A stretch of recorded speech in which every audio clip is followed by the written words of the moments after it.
Good afternoon everybody and welcome to the stream. I'm Robert from the El Magnifico Games channel and today we're going to begin a playthrough of Baldur's Gate 3. Now, full disclosure up front, I have played through a little bit of this game before now. I managed to get up to the Goblin Camp, if anyone happens to know where and when that is. But that's not all that far into the game, so most of this game is still going to be new to me. So with that said, let's get into it. I think we'll go for Tactician. I'm moderately familiar with the D&D 5e rules, so in theory this shouldn't be a problem.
Ooh. That's not pleasant. That's an illithid or mind flayer, and that little creature that it was putting into that lady's eye, that's one of their larvae.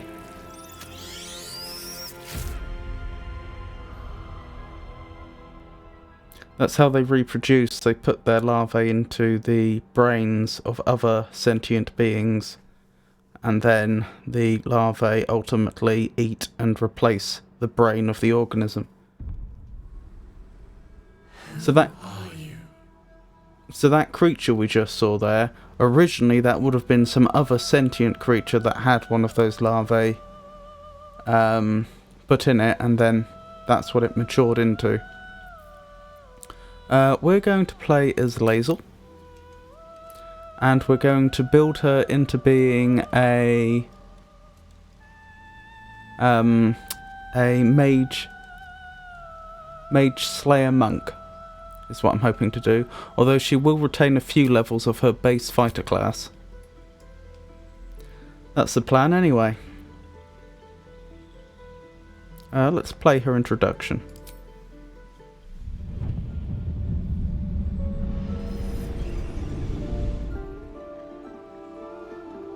Since I was born in the cold reaches of world space, I have known but one purpose: to wield a silver sword and ride a red dragon in service of my regent, the Githyanki Queen Vlaakith.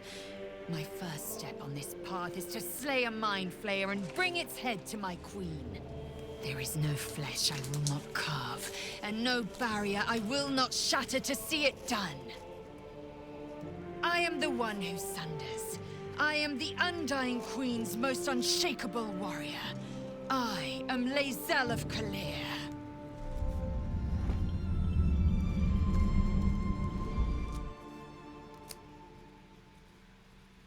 I'm glad I actually played that introduction. I missed the fact that she is supposed to bring the head of a mind flayer to her queen. I've been playing this game a bit before now, as I said, and that completely, I completely missed that. When she said that she was born into, what did they call it? Wild space. So the Gith were a race that were enslaved by the Mind Slayers a long time ago, in terms of D&D lore. And as a result, they gained some telepathic abilities and, importantly, some telepathic resistance, I believe, in terms of the lore. I don't know if they actually get any telepathic resistance. No, I don't think they do. As a racial bonus. But that's my understanding, because they were a slave race. And they eventually broke free of captivity, and now they wander across space, travelling interdimensionally, destroying all Illithid wherever they can find them. But their race also ended up dividing into the Githyanki and the Githzerai, who I believe look almost identical, but one of them I believe has a martial tradition. They're, in D&D terms, fighters and other related classes, and the other one had a wizardly tradition, so they're more magical. Lae'zel is of the Githyanki, so she's of the martial tradition. My understanding is the Githyanki and the Githzerai are, if not at war, extremely hostile towards each other. So yeah, didn't go great for them after they broke captivity. I did want to listen to that introduction one last time, just so that I could catch the name of the place she said she was from.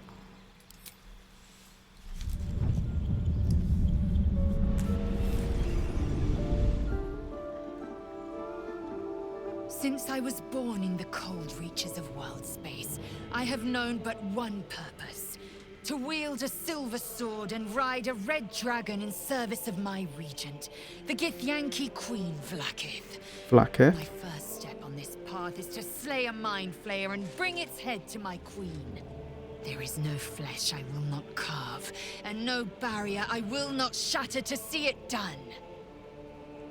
I am the one who sunders. I am the Undying Queen's most unshakable warrior. I am Lae'zel of Kalir. Kalir. Okay, noted. Right, let's carry on. You need a guardian. Choose one. Okie doke. I don't know what the significance of the Guardians are.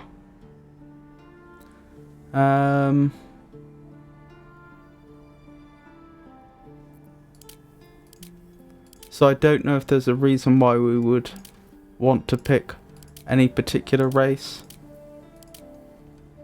over any other. I mean, it's worth pointing out that some of these races would be hostile towards the Githyanki, others wouldn't. Well, I say the races would be. The groups that are most prominently represented by individuals of these races would. So there might be reasons to do so.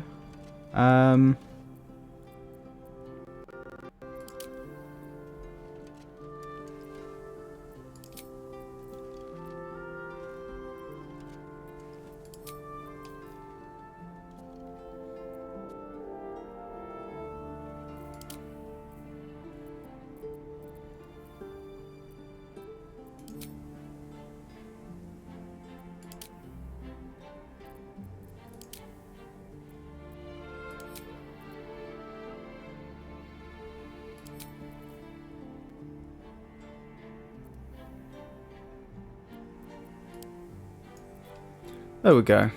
That'll do. This can be our guardian.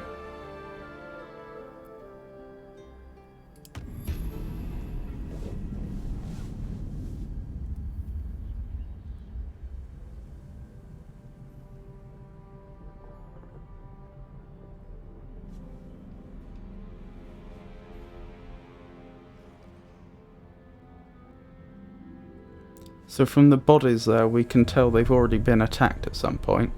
You would assume. Why else would they be lying dead? I suppose technically there are other possibilities.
So clearly that Nautiloid is abducting people for the Illithid to reproduce, and a group of Githyanki have come in riding their red dragons to put a stop to it. It's worth pointing out they probably don't care greatly about the people that have been abducted. They're doing this out of hatred for the Illithid.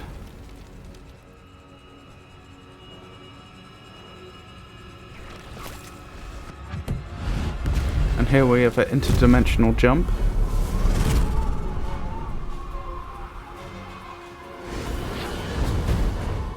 And the Githyanki are pursuing.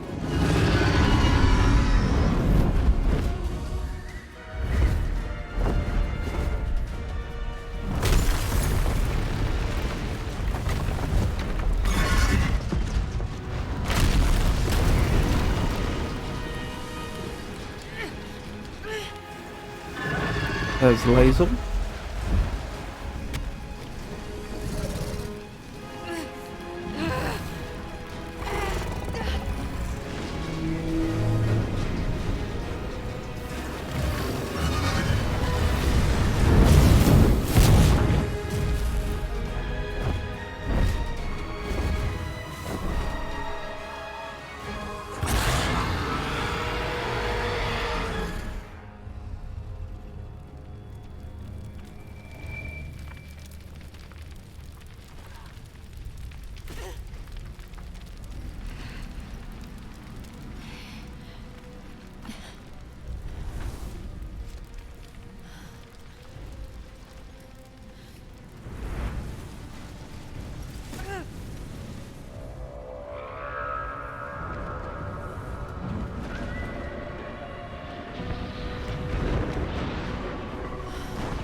And those would appear to be imps, which, if I recall correctly, are a type of devil, not demon.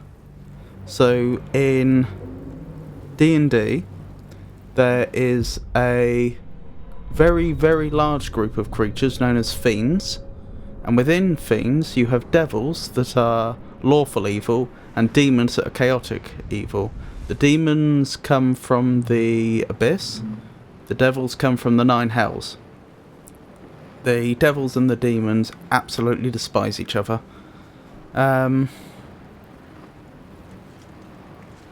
So it's worth being at least aware of that difference.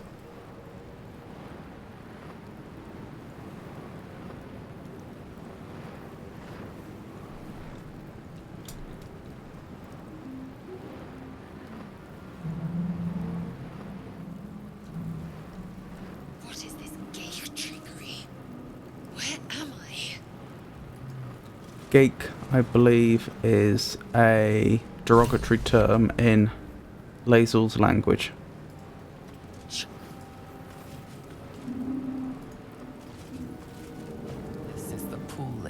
from. The gay parasite that has violated your mind. So we can perform investigation, which is intelligence based. Now we do have a skill here, astral knowledge, which allows us to grant ourselves proficiency in all skills of a chosen ability, which strikes me as a very powerful racial ability to have. Trying to remember, how do I check?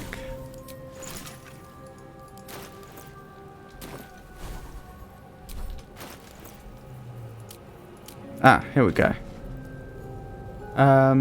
So yes, in terms of the skills that Larian have implemented, strength governs athletics, dexterity, acrobatics, sleight of hand and stealth, and so forth. So we would want to give ourselves proficiency in all intelligence skills. Like I say, this is extremely... giving ourselves proficiency in all skills of a given attribute, I think, is extremely powerful, because usually though you would only have about 4 skills that you would be very good at, unless you were playing a class that gets a lot of skills like Rogue. And so just being able to say, until the next long rest, I am extremely good at, say, all intelligence skills. Very good in my opinion.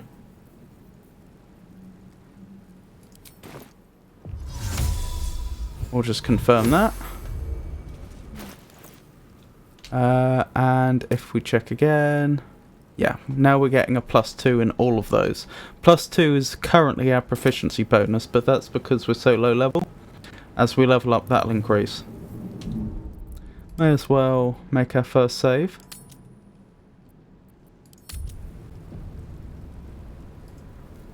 This is the pool it came from. The gay parasite that has violated your mind. No guarantee that we'll succeed in this investigation, even with a +2, because the +2 is not much. Okay, and it's a difficulty class of 10, so that's not actually that low, considering this is essentially a tutorial section. Now, just shy. You notice nothing more than meets the eye. What a pity. I'm pretty sure if I reach towards the pool... But here's the thing. I don't want to metagame. I think my character in this situation would want to destroy the pool. But I'm not being presented with that as an option. But I also happen to know that reaching towards the pool would destroy it, because I've played this before. So... what I will say is that even though the game hasn't given us the option to destroy the pool, I'm going to treat this option as though it is. You know, for our narrative, Lae'zel destroys the pool at this point.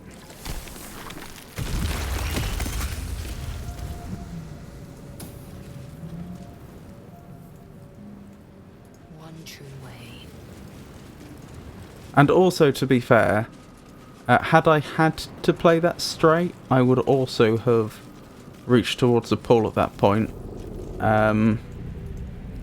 Simply to see if it was going to lead to an option to destroy it. Incinerated. Not everyone was fated to survive. Ooh. Anyway, we should explore the immediate vicinity. A rune slate. Visions project into your mind. A nautiloid hurtling through the plains, resplendent with psionic energy. Interesting. I don't know what we would want with that onyx, but still. Like I say, we should search the immediate area. Take what we can, because I don't think we're going to be particularly... I don't think it's going to break our heart to steal from some illithid.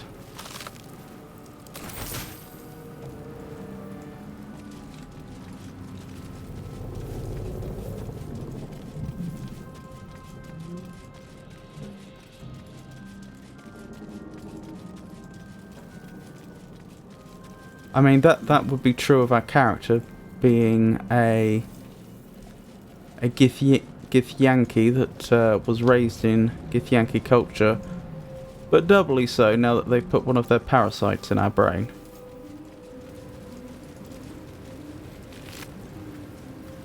An amethyst. Dead. If only I'd slain it myself. Yes, that's rather what I was referring to.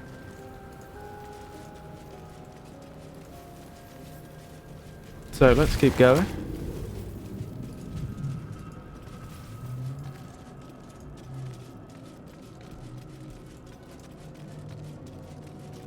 Goblin.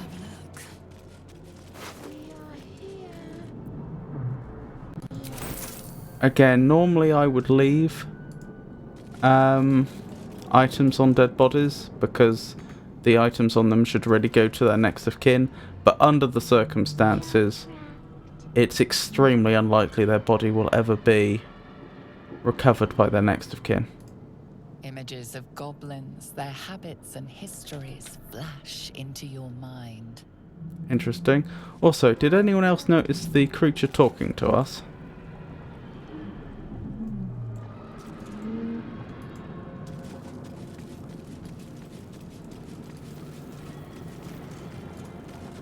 A 1,000 years of humanoid history, elves, dwarves, humans, and more flash behind your eyes. So they have been studying us. I'm going to add that to my notes.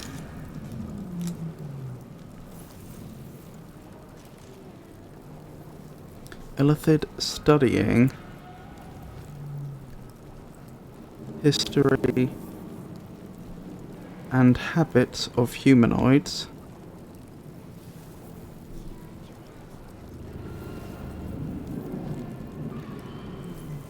On the Nautiloid.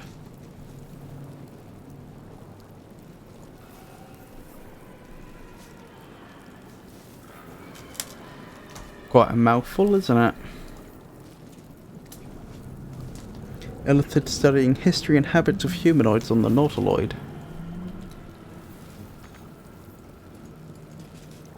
Vicious chair. That doesn't look very functional, does it?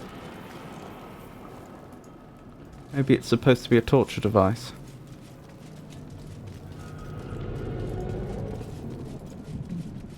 We are here. So let's investigate the voice we've been hearing.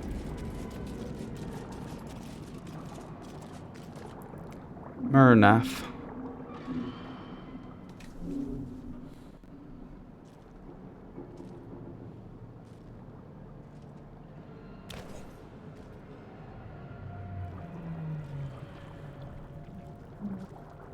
Yes, you've come to save us from this place.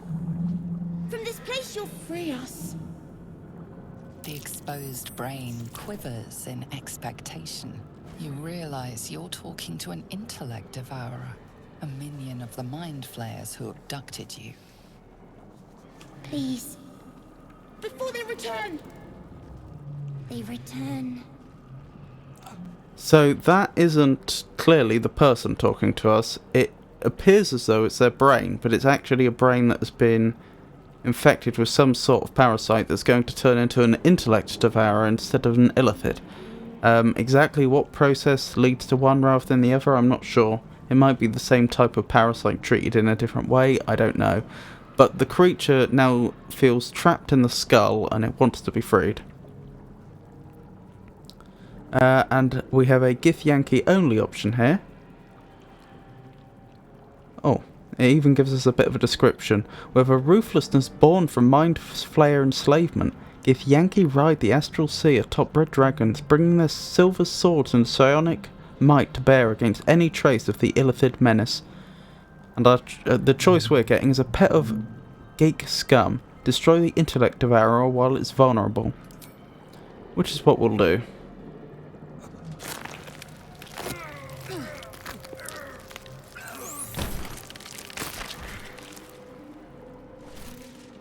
I know it might seem harsh, but the illithid and their servants are Very, very bad news indeed. As our character would well know. Being Githyanki, their goal is, well, to attain as much power as they possibly can. They consider their race to be superior to all other races, to the extent that they, think nothing of capturing innocents and putting their parasites in their brains to reproduce. I mean, I know they can't help the means by which they reproduce, but they feel sufficiently superior that they don't see it as a ethical issue. And yeah, if they had their way, they would take over absolutely everything if they could. So yeah, I don't think we or our character should feel bad about what we did there. Oh dear.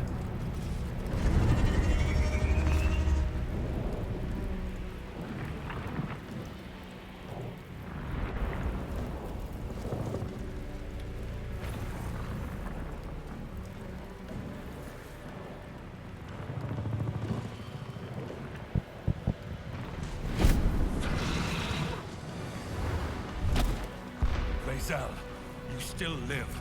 May the Queen's favor be yours.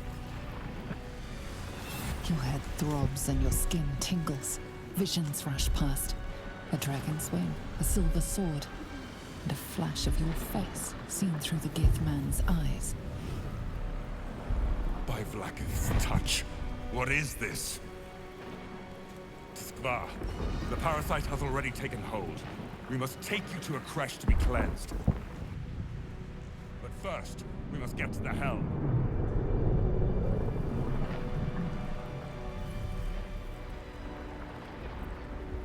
So they put a parasite in your eye too? Yes, we risk turning into mind flayers. But purification will have to wait until we take control of the ship.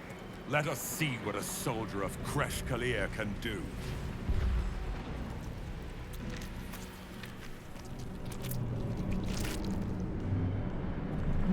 Kresh Kalir. Interesting. So a Kresh must be some form of settlement or military camp, I would guess.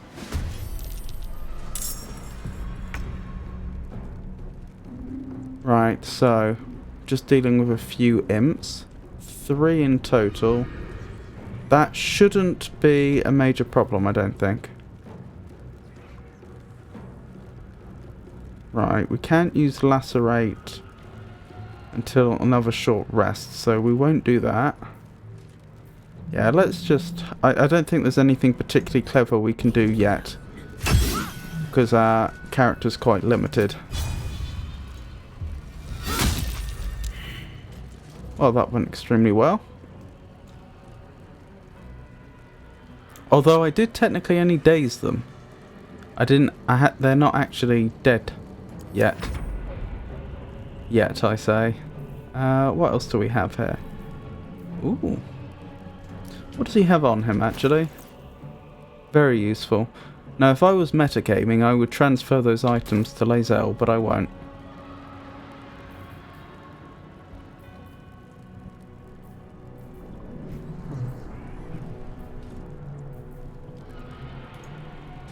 Yeah, we'll just keep it simple. No reason not to.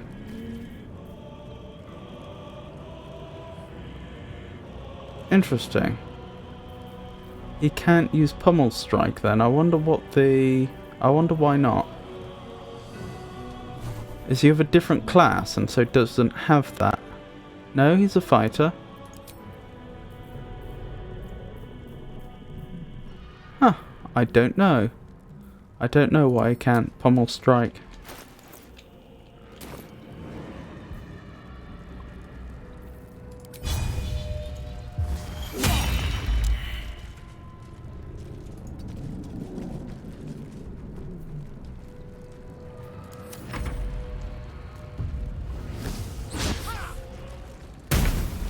Ow.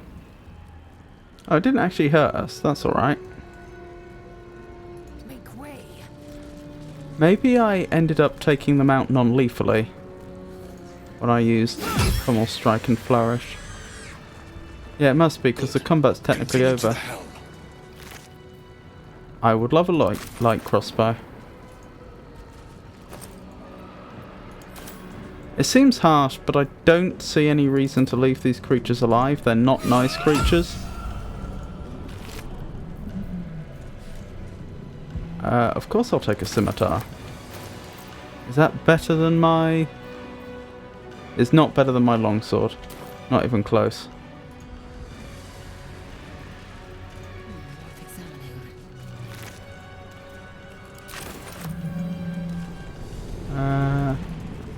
That's the other one.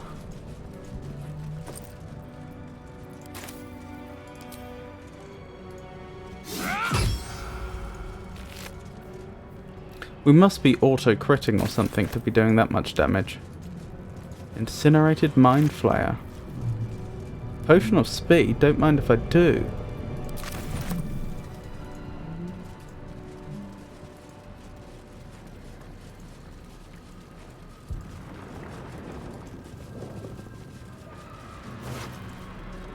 Potion of Healing?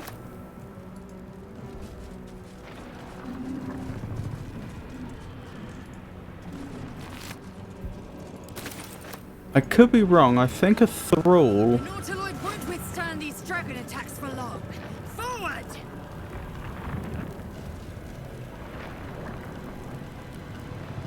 I don't think there's much here that's of use.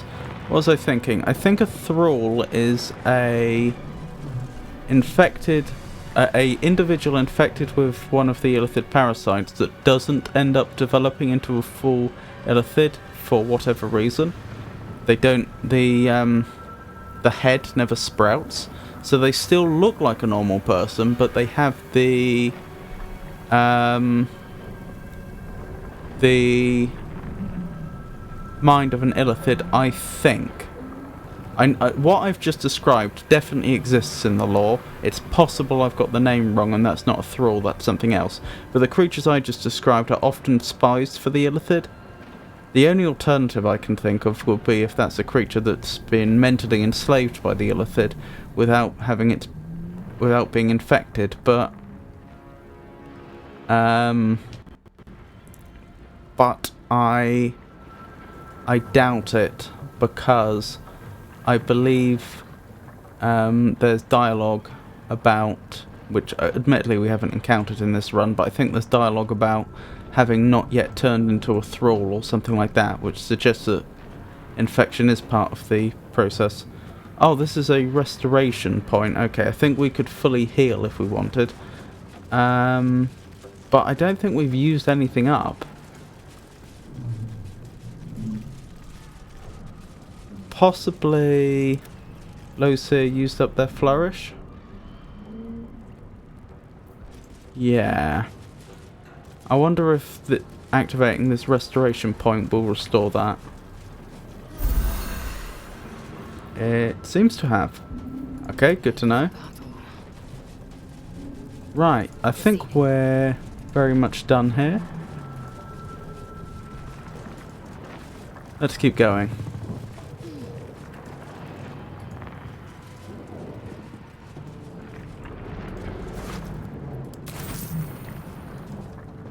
Up this way, presumably.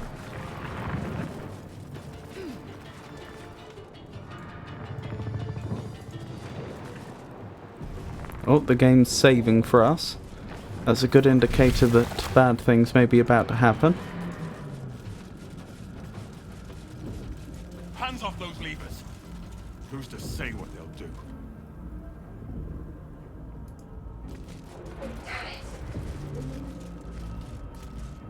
The man isn't dead, but he's totally unresponsive.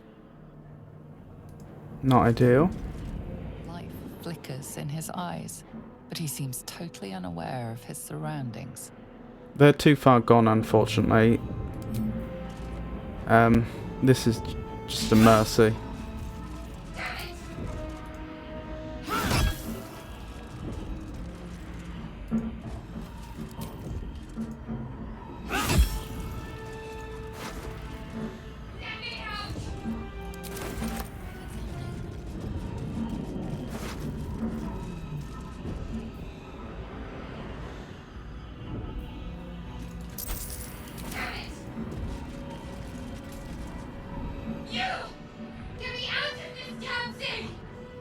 There is no time. Come.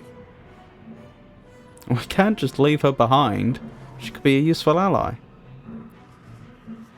Look for a latch that might open the lid. The construction is too alien. Nothing looks familiar. Enough. Do we go or do we die?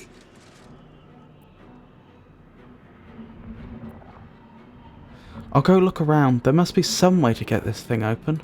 Try that contraption next to the pod. They did something to it when they sealed me in. Hurry! Please!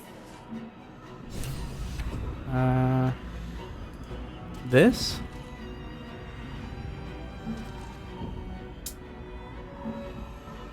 Or this?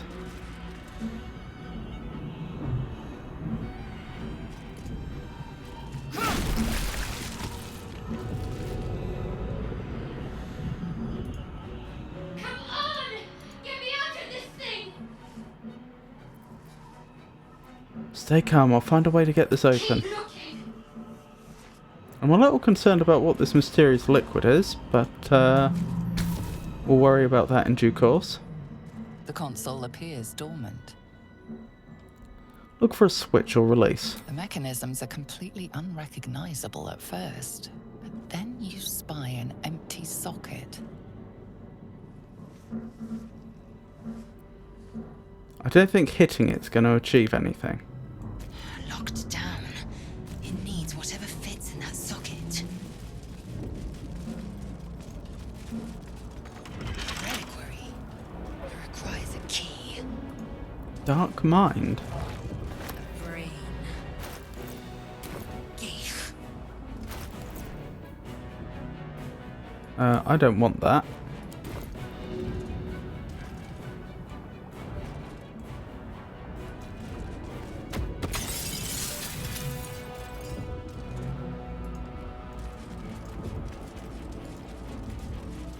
Curious.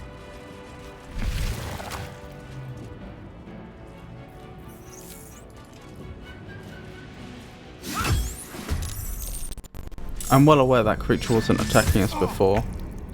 This was by choice.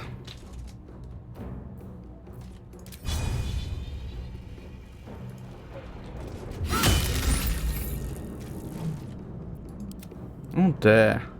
They're not doing too well, are they?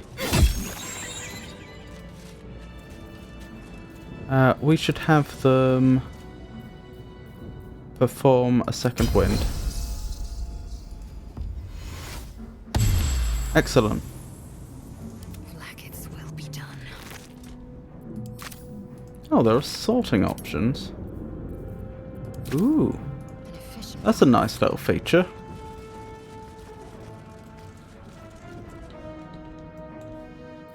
Blackets will be done. Dead thrall, gold key. Scimitar, we already have one of them. Actually, what Pod did it... for every victim. Disgusting.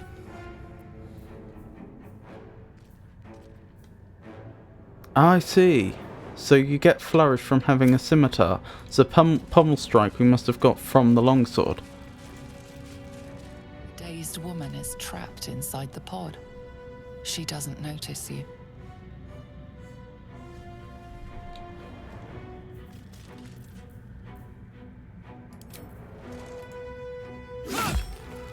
Hmm.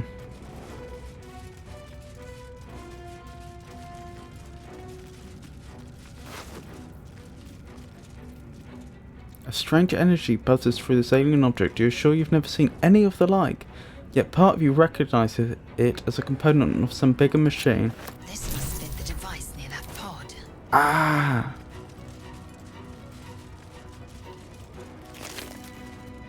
I'll happily take some more potions.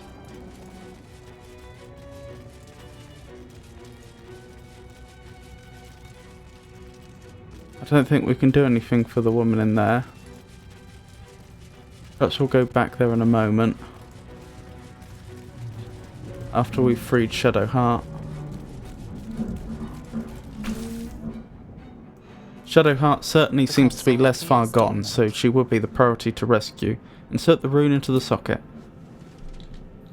The console hums to life. Arcana, take a closer look at the powered up console. That's quite generous to make it only a 10. I mean, this is a tutorial area, so in one way you'd expect the DCs to be extremely low, but I can only imagine trying to assess the function of one of these machines. Well, not the function, the interface would not be a straightforward thing. Excellent. The pulsing glow and organic lines of the device make it seem more like a beating heart than a machine. Perhaps it will open the nearby pod. Well, that's a hope. Place your hand on the console. Suddenly, you feel a hideous squirming in your head. A parasite. Then discomfort fades, and another sensation washes over you. Connection. Authority. Illithid wisdom. Will the pod to open? A little worried about using Illithid powers, but still. Being implanted with a mind flayer tadpole is a fate worse than death, isn't it? Oh. We don't have a wisdom... Oh, we have a wisdom bonus because of our character. We didn't choose wisdom as... That's an interesting point. I was about to say, when we used the astral knowledge ability, we chose the intelligence, not wisdom. But technically speaking, that ability gives us proficiency in skills linked to the given attribute. So if we were to try a raw intelligence check, I don't think we'd have the proficiency bonus. In any case, this is wisdom, so that wouldn't apply anyway.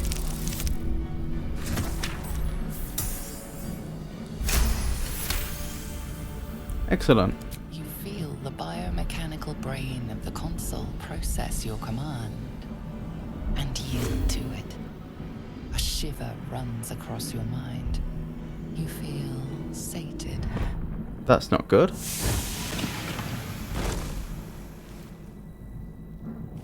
Oh dear.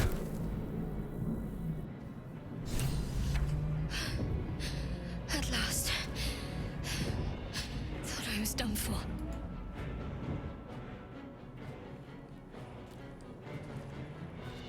I thought that damn thing was going to be my coffin.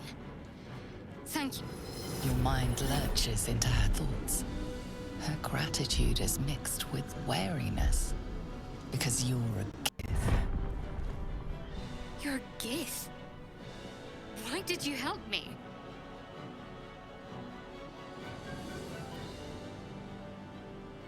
Why? Because you asked. And you expect what in return exactly? Gith Yankee aren't given to charity. Must I want something? That's what your kind does. They take. Still, you did help me. We both need all the help we can get. Let's try to get off this thing together.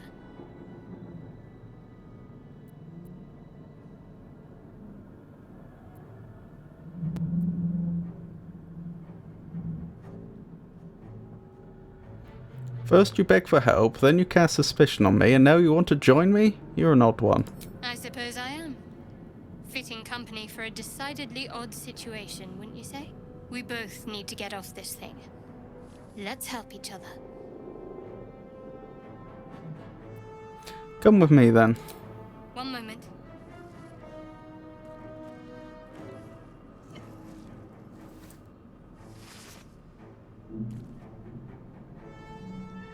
What's that? It's nothing.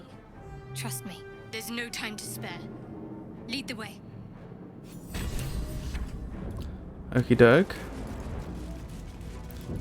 I'm pretty sure we can't do anything for this poor lady, but we can have another look.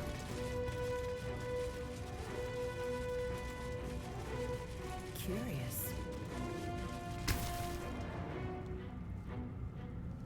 Place your hand on the console. As you place your hand on the pod, you hear something. A presence connected to the pod, commanding the person inside to change.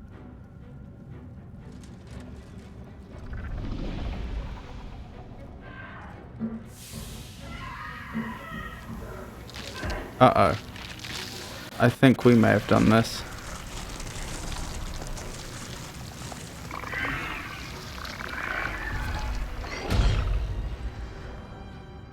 Infected by a gate tadpole, but changed at the pull of a lever. This cannot be. If we do not find our cure, this might well be our fate. I agree that... Foul Gaith, transformed by a lever. That must never be our fate. That is pretty awful. I'm pretty sure, even if we could get in there, that Mind Flayer, yep. Level 8, 92 health. We wouldn't stand the remotest chance of dealing with that. So the best thing we can do is leave it there. Let's have another save, though.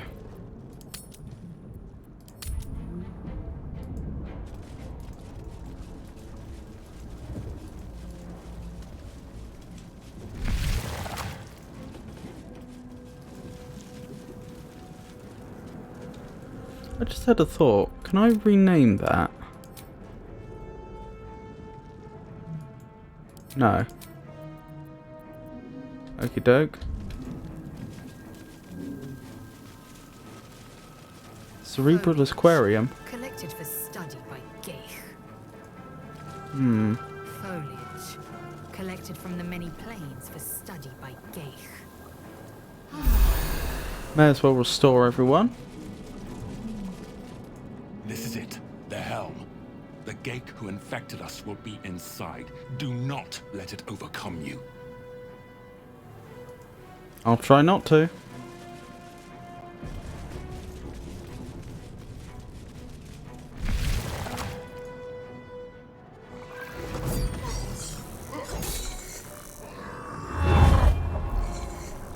That appears to be a devil.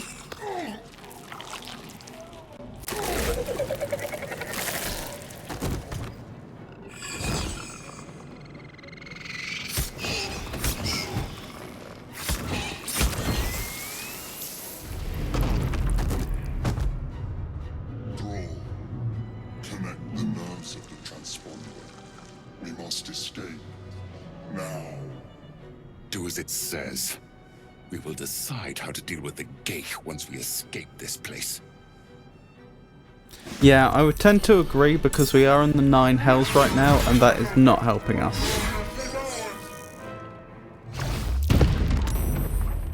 This thing's falling fast. Got to right it.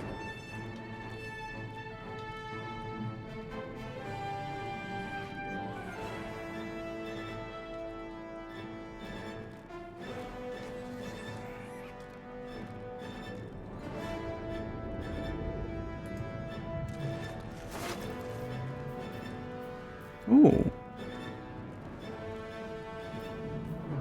Not that good, actually.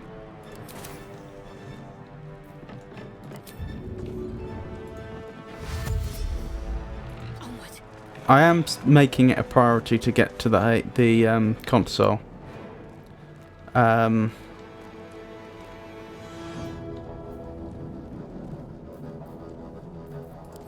Swift and lethal.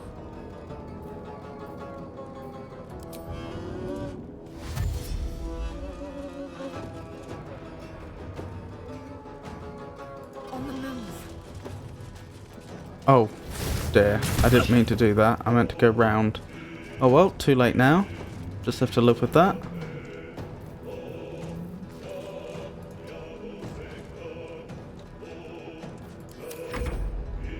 It can't do that again, though.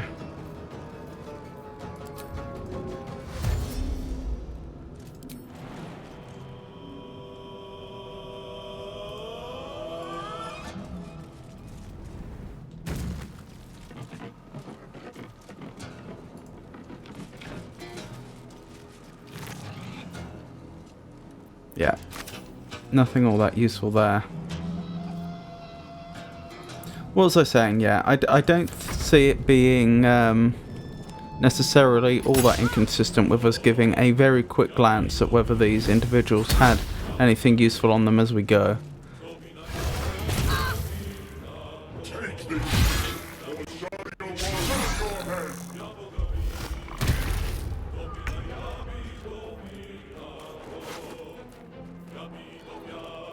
Right, one of us needs to bait out this attack of opportunity.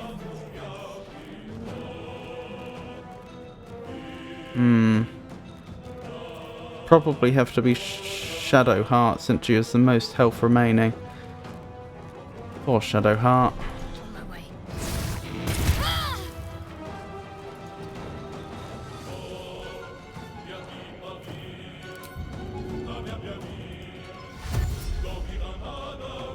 Quite a rummage.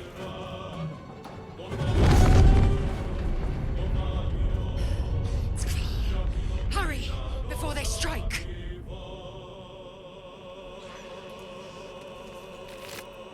Nothing there. She's very low, actually. Maybe she should heal herself. Yeah, I think she should. And then end her turn. Swift and lethal.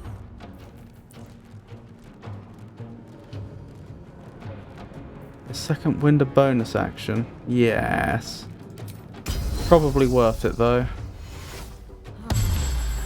But it means... Oh, we can dash. Is dash a main action? Yes, it is.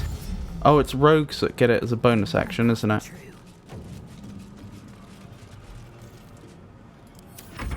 Okay, this isn't going too badly. I probably should have had one or both of them jump, to be fair. Since you can travel further in this game. It's not a D&D thing, it's a Baldur's Gate thing.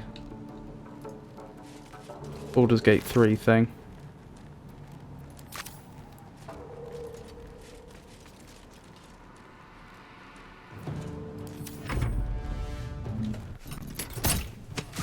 Ow.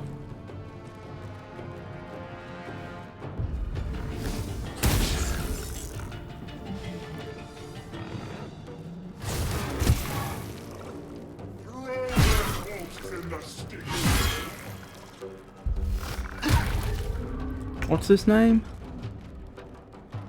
Commander Zolk.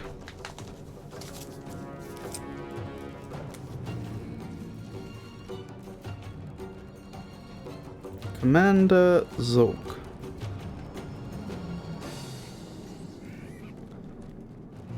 Leader of Devils during tutorial.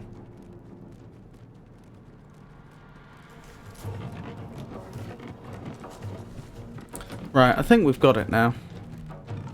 But this section I know has been a bit buggy in the past. When I've been playing. Make way.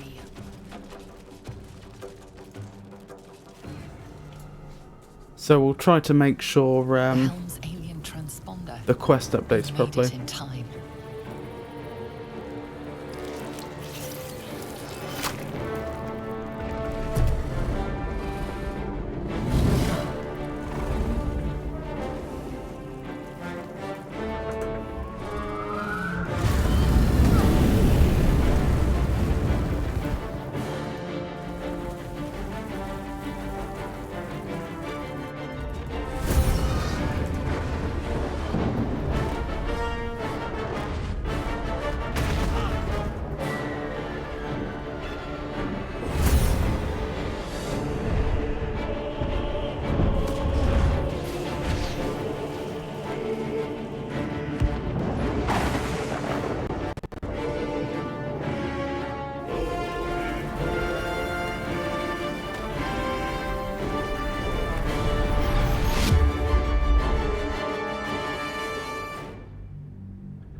Oh, no worries, Jenny.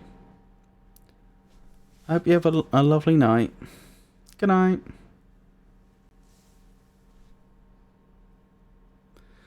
So, once this loads, we should be out of the Nautiloid. And into the actual start of the game, the start of Act 1.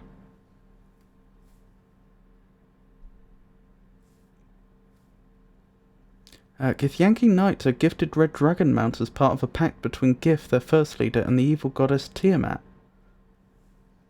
Interesting. Tiamat is the goddess of dragons, I believe.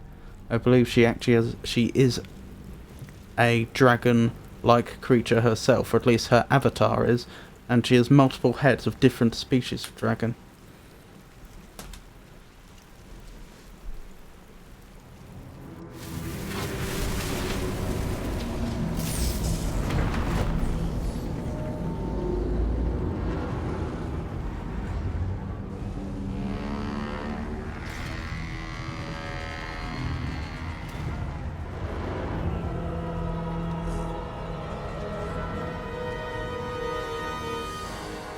Don't seem particularly worried, do they?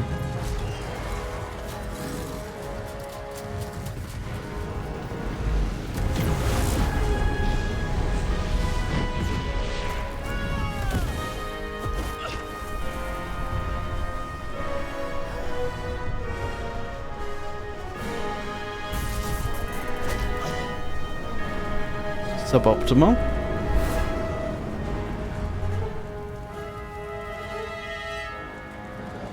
Just not our day, is it?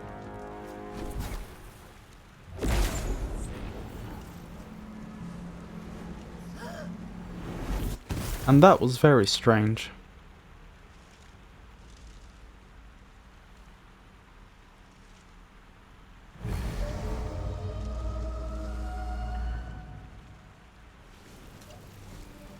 Your skull throbs, your muscles ache. Memories of the last days swim through your head before taking form. So, our choices are meditate on the words of your queen. Through them you will find calm. Or summon your resolve. The gate tadpole will not be the end of you. Or rub your forehead. Can you feel the tadpole wriggling inside? Or brush off the pain. There is no time to waste. I think she'd pick the first one. Meditate on the words of your queen. Through them you will find calm. Vlaakith Kasivim Krashet. Only in Vlaakith may we find light. The world around you comes into focus. Whatever this place, you know Vlaakith's protocol. You must locate a Githyanki crash. It is only a matter of days before tentacles split your lips and your skin turns to gore. At a crash, you will find your kin. The tadpole will be removed and you will be purified.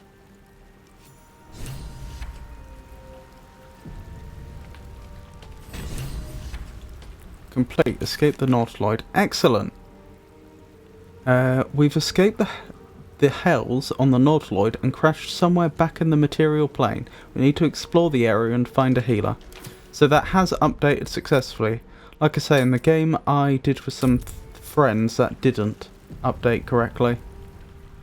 Proceeding.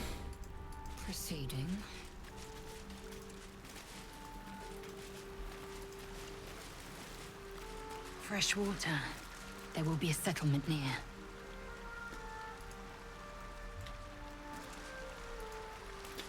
Right, well, the first priority is probably to assess the immediate area, because there may be items that could be important to our survival.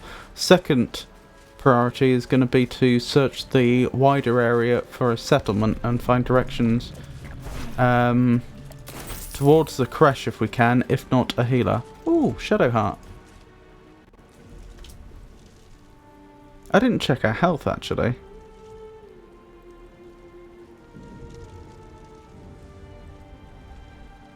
I think we'll wake her.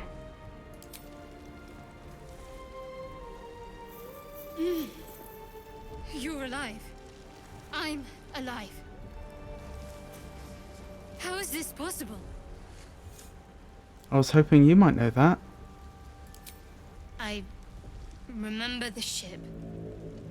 I remember falling. Then nothing. Do you have any idea where we are? No, I don't recognize this place. But anything's an improvement on where we just came from. First things first, we need supplies, shelter, and most of all, a healer. We might have escaped, but we still have these little monsters in our heads.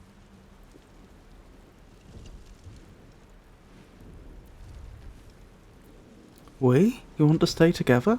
We need each other, and we both know what's at stake. Can't think of better company. Alright, let's get moving. One thing, just before we go. I wanted to thank you again for freeing me. It would have been all too easy for you to run right past my pod, but you didn't. I'll remember that. Lead the way.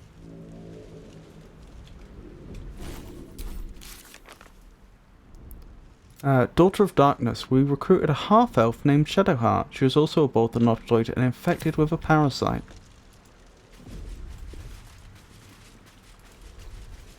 Lucere, that was our compatriot. Lucere is gone. His spirit now swims the astral sea. I think we do actually have a scroll of resurrection. Revivify, sorry. Target must be a playable character. Well, that seems a bit arbitrary, but still. Oh, he has actually kept the items he had on him, though. Honestly, I'm going to take all of that. It might seem a bit disrespectful, but I don't know what Githyanki funerary rites would be like, or what have you. I did actually know this person. If I met their family, I could, in theory, pass the items on. Given that we're not really being given the option to bury them or anything like that, it seems most sensible to me that we take the items. Not least since they might actually be of use.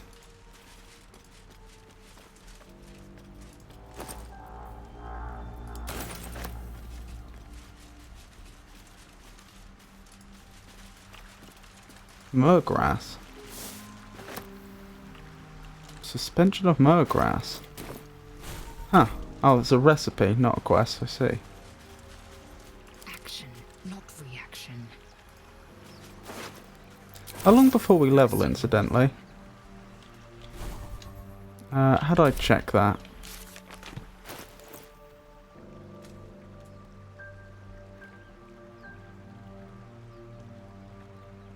Oh, very, very soon. After just 15 more points of experience. Yes, I would say that it's not unreasonable to consider the... What's this? Rufflesome Blackguard for the discerning raconteur, spinning of stories, and peacockish personality. What was I thinking? I don't think it's unreasonable to consider the anything in the wreckage to be fair game.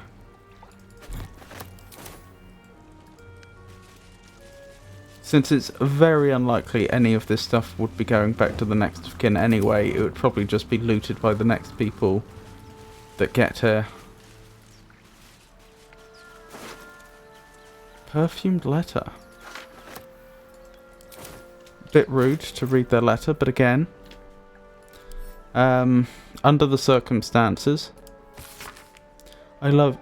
sigh, I love you. There, I said it, and if you meet me tomorrow, I'll say it again and again, and keep on saying it till we're old and grey. So let's do it. Let's go to Baldur's Gate. I know it's risky, but so's staying here. The last few months have been hard, but they're always a little easier when you're there. Leave your boat and meet me at the hill overlooking the old bridge. Bring whatever you carry, and we'll make do without the rest. Don't be late. Love, Anna. Oh, that's tragic. I wonder if they were picked up... It says mangled fisher, which might imply that they were a fisherman in this area that was killed when the Nautiloid crashed.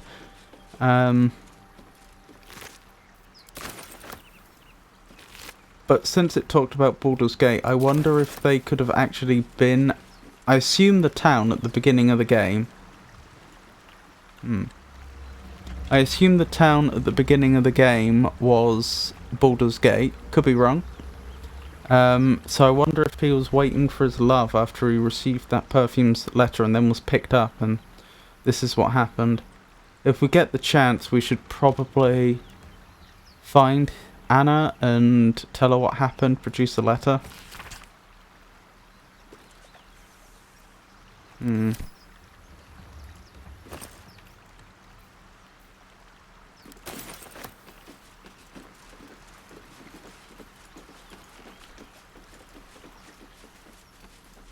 What was I thinking? Yes, I would be taking a very different attitude to the looting here if we were in a civilized place, like a town or a camp or something like that.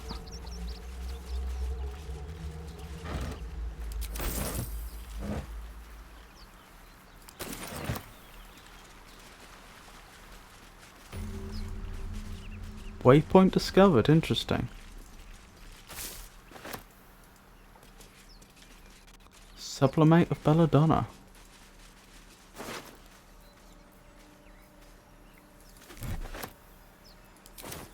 Just so. Interesting. Let's have a look.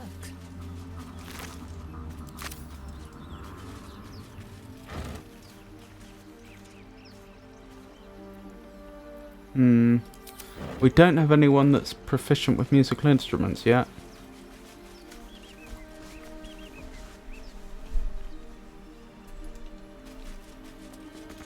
We get that open easily. Maybe there's another entrance. How difficult would it be? A minor hindrance. Probably not worth trying if we only have the one set of thieves' tools. Oh wait, the game did actually tell me how many we have. One. Yeah, not worth the risk. What else was I thinking? I just realised something. I didn't respec Lozelle when we started the game. That's a problem. That is a problem. I had intended to, I just forgot. Oh, that's annoying. Her stats are all wrong.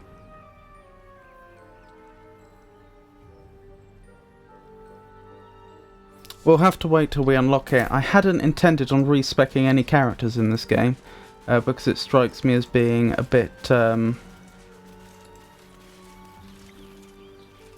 metagamey. It doesn't really make sense, but yeah, I meant to do that at the start of this playthrough and I forgot. Oh well.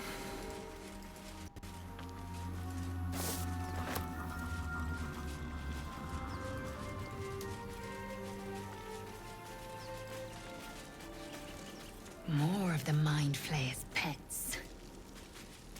Oh yeah, over there.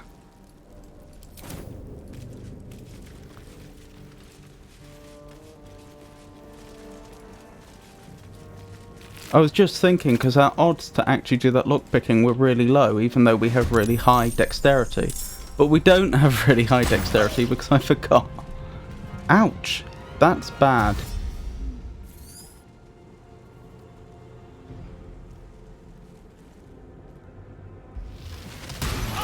Not fall before my time. Yeah, we could lose here. Gate devourers. One strike could prove lethal.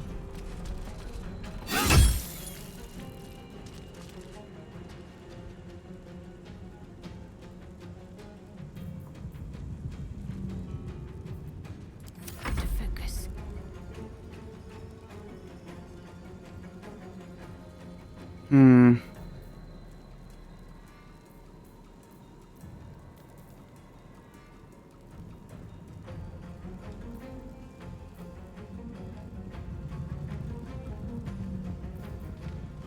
I may have to use Guiding Bolt. That's a big spell to use this early. But we could legitimately just lose here. Let's go with inflict wounds. Oh, not enough movement. Okay, guiding bolt. Guiding bolt it is.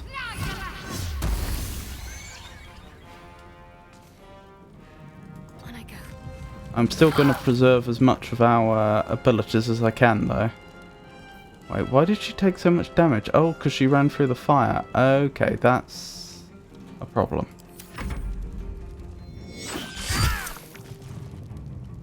I think we've just lost.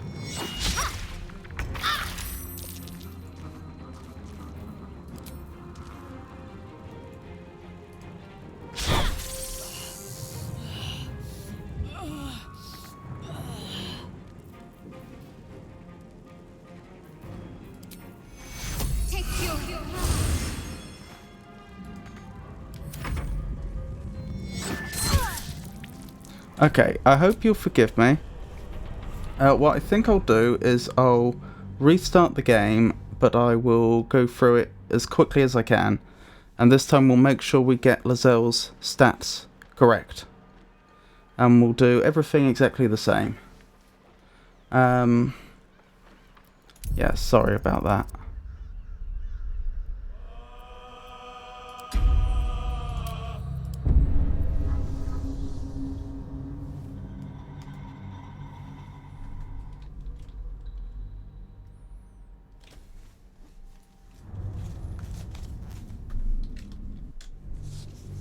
Consider this a bit of a speed run back to where we were.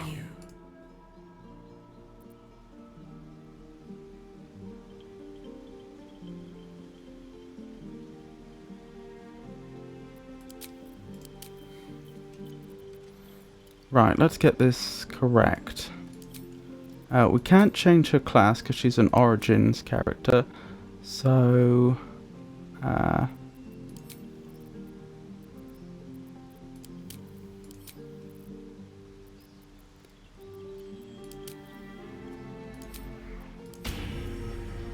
Right, let me write this down.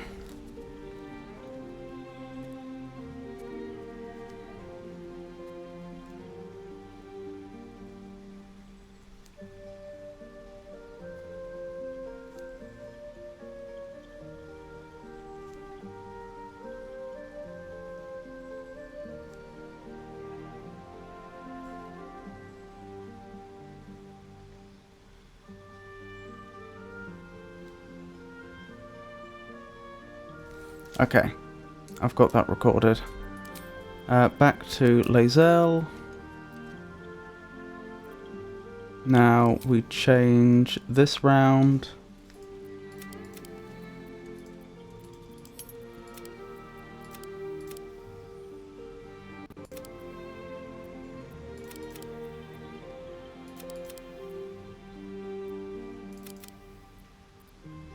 Yep, that's what we wanted.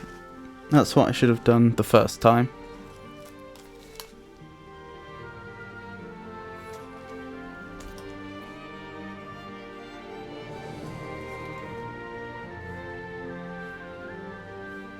You need a guardian. Choose one.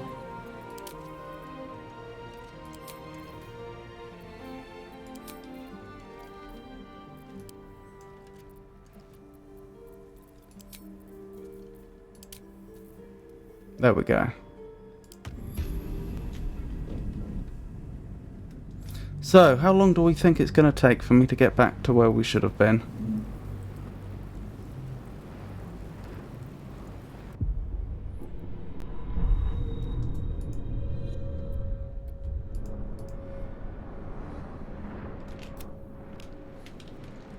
What is this gay trickery? Where am I? I reckon we can do it in 15 minutes. One true way. We could probably do it a lot quicker than that.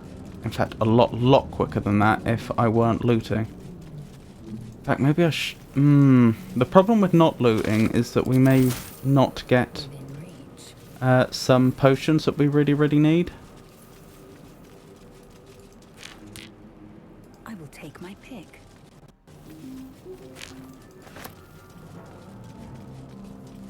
Oh, first thing we should have done is destroyed the...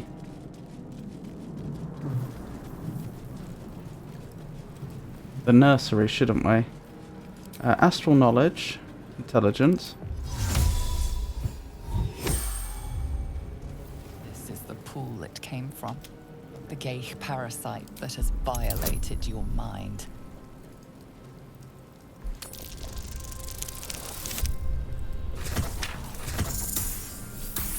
Oh, we got the exact same skull we did last time. How very appropriate.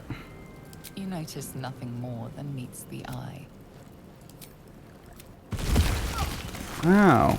I didn't think we got damaged last time. Oh well.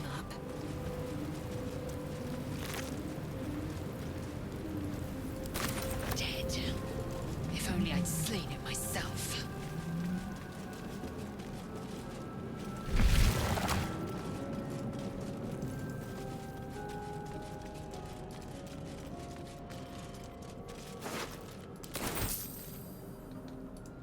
Images of goblins, their habits and histories flash into your mind. 1,000 years of humanoid history, elves, dwarves, humans, and more flash behind your eyes. We are trapped.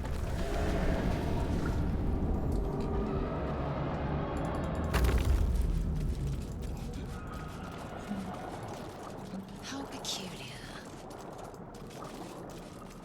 Help us. Yes, the exposed. You realize Please. Right, that's all done. Already pulled.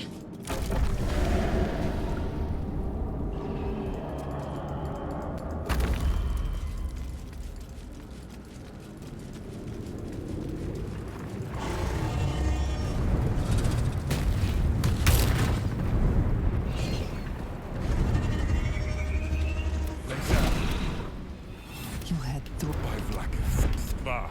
The parrot. But first, we must get to the helm. Yes, we risk. Let us see what a soldier of.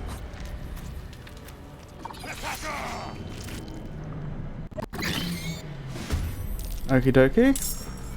This combat again.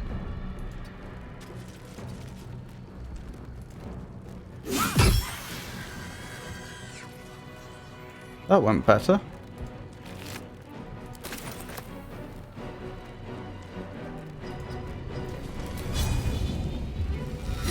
I'm not sure I should have been allowed to loot on the same turn that I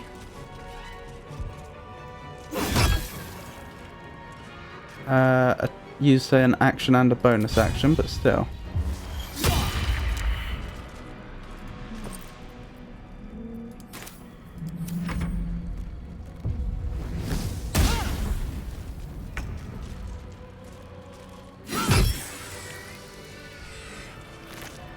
Good. Continue to the Good. helm. We got the light crossbow.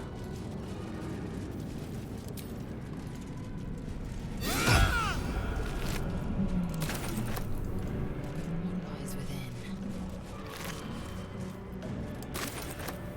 We didn't get the void bulb this time. That could be a problem. That won't be a problem till much later on, mind you, but that could be a problem.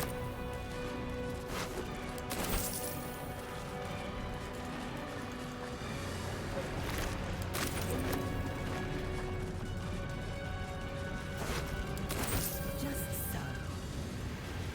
I feel refreshed. The Nautiloid won't withstand these dragon attacks for long. Forward!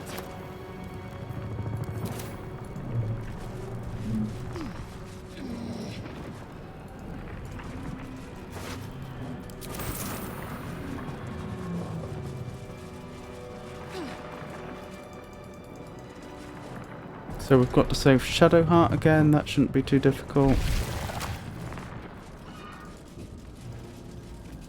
Like I say, we'll make all the same choices as we did last time. What they'll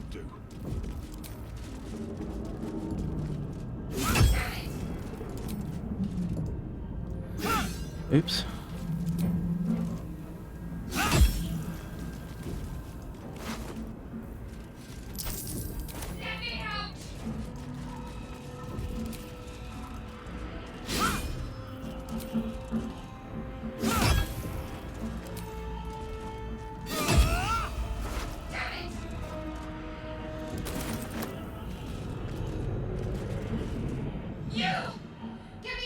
is no time. Come. The construction.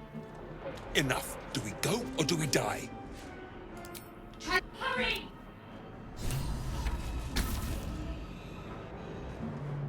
The console appears dormant. The mechanisms are completely unrecognizable at first. I did technically destroy this before, so we'll do that.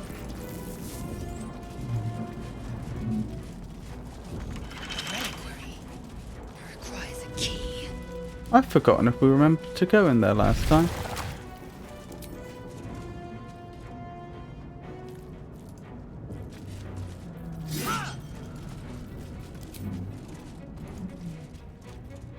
Leave no survivors. Pod for every victim. Disgusting. Not what I meant. This is getting a bit silly.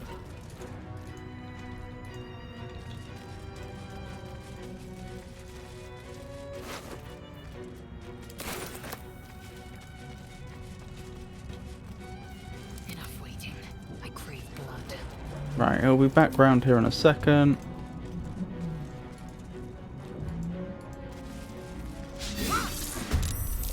Right, we're in combat. Good.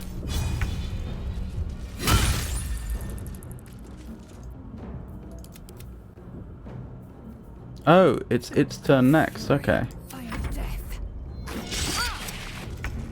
Okay, we got lucky. That could have gone badly.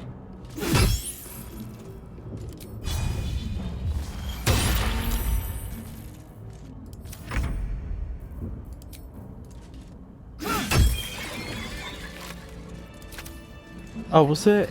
No, it wasn't in the reliquary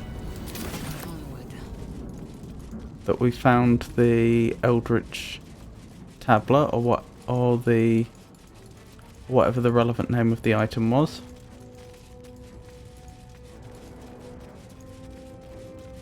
Must have been up here. Eldritch rune, that was it. Must fit the device near that pod.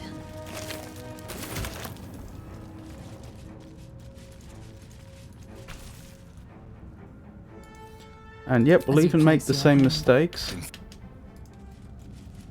Gave. Transformed by a lever. That must never be our fate. Right, let's free Shadow Heart.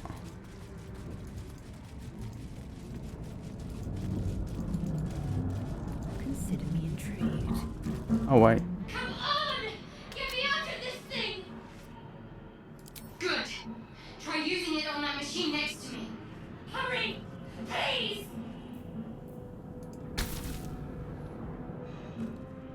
The console appears dormant. The console hums, but what is its purpose? Will it free the captive, or transform her like that other unfortunate?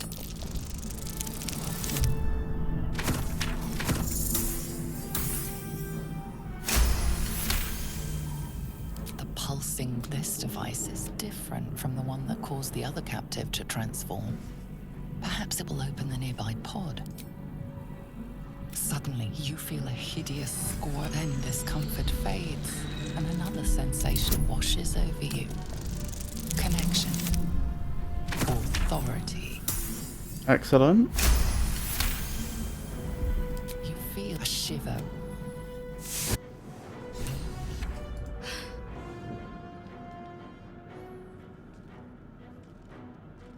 I thought that Your mind you're a gift.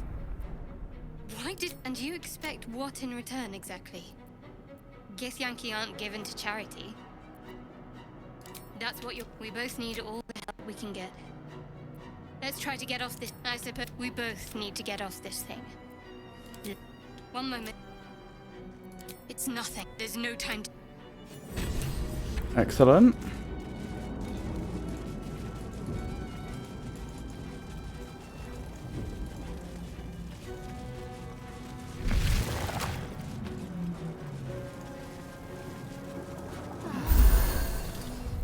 Right, quick save here.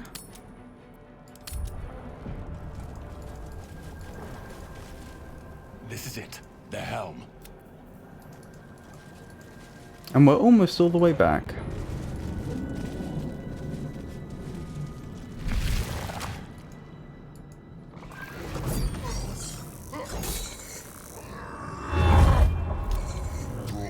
says. Impact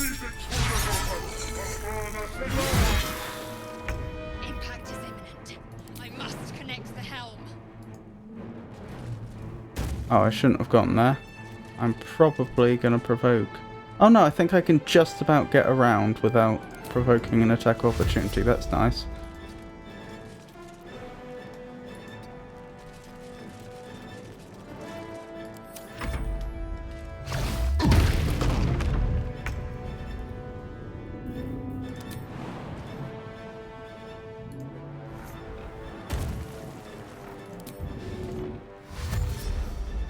Have to keep going.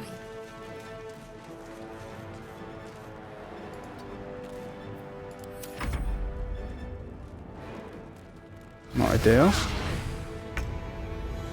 Could have been a lot worse.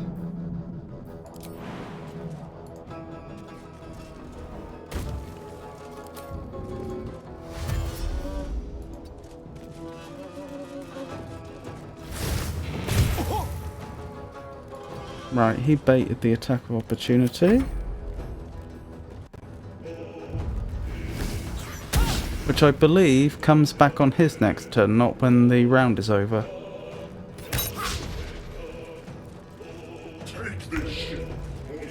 Yep, it appears so.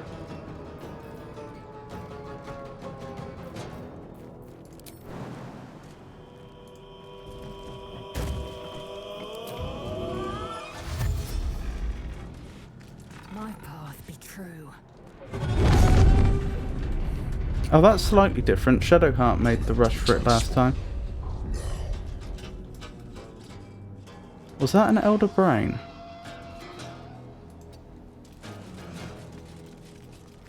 Hope not.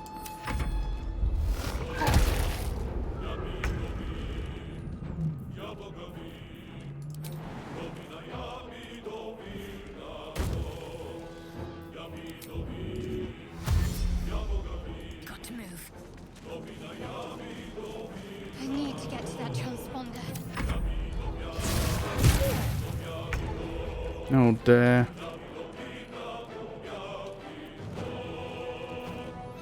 Carlos here isn't doing so well this time, are they? Can they disengage? Is that a thing? Gonna cost them their action though. It's the right call in this situation though.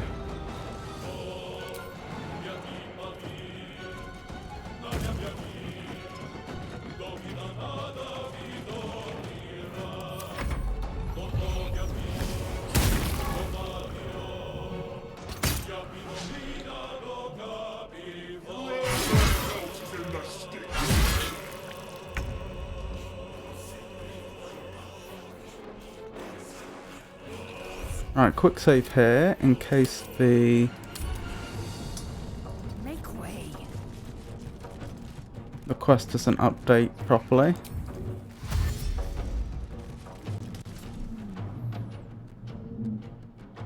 The helm's alien transponder. Okay, so yeah, that took us about 15 minutes, just over I think. So once we've looted the immediate area where we land and looked at various things, then I imagine we'll have lost about 20 minutes. Does mean I won't have to do any metagamey respecking though.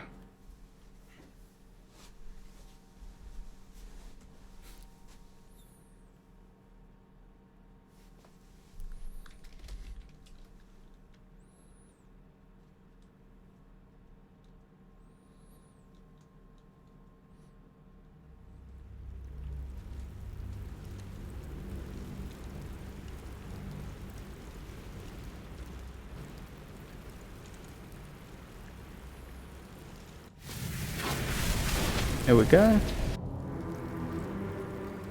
Your skull throbs. You're like the world around you. It is only at a crash you will.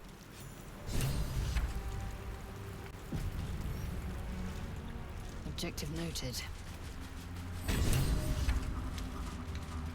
Fresh water. There will be a settlement near.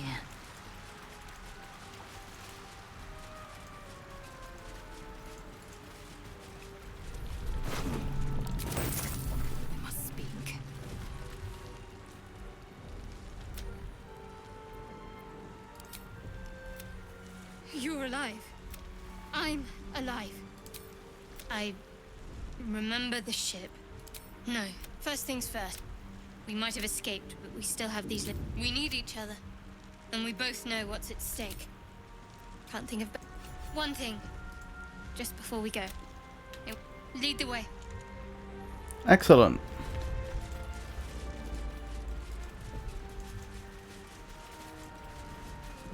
Lucere is gone. His spirit now swims the astral sea.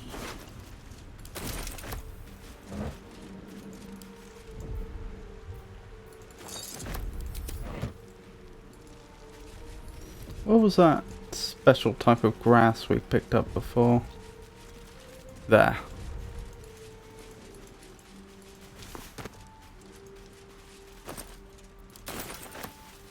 Securing. Securing.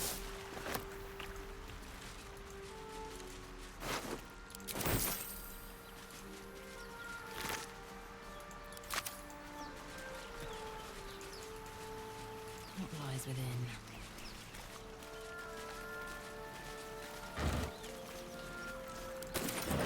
Let's have a look.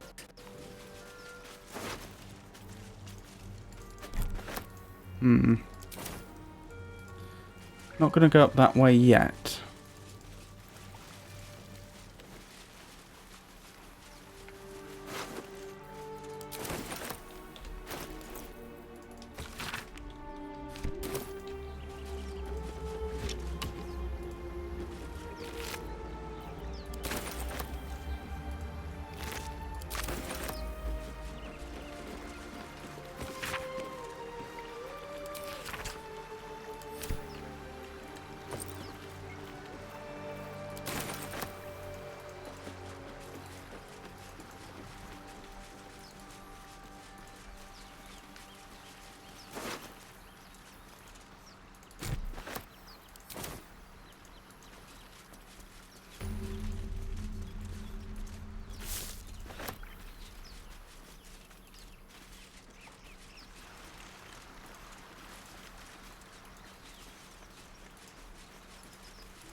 Consider me intrigued.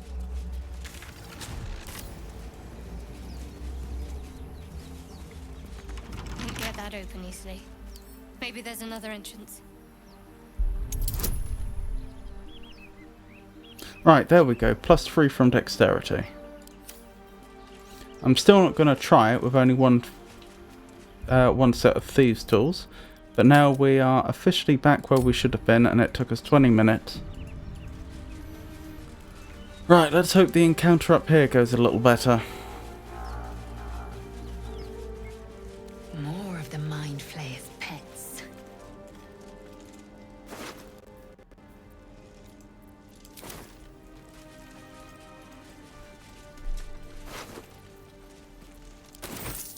Abducted commoner. Okay, maybe that is distinct from the fishers then. Perhaps the fishermen are actually supposed to have been fishermen in the area. I know, surprising.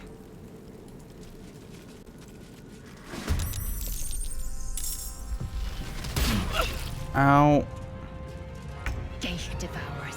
One strike could prove lethal. Okay. Let's think this through carefully. I have a ranged weapon. I really should have had that equipped.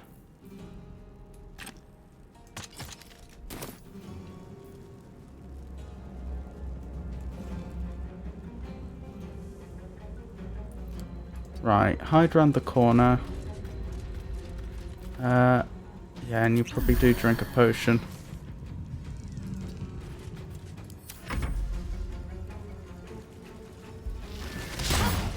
Poor Shadowheart.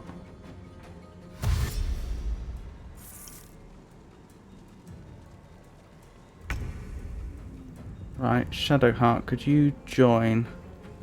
Shadowheart doesn't have a ranged weapon. Okay, but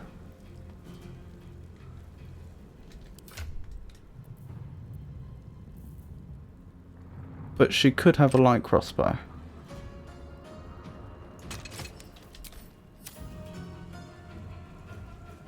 got to press on.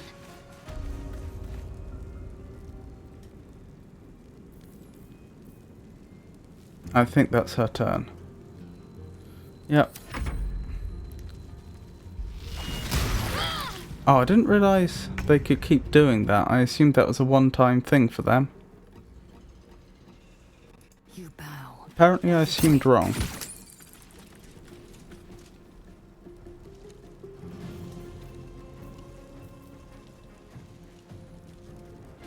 Okay, hide again.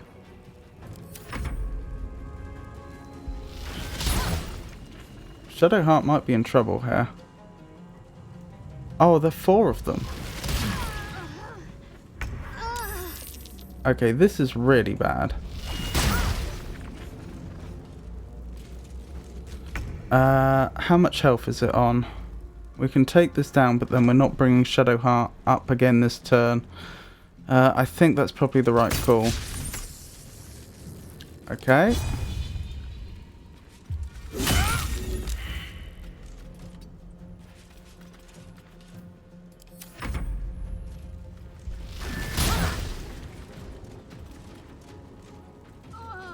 Oh, there is only 3 of them.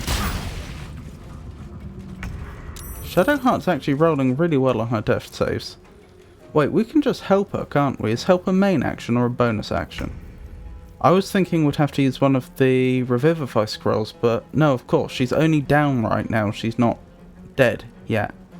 It is a main action. That would probably be a mistake then.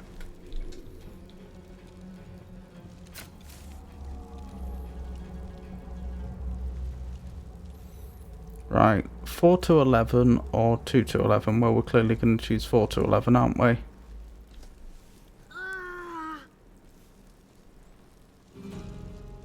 Yeah.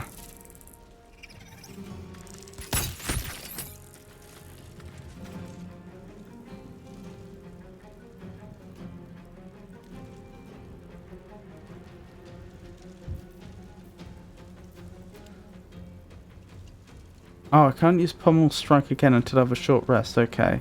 I could push, but that wouldn't do anything. Alright. I think that's it for now. Regrettably. Ouch. We're on the cusp of losing here.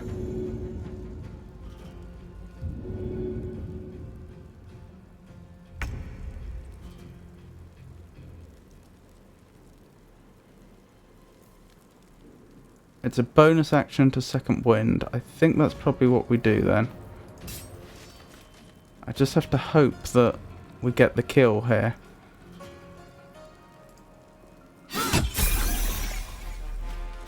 Leveling up does not heal us. Interesting. Do I second wind or do I take a potion? I think I take a second potion.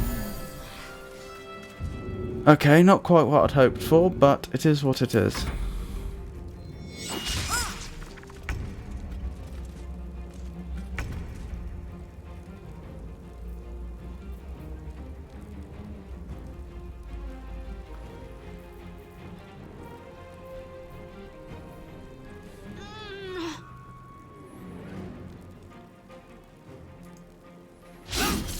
No!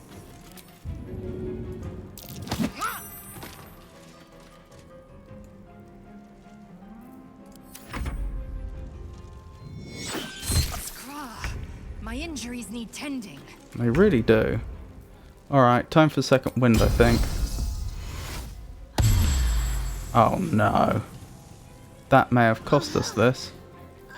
Alright, change of plan then. We're going to use the help action to bring Shadowheart back up. Because they can't take us both out in one turn, I don't think. Poor Shadowheart.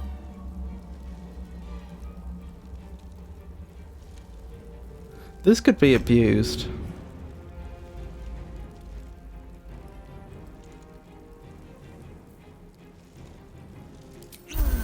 I did not want to use that many potions this early in the game, but I don't think we have any choice. Realistically.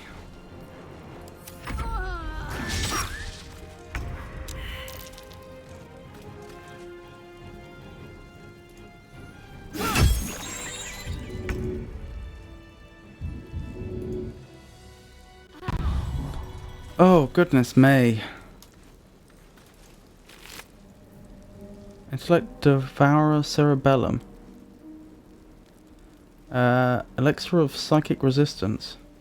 Okay, that would actually be really good. Intellect Devourers are born of the brains of humanoid mind flayer thralls. So what is it exactly that you are holding in your hands?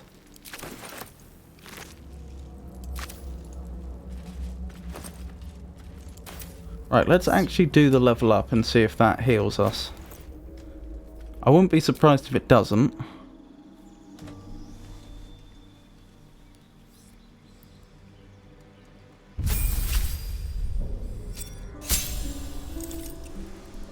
Right, how do we multi-class? Add class. Monk. Accept.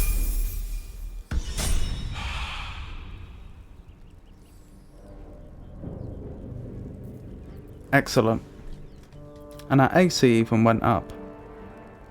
Or did it? No, that's probably because we built the character with a higher dexterity this time. What's next, I wonder? I suspect she'll probably gain the benefits of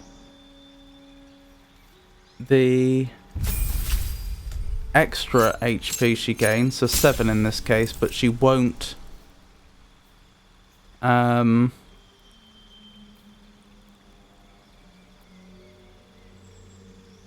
she won't go back up to full. Fear of wolves. Shadow Heart's scalp prickles with fear when she encounters wolves. If she steps within 9 meters of a lupine creature, she must make a wisdom saving throw or become frightened. Interesting.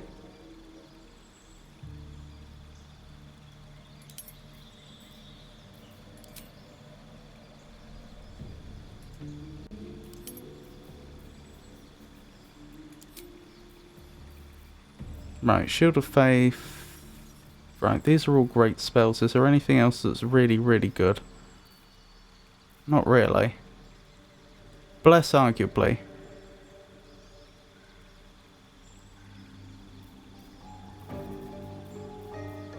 But I'm happy with what we've currently got. Yep, she's only gone back up to 8.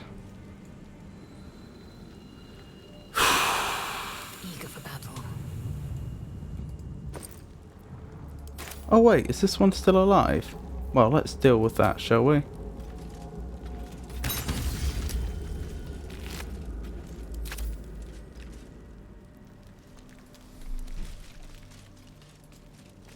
I don't really want to spend any more potions at this time, they're just too valuable.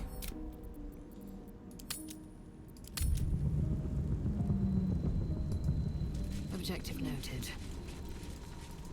And we also want to preserve our short rests, because if we've got these parasites in our brains, we want them out as soon as possible. Ooh, that area up there looks potentially dangerous.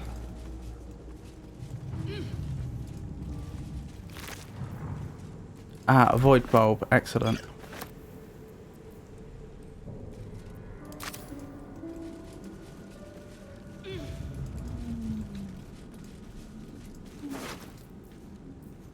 Silver locket. A finely crafted silver locket engraved with the words "For Papa."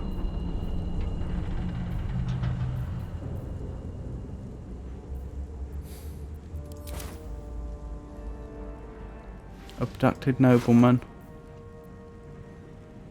That's of sentimental value, that should stay with the body.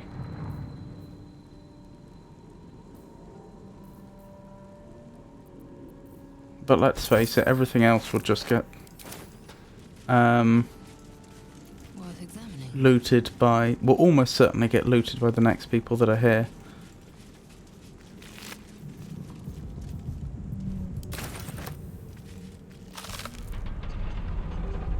Drow poison. Interesting. Many drow cultivate poisons with religious fervour. After all, Loith, their dread arcanid goddess, is pleased by only the deadliest concoctions.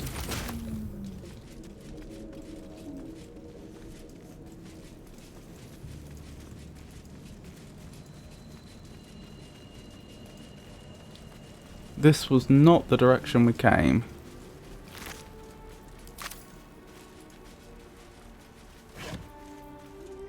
More thieves' tools.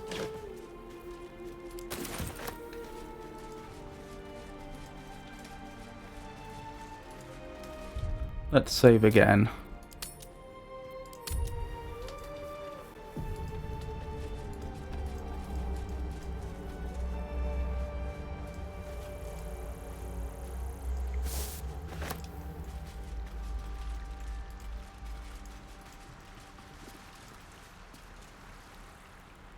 Something the matter? Oh, I didn't mean to click that, but still. We should get to know each other a little more. Must we? No harm in a little mystery, don't you think?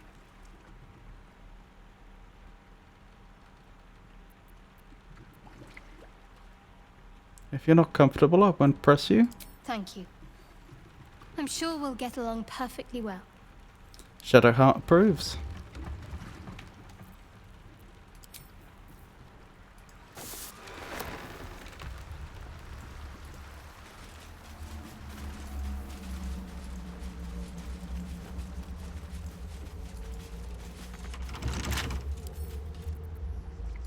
Minor hindrance. Oh. That wouldn't be a major problem, and I can add a bonus. I can add guidance. I could add astral knowledge dexterity. It is tempting. But at this point I could only fail it. This roll, I mean. If I rolled a natural 1 anyway. Even then I'd technically make the difficulty class. It's whether the game considers a natural 1 to be a failure on a skill check or not. It will be interesting to see if I use up the thieves tools or not though.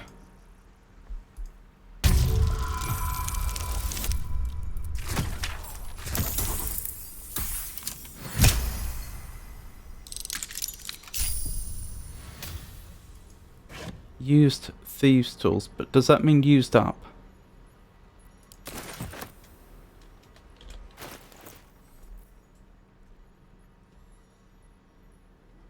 No. That's good to know.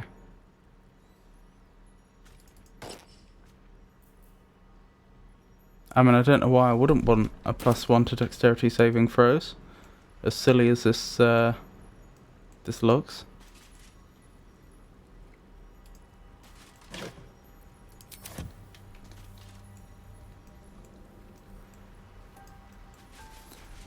Can I have an item that doesn't... Okay, that's not what I meant.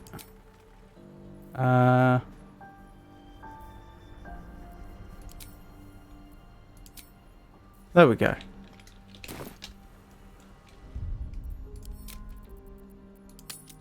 Right, let's keep going. Do we backtrack and check the other area of the Nautiloid? We probably should, but with extreme caution.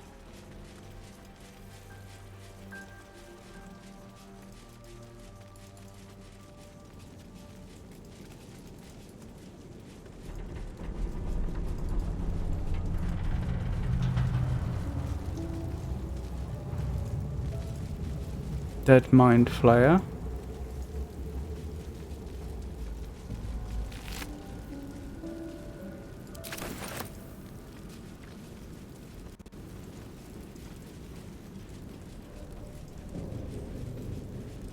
There. A mind flayer. And it's hurt. That thing's bound to be dangerous, even if injured. Best be careful. Good advice. You approach the dying Gake. The foul thing is at your mercy, and you would have its head. You could end its life here and now, if only you didn't feel compassion. We're being mind controlled.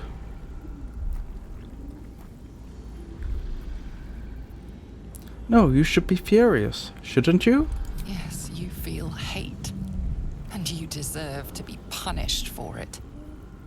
You should be whipped, made to bow before this creature in shame. It's possessing your mind, forcing you to love it, but then the feeling slips. The creature's mind seems to focus elsewhere. Concentrate on its thoughts.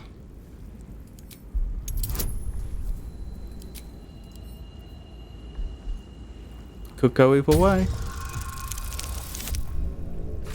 Blimey. Your minds fuse, lusting for something that is gone. But then its grip claws back with a vengeance, a vice locking your mind into obedience.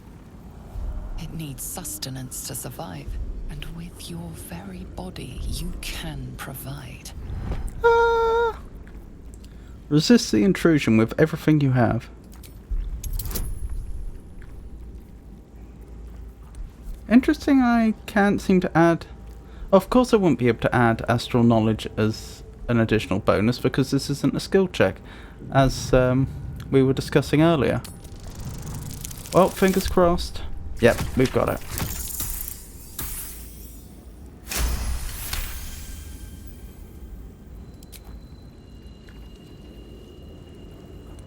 The monster lies exhausted, defeated. Its eyes, wet orange pearls, radiate malice. Close those eyes forever. Oof. Bit nasty, but very in character. Gay. Death is too kind of fate.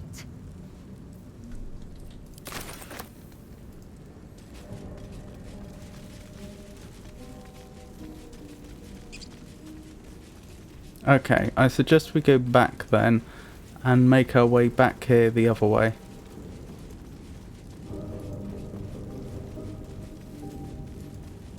I wonder what other...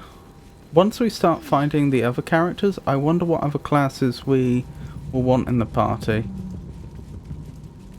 I am thinking of getting a druid. We'll also probably need at least one more frontline warrior type.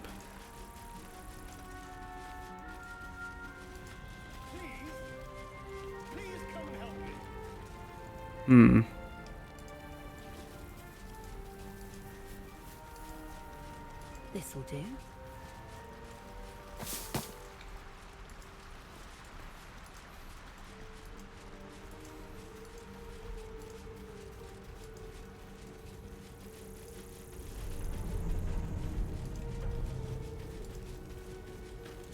Hurry! I've got one of those brain things cornered. There, in the grass. You can kill it, can't you? Like you killed the others? How does he know that? Easily. Stand back. There. Can you see it?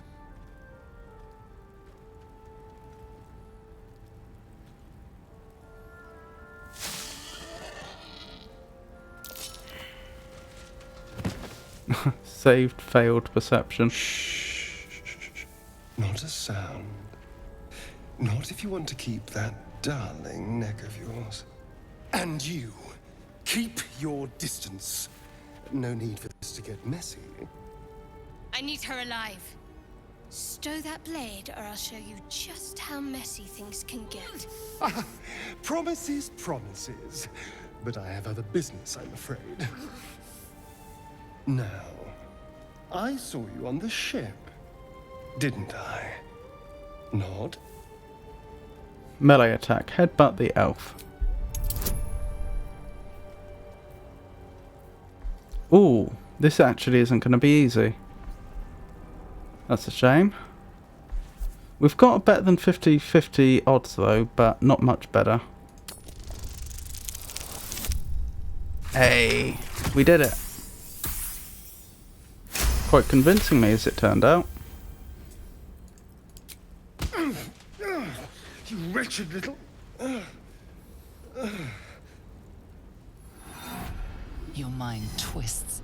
You're looking out of unfamiliar eyes, prowling dark, busy streets.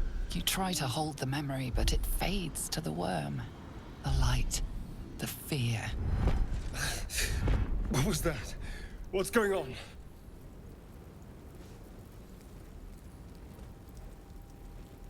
Put the knife away and I'll tell you everything. I'm not an idiot. It has to be those tentacled monsters. Something they did.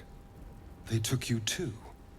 I saw it during whatever just happened. And to think, I was ready to decorate the ground with your innards. Apologies. What's changed? I don't see why he would have felt it was justified before and now not think it's justified. Glad to see we're all caught up now. Indeed we are. Please, allow me to introduce myself. My name's Astarion. I was in Baldur's Gate when those beasts snatched me.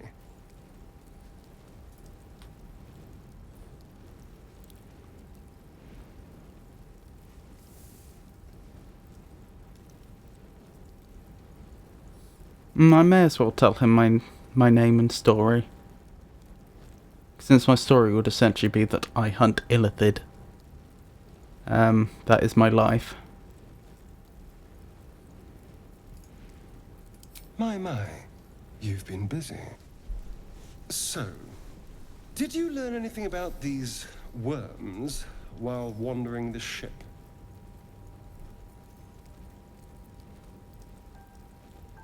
Yes, unfortunately. They'll turn us into mind flayers. Turn us into...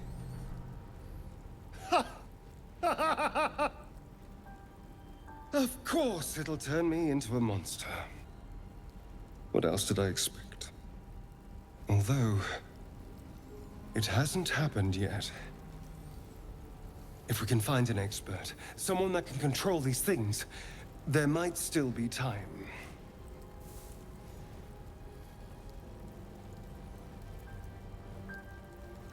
Control it. We need to get rid of it. Well, yes, of course. But first things first. He may as well travel with us for now. Whether he'll be a permanent member of the party, I'm not sure. But the more muscle we can get right now, the better. You should travel with me. Our odds are better together. You know, I was ready to go this alone. But maybe sticking with the herd isn't such a bad idea. And anyone that can crash a mind flayer ship and walk away seems like a good person to know. All right. I accept. Lead on.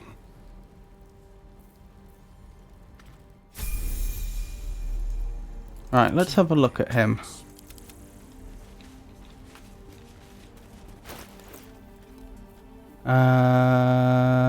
Charisma is not very good. I had expected him to be a charismatic character. I'm not sure why. Don't touch me. And I was thinking that would be a good reason to keep him around, but he's certainly not. What class is he? He is... where would I check that? A rogue. He's a rogue. That would have been my guess, but best to check. Okay. A charismatic rogue could have been useful.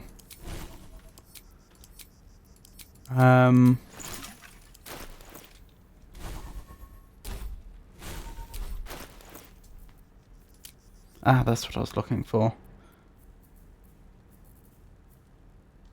He does have proficiency in deception, performance, and persuasion, though.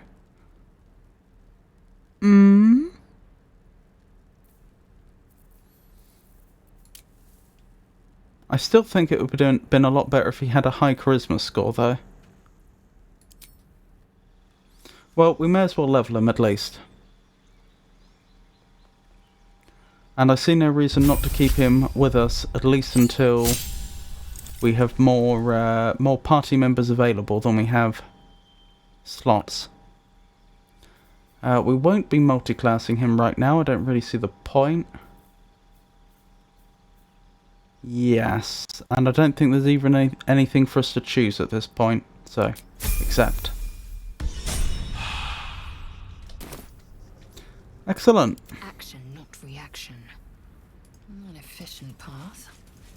Right, this brings us back round to here.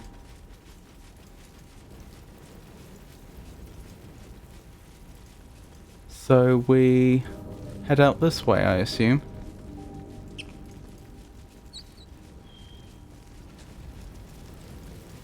Dead goblins over there. We could go up Worth that checking way or for this way. supplies, maybe. Yes, I agree.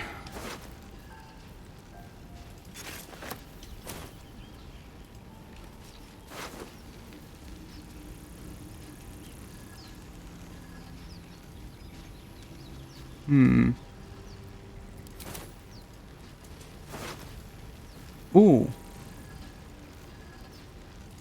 Don't mind those two. I just noticed you can see in the bottom what type of weapon it is. It says scimitar, light and finesse. Is my sword a finesse sword? It's versatile, which I think is just as good. I could be wrong. Actually, can't I test that? Can be used with one hand or both. Deals more damage when wielded with both. Oh, okay. That doesn't mean what I thought it meant then. Oh, so perhaps I would be better off with a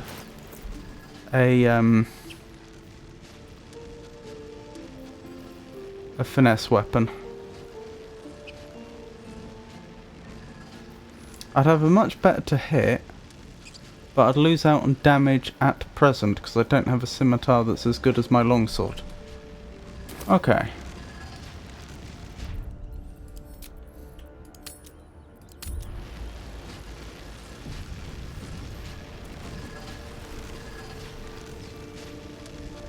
Approach the sigil on the stone. Magic glitters and swirls from it erratically, as if malfunctioning. It looks slightly dangerous. Touch the sigil.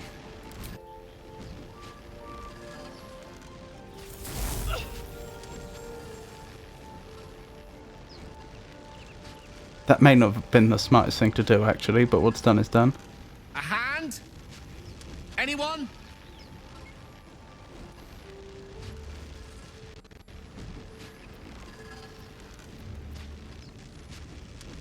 Strength. Grab the hand and pull. We don't actually have a high strength. Yeah. I'm a bit worried about what happens if this goes wrong. Our odds aren't too bad. Oh, blimey. It said critical success. That's it. Go on. And have Keep going. automatically passed it. So yes, I'm guessing 1 is an auto failure then.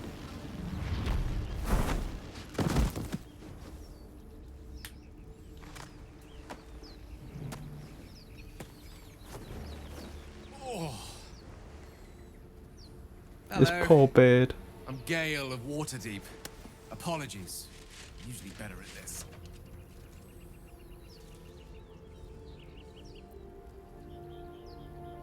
No need to apologise. Are you alright? A bit shocked, but friend, it's a relief and a pleasure to make your acquaintance.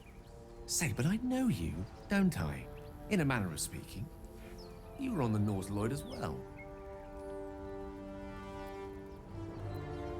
Never mind the Nautiloid. How did you get stuck in that stone? I don't know what transpired exactly, but the ship broke into pieces and I suddenly found myself in freefall. As I was plummeting to certain death, I spied a glimmer quite near where I estimated my body to impact with less than savory propulsion.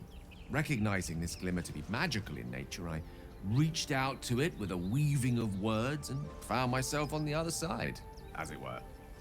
How about you? How did you survive the fall? I don't know.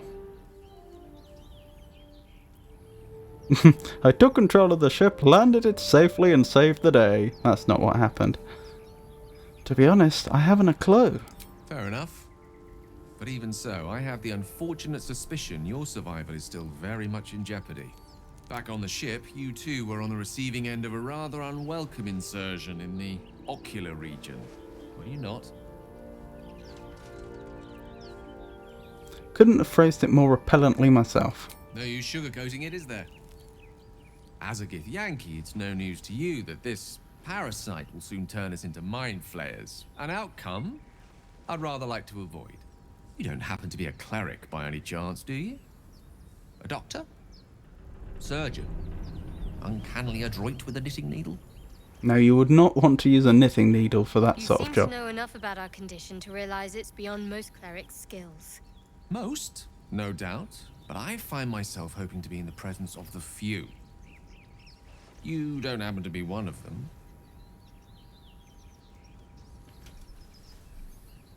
Hello, Admiral. Things are going well? How about you? How are you today?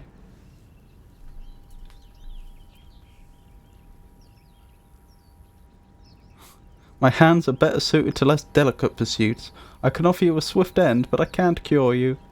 As we've established, few enough can. It's not exactly a common affliction. We're most certainly going to need a healer, and soon, too. How about we lend each other a helping hand once more and look for a healer together?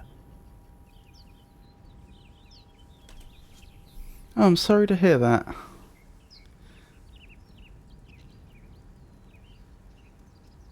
I hope you feel better soon.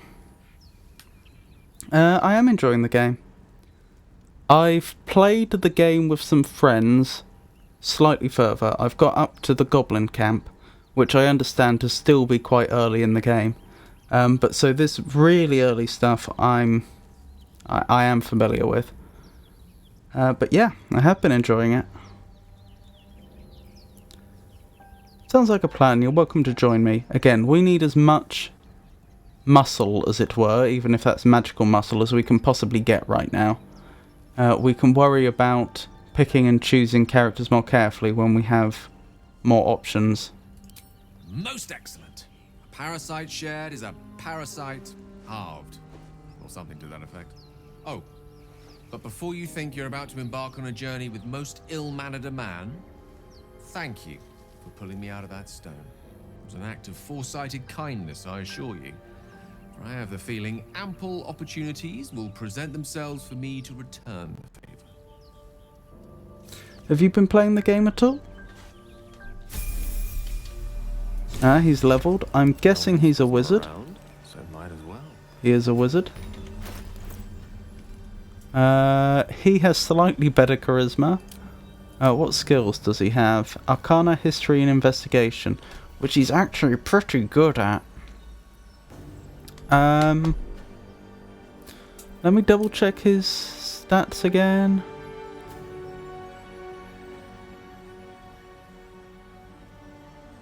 Right.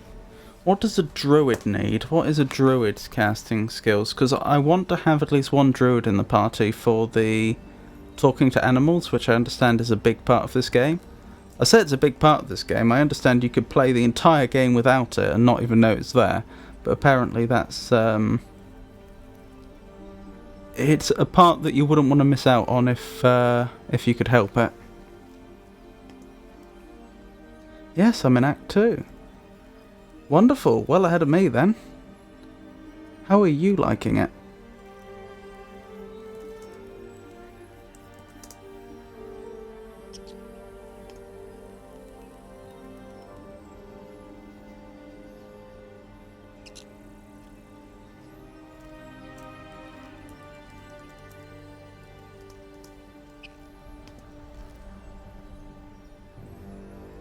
Yeah, just a second. I'm trying to look up what the casting skill is for a druid. Wisdom. Yeah, he's not very wise. He's intelligent, he's not wise. Okay, so he's not going to be our druid. Funnily enough, Astarion actually is wise enough to be a druid. Oh, I have the magic touch.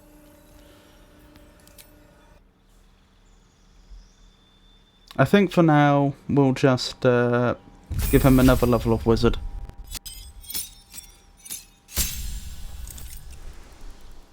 The other thing we could do is there's a character called Karlach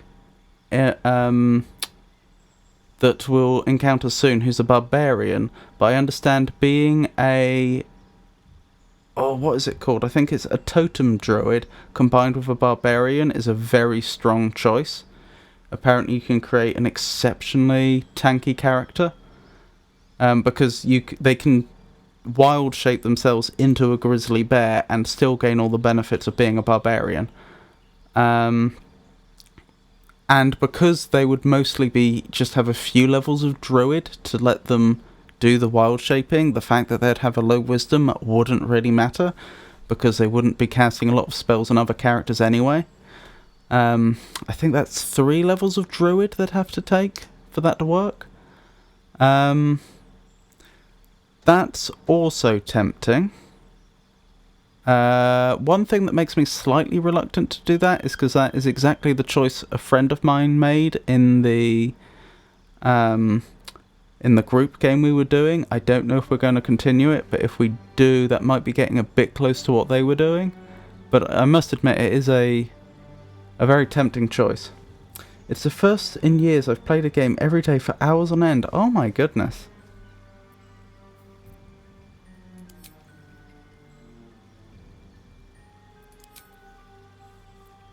Sounds like you are having a wonderful time.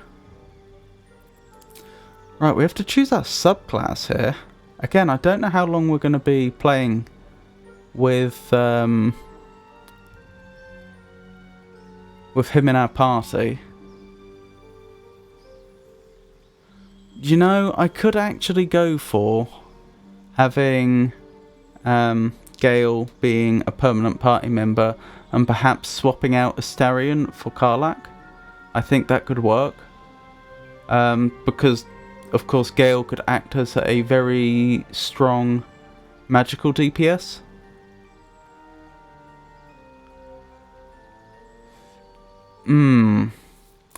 The only thing that worries me slightly is that because we've got these mind flayer parasites in our brains, I don't want to do much resting until we've got them out of our brains. Or at the very least, I want us to try very hard to rest the minimal amount until it's clear that that's no longer viable. And because Gale is a spellcaster, he's really going to suffer under those circumstances, because he'll use his few spells and then not be able to do anything. So maybe the clever choice here would be to have Astarion be the 4th party member as a rogue at the start of the game, and then swap him out for Gale later on. But I also don't particularly want to do any respecking if I can help it, because that's metagaming. So we probably should make sure we do a good job of choosing his Gale subclass right now. Evocation spells focus elemental energy into powerful attacks and enchantment. Those who specialise in this skill are known as evokers. Learning evocation spells from scrolls only costs you 25 gold per spell level, not 50. Learning, yeah. Create pockets of safety within your evocation spells. Allies automatically succeed their saving throws against these spells and take no damage from them. That's pretty good, because evocation spells cover most of the big damage dealing spells in the game. Certainly not all of them, but things like Fireball and what's it called? The Thunder one that I forgot the name of. Is it Thunder Wave? These big hitters in the early to mid game, those are all evocation. So that is tempting. Grim Harvest. Once per turn, if you kill a creature with a spell, you regain hit points equal to twice the spell slot level used. Strikes with a necromancy spell. Undead and constructs are unaffected. Having a bit of healing is tempting.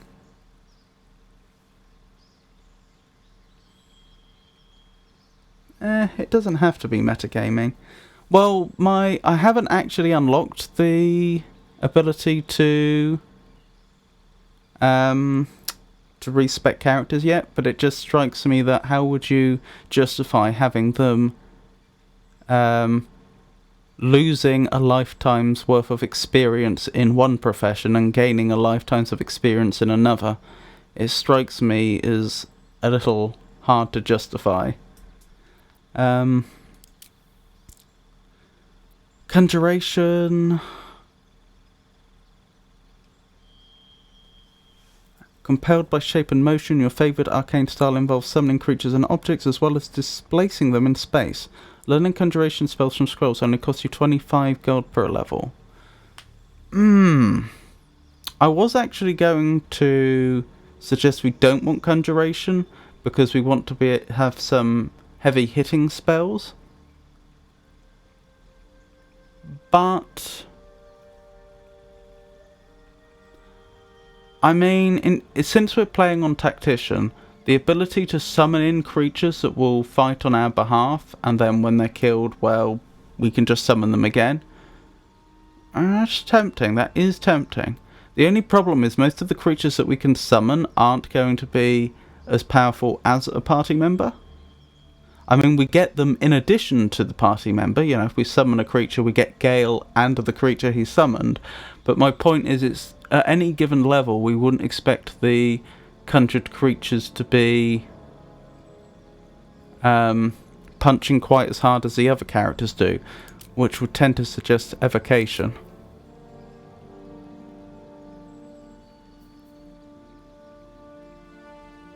Hypnotic gaze, that's quite nice.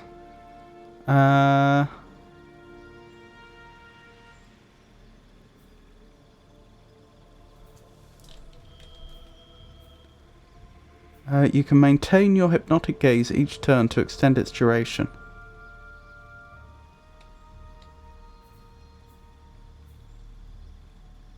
It's melee range though. It doesn't say... It doesn't... The weird thing about Hypnotic Gaze is it doesn't appear to be a spell, even a cantrip, because it doesn't specify itself as such, but it also doesn't say that it's a short rest or long rest ability, which would suggest we can just spam it as much as we want, which seems a little powerful. You peer through time itself and can sculpt the future, like temporal clay, into a more favourable form.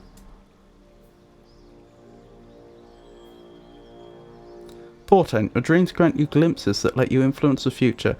After each long rest, you gain 2 random portent dice. During the day, you can use your reaction to change the die of any attack roll or saving throw rolled near you to one of your portent die.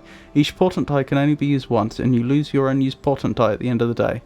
That sounds a lot like the Mystic class that was added by Unearthed Arcana in D&D 5e. I seem to remember the Mystic being incredibly OP, but I think they also got more than just 2 of these portent dice. Whether this would be a good choice would actually, I think, depend a lot upon whether the number of portent dice go up as Gale levels. If it does, say it's always going to be equal to his level, that's actually potentially a little overpowered. It's really tempting to go with just evocation and just, you know, rely on the fact that we could hit enemies with fireballs and other just straight up big damage dealing spells. But the ability to just as it were, correct one of our attack rolls to a hit when it otherwise wouldn't have been, or vice versa, change an enemy's attack to no longer be a hit or no longer be a crit. That's the sort of thing that could win us fights that we otherwise wouldn't have stood a chance.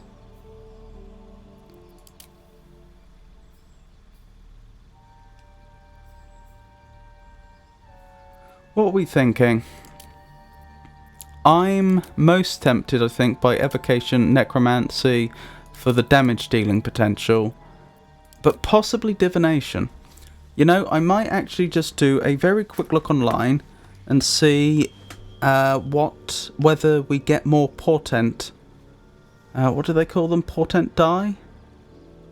If we get more portent die as we level.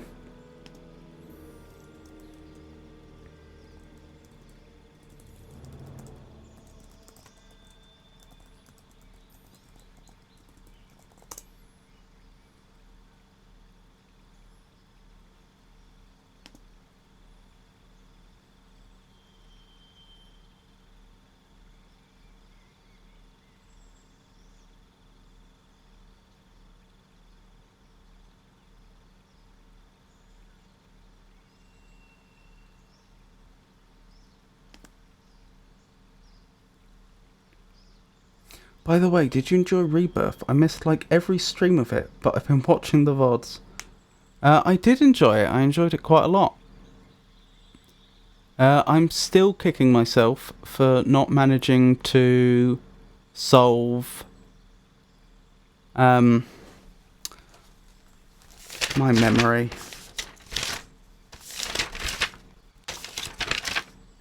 For not managing to solve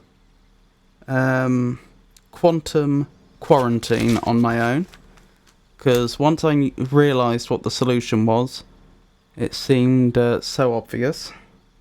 But yeah, other than that, I really did enjoy it. It was good.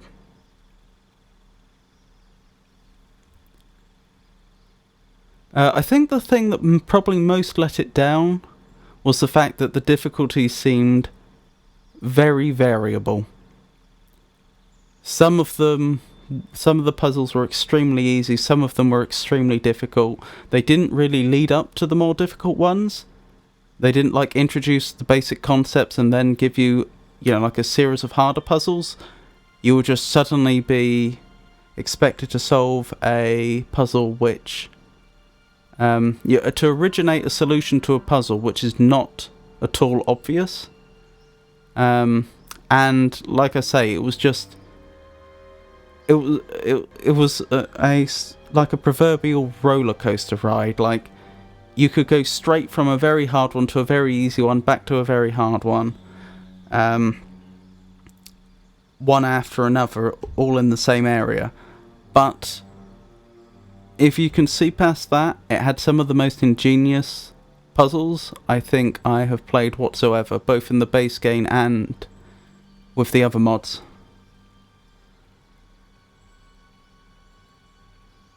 By Rebirth streams, I mean Trust Exercise and Rebirth streams.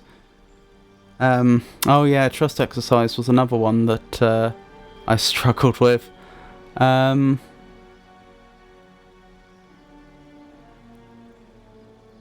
but I did figure out Trust Exercise on my own in the end. It was, oh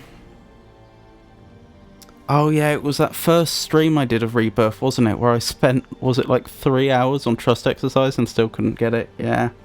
I agree with you on that. Trust Exercise is brutal. I don't remember Quantum Quarantine. Are you particularly worried about spoilers? I'm assuming you've already played it.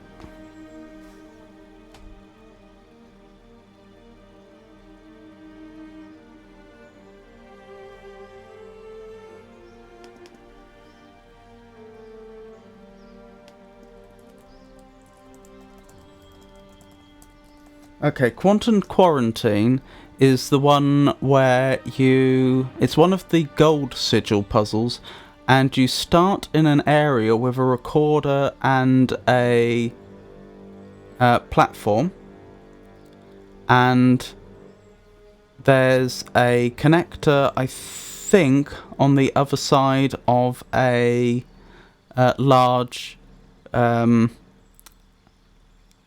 platform, if you will.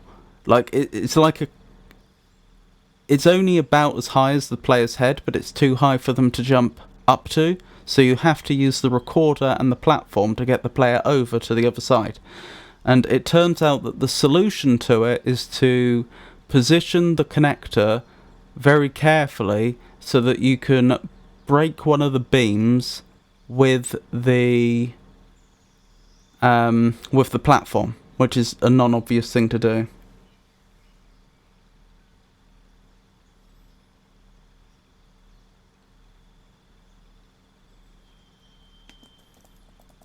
I couldn't see online any evidence that we get more portent die as we level, so that's, again, pushing me back towards evocation or necromancy.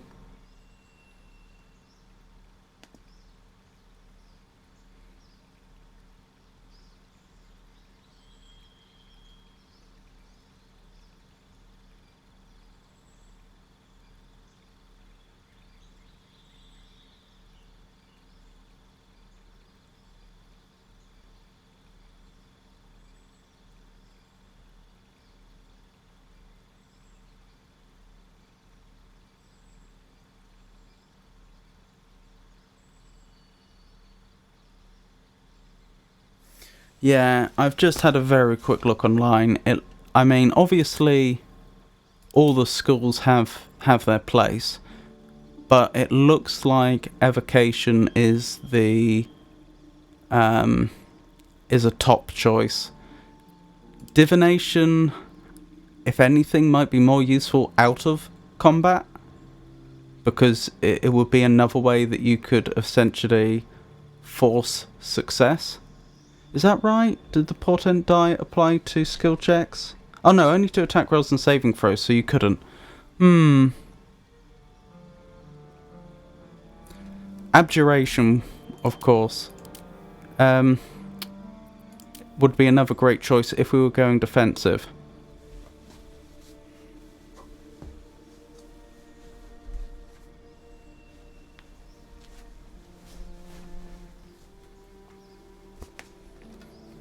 I am leaning towards evocation, I have to say.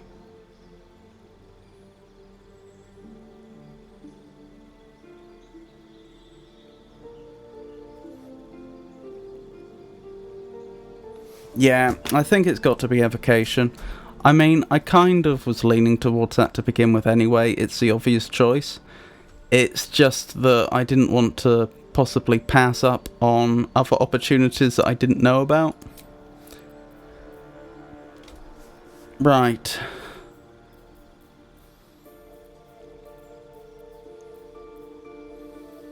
Ooh, find familiar. That's actually pretty good, because that'll allow us to effectively have an extra party member. Not a very strong party member, but even so. What else do I want to go with? Charm person would be useful out of combat. I mean, it can be used effectively in combat, but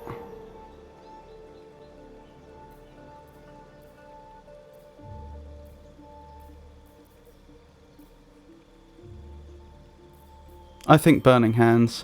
We just want to be able to do that damage, don't we? Actually, Ray of Sickness isn't bad either.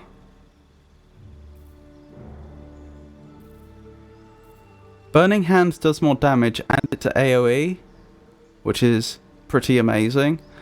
But Ray of Sickness has the possibility of poisoning the target, and poison is not fun in this game. If I recall correctly, poisoning will give them disadvantage on their attack rolls and saving throws, I think. The poisoned condition, I mean. It's pretty brutal. But yeah, I think probably Find Familiar and Burning Hands. Since you can learn from scrolls, it doesn't even matter that much which Wiz subclass you pick. Though I would pick Evo. Yeah, I know what you mean. That's not wrong. It is worth pointing out, though, that some of them have special abilities which just you wouldn't have if you picked a different one, and that could make a difference. Things like the Sculpt spell versus the Portent.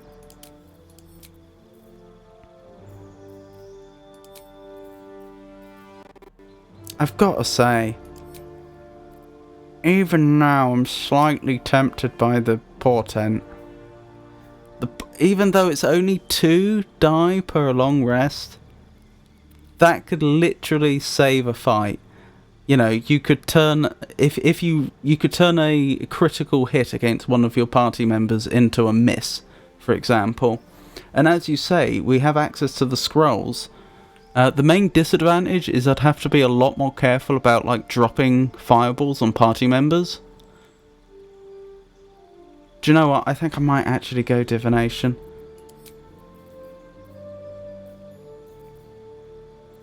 Just being able to change a role is so good.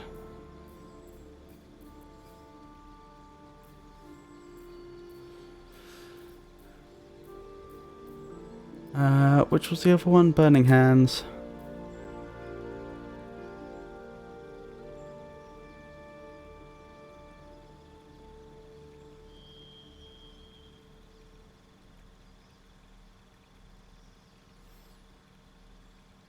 Yeah, maybe I'll end up regretting this decision, but I think that's what I'm going to do.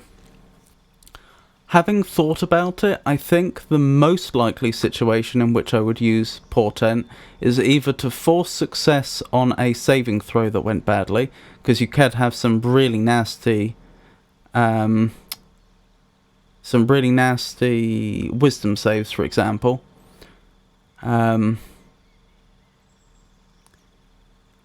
Or potentially, if I need to take a particular enemy out in a given round, they just have to go or we lose the combat, and say a character misses. Again, that is a situation where... actually, I should probably double check. Portent does apply to all characters in the party, doesn't it? Rolled near you to one of your Portent dice. What counts as near?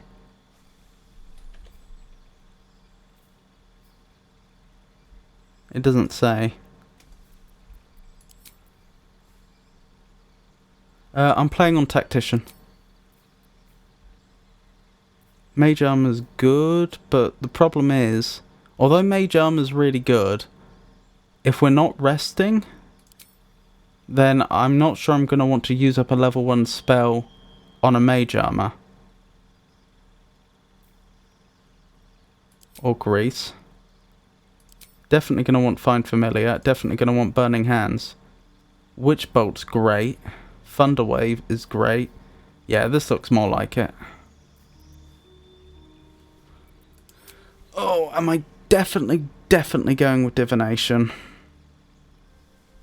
Just for Portent.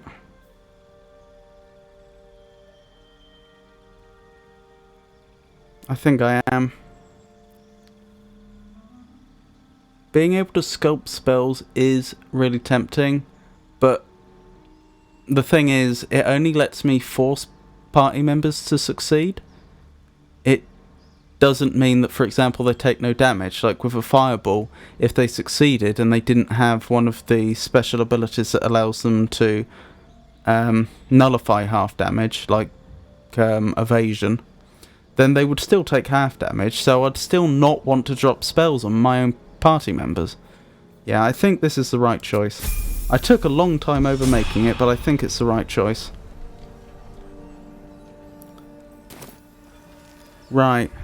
Let's save and keep going. Goodness me, I did take a long time over that decision, didn't I? Indolence breeds madness. Without delay. I think Karlach is up in this direction, if I recall correctly.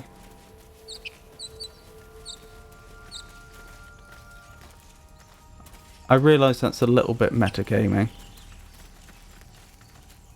But, I mean, we're going to be exploring the area no matter what anyway. The entire area. Oh, maybe I'm wrong. Maybe I am wrong.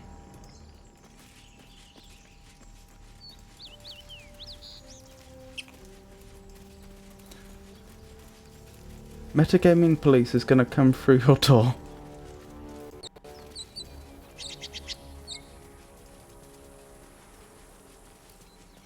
Lizelle is there if you don't pick her. Oh, it's Lizelle that's there. Okay, then I haven't the slightest clue where Karlach is. I'm sure we'll encounter her in time.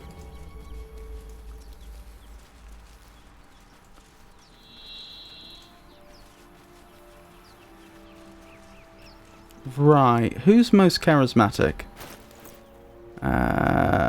Certainly not Lizelle. Certainly not Shadowheart. Oh my goodness. There's not a single likeable character in this party other than arguably Gale. How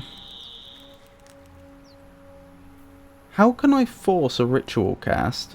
Or don't I? Does the game just assume I want to use a ritual cast?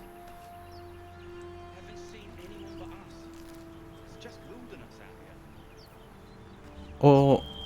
yeah. Because I don't want to use up one of his level 1 spells. I might actually save here before I have him cast it.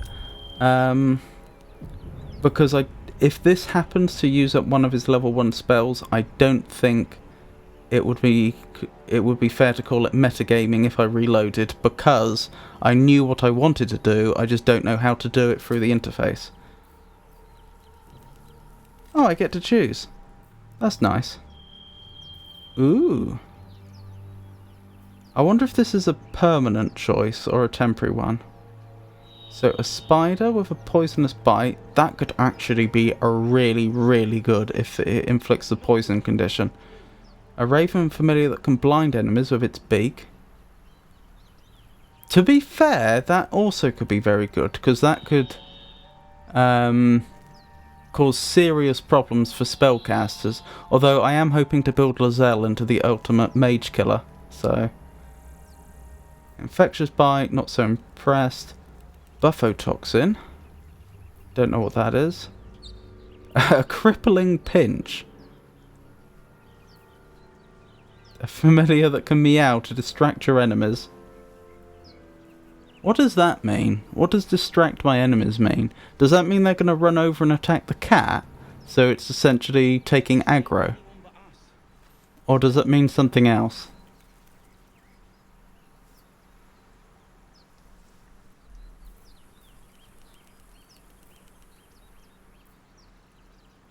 I think I'm going to go with the spider. Poison is really good. And it didn't use up a spell slot. Good. This spider is not very strong. It can take aggro. Okay. Assume nothing. Out of curiosity... oh, I can't cast this again. Once per short rest. That's fair enough. Oh, enough waiting. I crave blood. Right. I may as well send Lozelle in. I could make her really good at charisma skill checks. If I do that, she's not going to be... I'm not going to be able to make her really good at dexterity to pick locks or intelligence or wisdom or any of that. I think this is the right choice, though, because just avoiding the combat here, if we're not going to be resting, is... you know, that is worth far more than just getting through a single lock.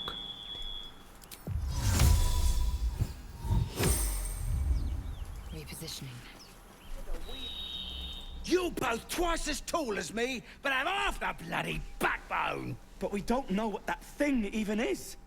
And what about the crypt? I'm telling you, it's a ship. And the crypt can wait. Mari and Barton have been trying to break in for days.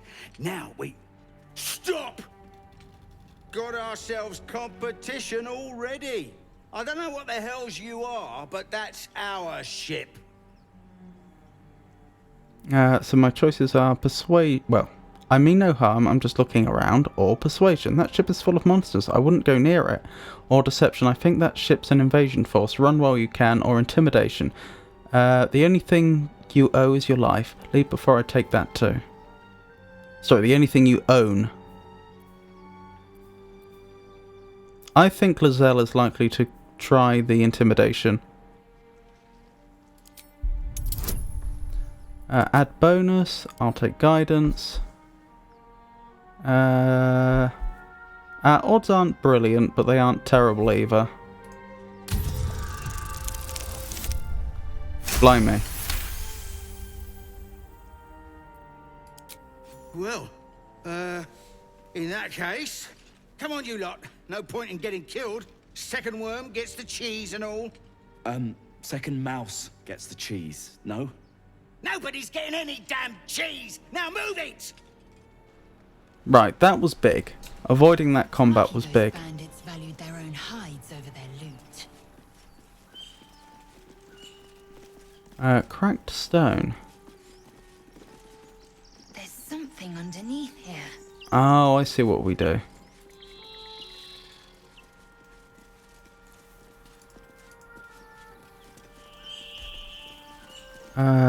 Where is...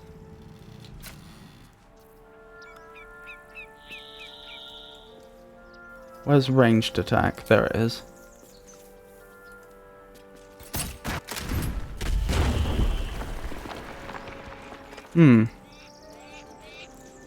Now I've done that, I'm a little concerned that may count as desecrating, but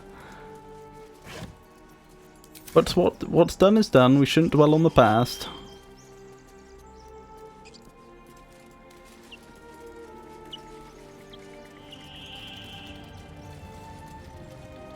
Why was there a massive rock suspended there, actually? I can see the machinery, I don't see what the point was.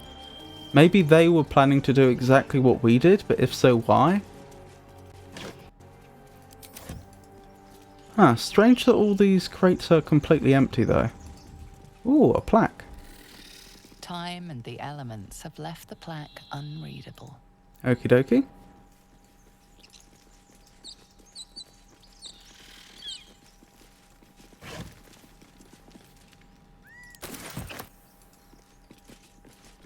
Looks like we got some cheese.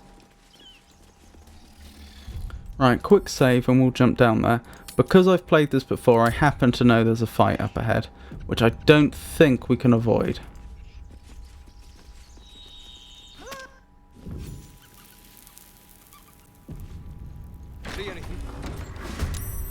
Oh boy.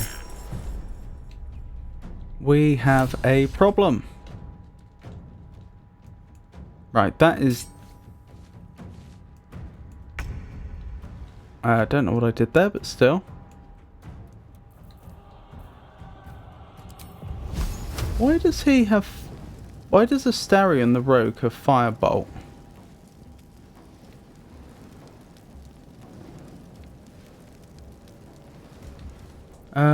I'm actually going to investigate that quickly.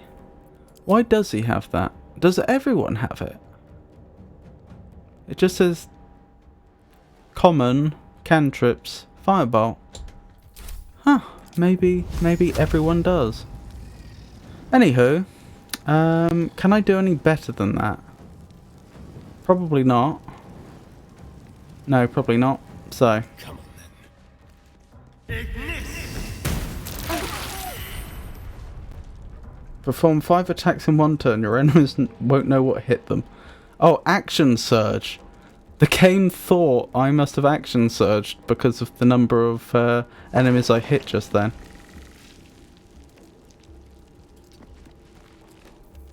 I mean, it would be rude not to, really. Oh, but he's only got a 40% chance of pulling this off. Ah, oh well. I will ascend. My path be true. Right. 6 health. I'm probably better off attacking than I am. I'm probably better off attacking than I am trying to push them in there. Why do I only have a 65% chance to hit? Do they have a incredibly high AC or something? No, only 13.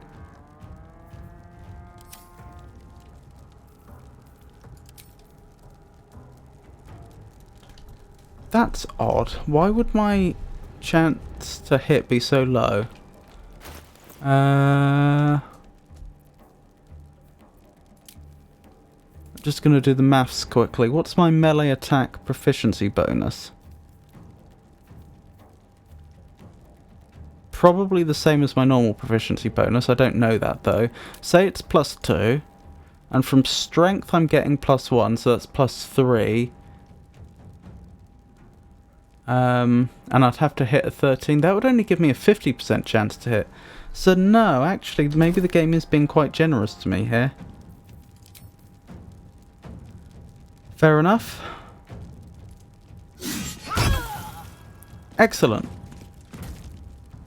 What do I do now, though? That's the question. I think we run up and close the door. Oh, I'm not allowed. Okay. That's a shame, because I probably don't want to be standing here if that's the case. I think there's absolutely nothing I can do about that, though. Yep, I think I'm just stuck. Alrighty.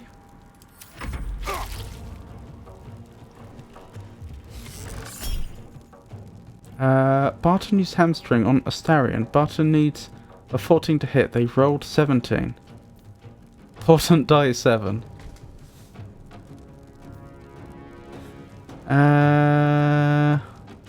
Shoot an enemy in the thigh and possibly reduce their movement speed by 50%. 3 to 8 damage. I don't think this is the time to use the portent die. It is tempting, but I don't think it is.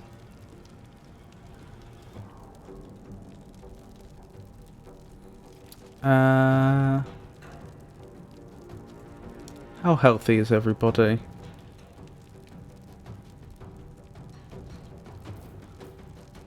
Does he have a cantrip?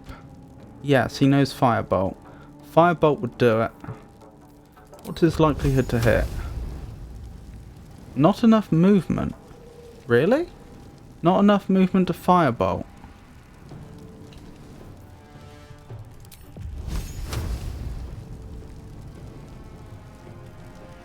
I thought that was strange. 65% chance to hit. That's probably the best we're going to get.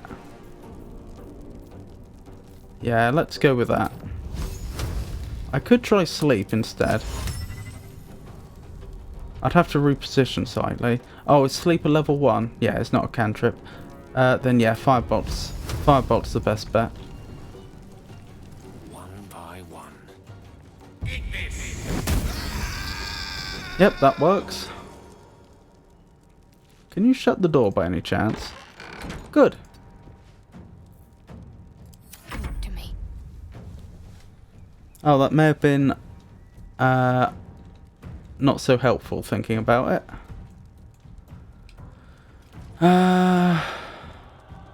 Never mind. We'll do what we can.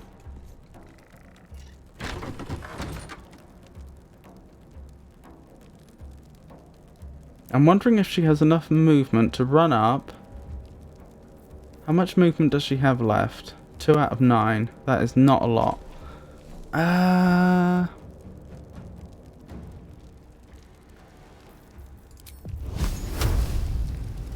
The game's clever enough to take the door into account, it would seem.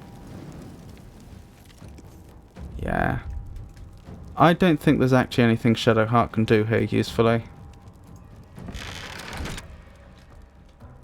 Can I have her back off a bit?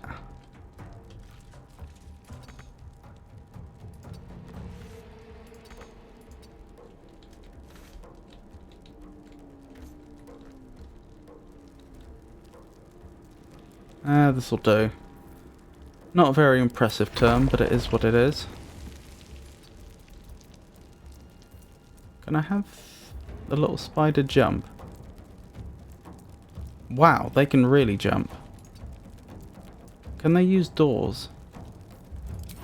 Possibly they can't because there's not enough space.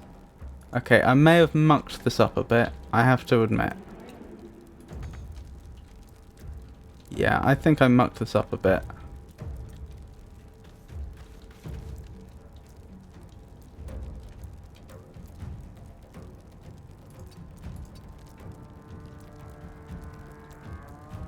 Oh, it is what it is.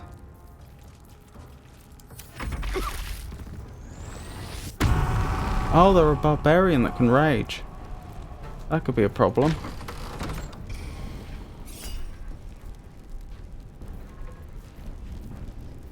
Concussive smash.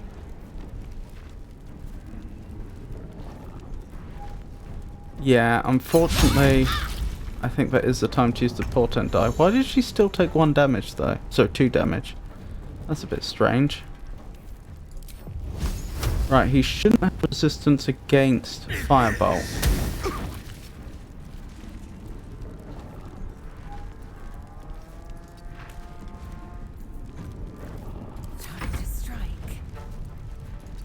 Alright, let's try to end this.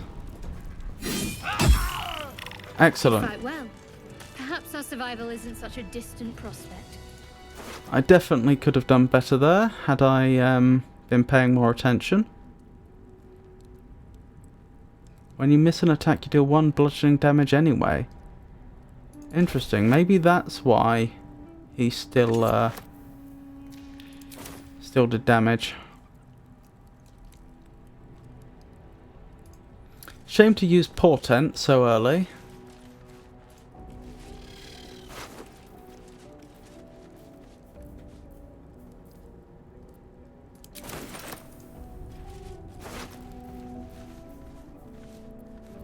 But that was probably the right call because she was so low on health.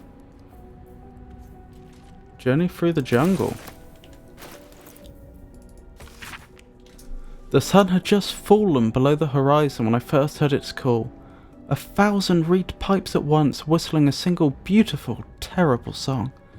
"Ulu Thalong," said Jaw. "It's coming." Jaw dropped her pack and scurried up the nearest biter. With a bit more effort, I climbed a tree of my own, and the two of us surveyed the grassy ground beneath. Ah woo! There it was again, above and beneath and all around, so close my skull vibrated from the sound. The ferns and foliage under me rippled and swayed. Jaw held a finger to her lips to demand my silence, and in one motion it snatched her. A vine? A tentacle? It hardly mattered. The hunter had found its prey. Jaw's scream swelled, then faded as Ulu Thalong dragged her away. I leapt down to chase, but the creature left no mark behind. The grasses were untrampled, the shrubs unbroken. I had only the memory of that harrowing call to guide me. Little concerning.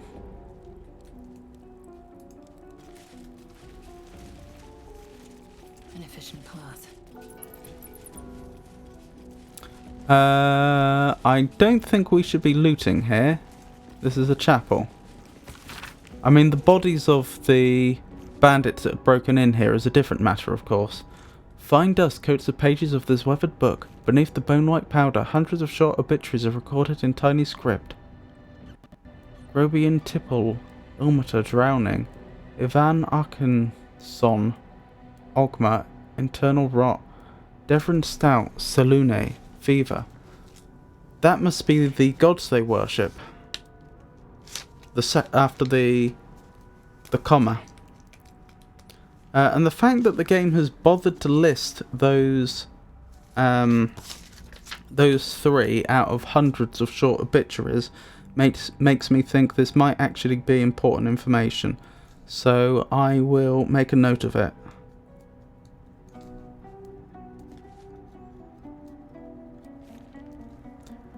In fact, I should probably take this opportunity to speak to Shadowheart about this place. She may have an opinion on it.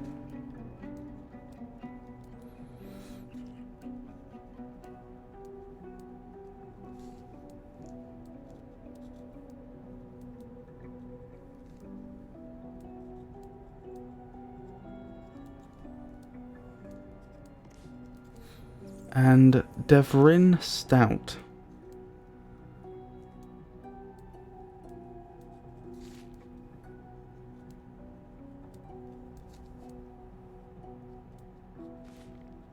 Salune, fever.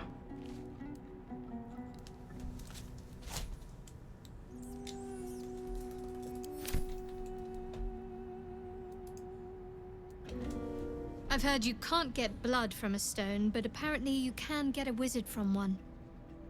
Gale seems interesting. Okay, no specific dialogue options for this place, though. You do not recognize the language on the plaque. Do I not? This text is ancient. A dedication to a forgotten god? Gale might know ancient languages. You do not recognize the language on the plaque. May as well try. You do not recognize the language on the plaque. We should probably have Shadowheart heal. I think it's going to have to be a potion. Can we do better than that?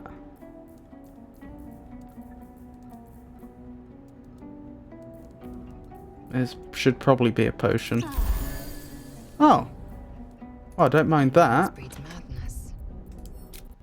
We rolled very well for healing.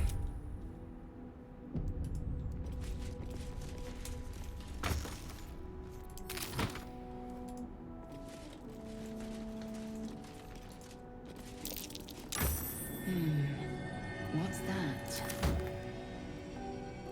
What is that? What did that do? I don't know. You'll know I'm not looting things that are part of the chapel, but that doesn't mean I won't look at things.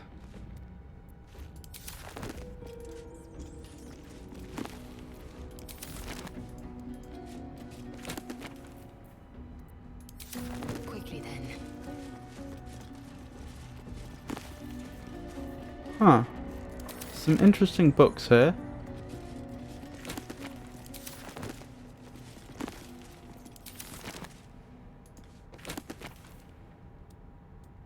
Can I look at them without taking them? I could.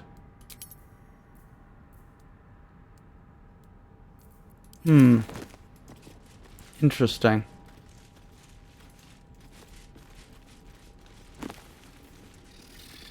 There's quite a few books here. We probably shouldn't stop to read all of them right now.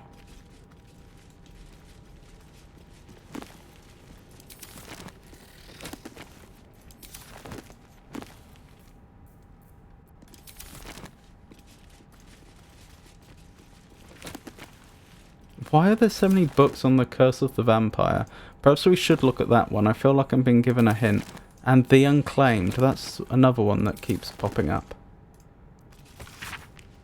In her life, this is The Unclaimed. In her life, her service had been impeccable. Daily did she devote herself to the Lady of Loss. Daily did she free herself from the tyranny of memory. All in time was lost to her. Her relations, her preferences, even her own name. Upon the altar of her devotion placed she the ultimate offering, her emptied mind. And when she died, when she awoke in death and found herself standing in the pale and faded city of judgment, she waited for the Lady of Loss to retrieve her. A million souls and more passed her in colourless gusts, but no hand materialised in her hand, no voice whispered her instruction in her ear, no guidance proffered itself from the bleached and barren sky. Time, immaterial time, passed around her like air, coming and going, and still the goddess did not come for her devotee. Kalemvor pitied her, as much as the Lord of the Dead is able, but could not intervene. This cleric of the Lady of Loss, unclaimed despite her worthiness, might yet have one more lesson to learn, that not of forgetting, but being forgotten. Goodness.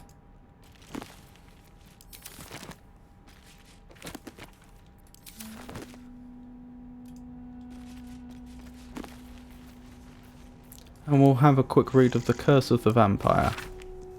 Hearken close and beware the vampire. Beware its cold beauty. Beware its charm. Beware its curse.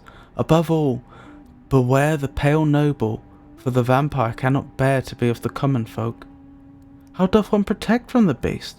Walk not in the blackest night, for the vampire loves these nights more than any other. If you must walk, do so by the light of our moon, and take care. Carry the blessings and marks of your God at all times. But remember, your home is a fortress, if protected well. If you hear a knock in the night, be wary. Let no stranger into your home. If it be a friend, look upon them. Do you find them pallid and wan? See you any mark upon their neck? See you any dirt upon their clothes? Unless their need is great, turn away all but the most trusted. And if the beast finds a way into your home, flee. Leave love and family behind. You will not save them if you fight. You will not see them again. But they will see you, pale and smiling, calling them into the night. Blimey.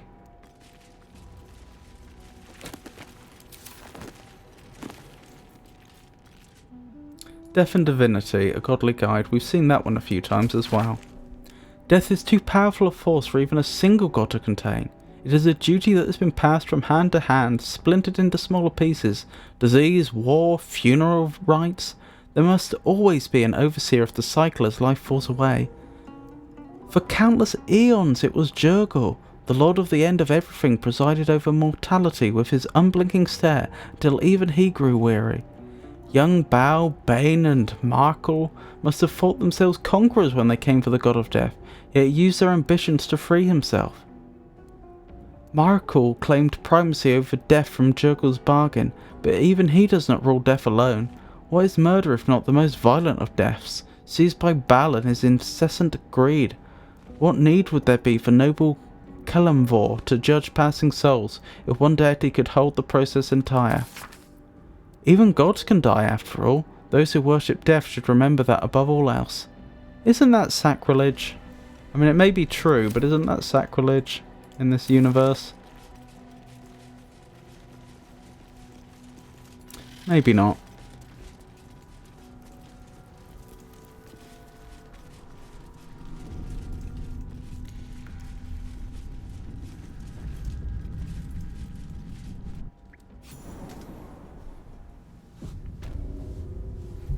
Dank crypt.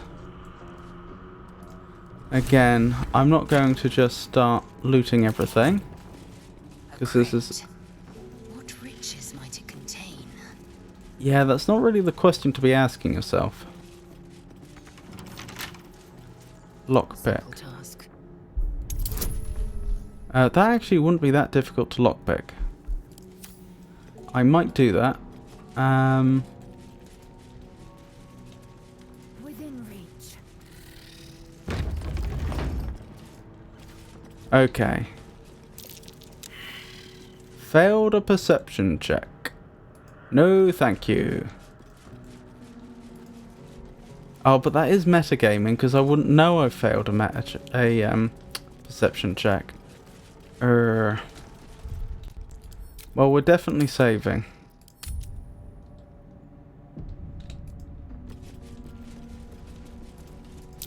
Be careful. There are traps about. Then, now that you've declared that, party members, back away. And can I send Astarion in on his own? Is there some sort of solo mode? There we go. Yes, let's.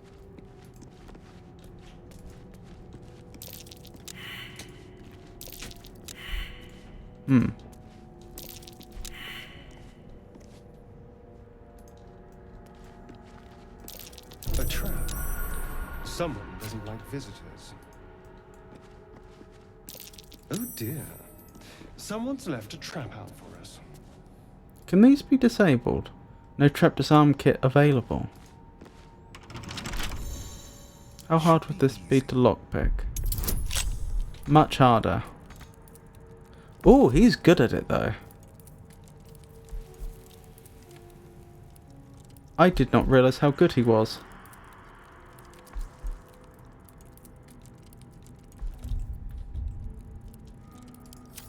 I won't have him do that yet. I think I'd prefer to have him attempt the other door first. Oh dear. Someone's left a trap out for us. Oh dear. Someone's left a trap out for us.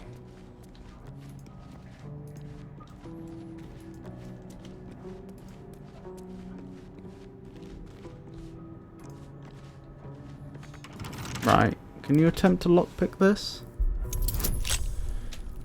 Let's put you back into the party so that you can have guidance as well.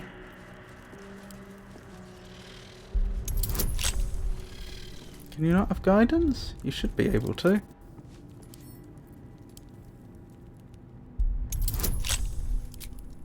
There we go. He would be very unlucky to fail this. Goodness me. 26.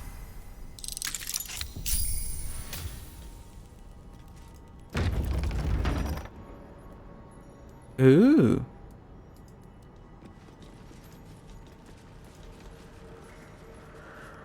Entombed scribe.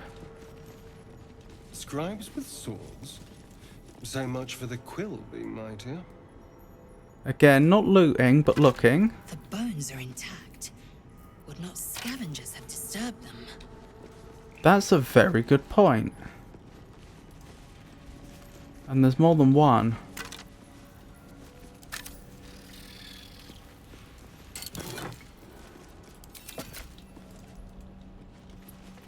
Oh my goodness. This is interesting.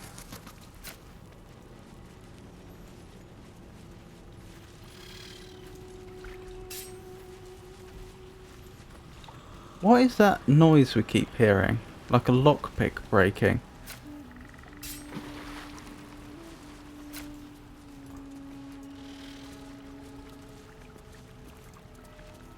A lever, eh?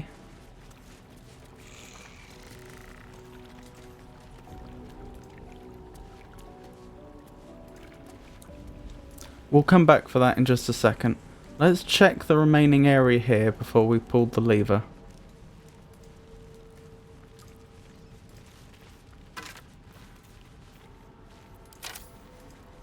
It's odd how they still have money and weapons on their body. And considering their positioning... Statue to Jurgle, if my lessons were true. The final scribe. Interesting. My faith will guide me.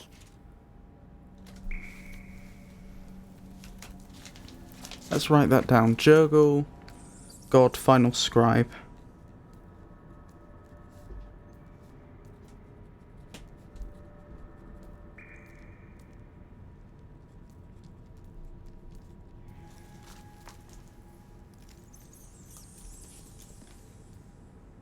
Something the matter?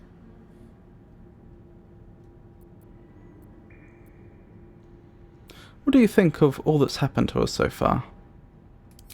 We haven't gone all that far yet. What are you referring to exactly?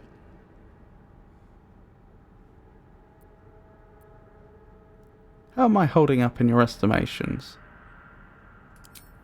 You saved my life aboard the Nautiloid. I'd never have expected that from a Gith. And since then, you've seemed reliable. Maybe I'll have to reevaluate what I think I know about your kind. Turn to other matters.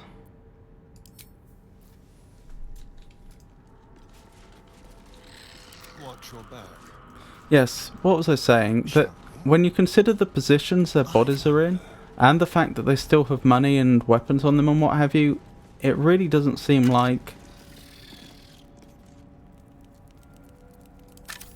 this was some deliberate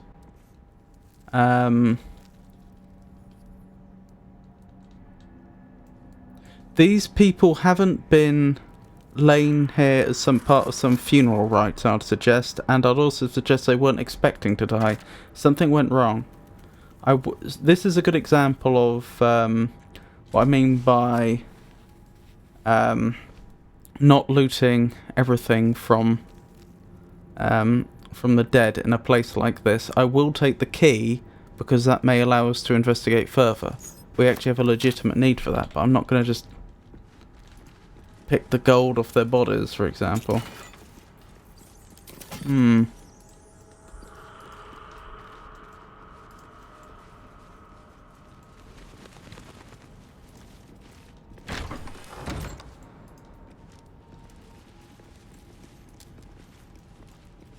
A chained book. Oh, that's just begging to be read. I missed that. Where's the chained book? Book of Dead Gods.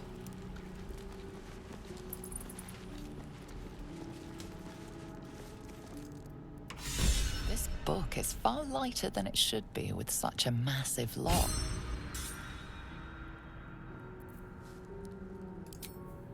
Leave it for now. Let's have someone who may have expertise take a look. This book is far lighter than it should be with such a massive lock. Arcana, search for an arcane rune to sabotage. So the key we picked up isn't to this then?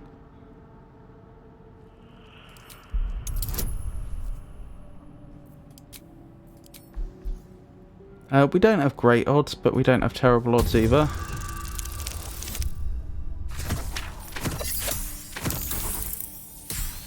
Oh, just.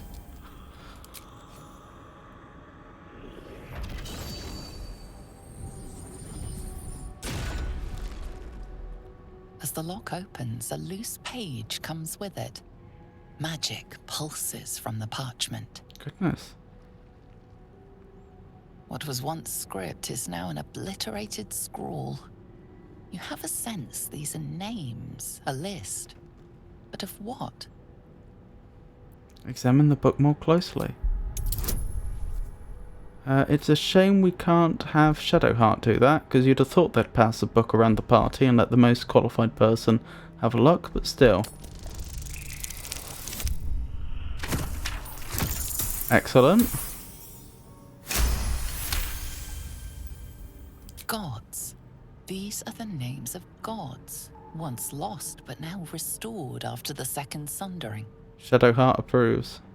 The last three names in this book sit close together, but are so devastated by the scrawl as to be unreadable. Entire pantheons have dwindled and been reborn, silently recorded by this book. Acolyte, divinity undone. Shadowheart is inspired.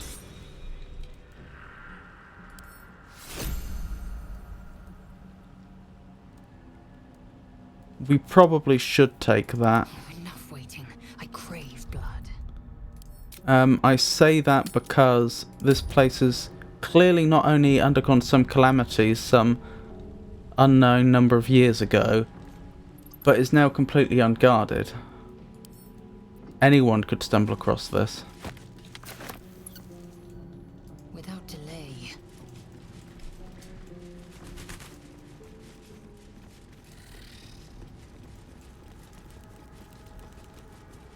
Wait. Asteron should be taking the lead. Hello. I'm not pressing that right now. Something over there.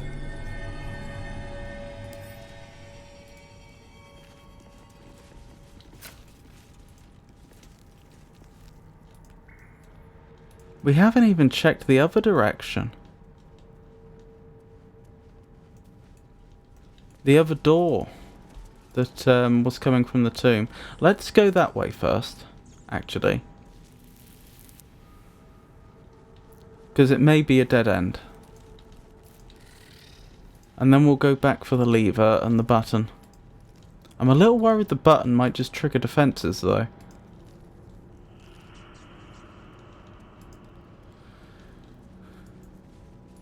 Best avoid that trap. This place is more dangerous than I thought. Best avoid that trap.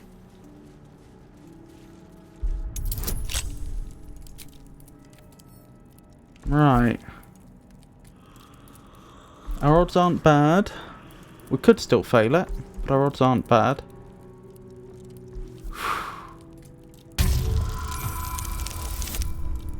Yeah, we've got it. Pretty convincingly, actually.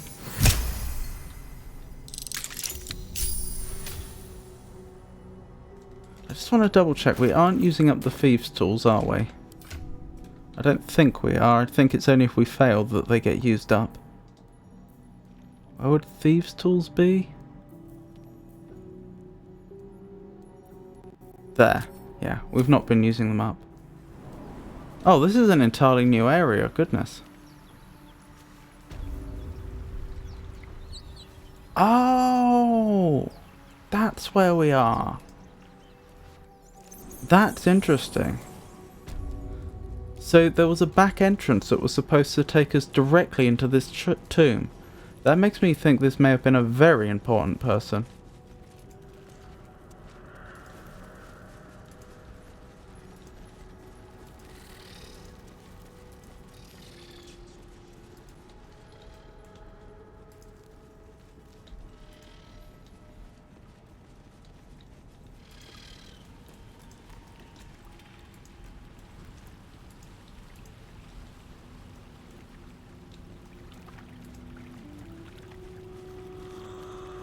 Is there a quick save button in this game, actually? I wonder if I'd be better off quick saving. Incidentally, I know I said that I've done everything up to the Goblin Camp. I haven't seen this before. I've been into this area where we had the fight, and I saw the room with the sarcophagus in.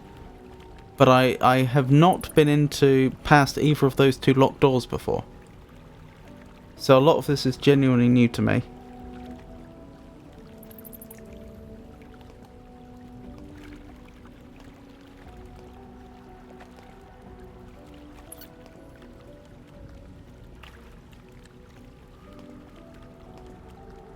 What am I looking for? Baldur's Gate 3. Quick save button.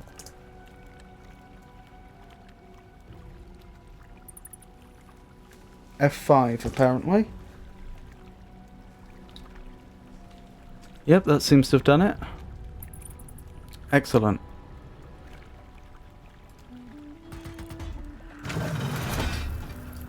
Hello. Where is this gonna take us?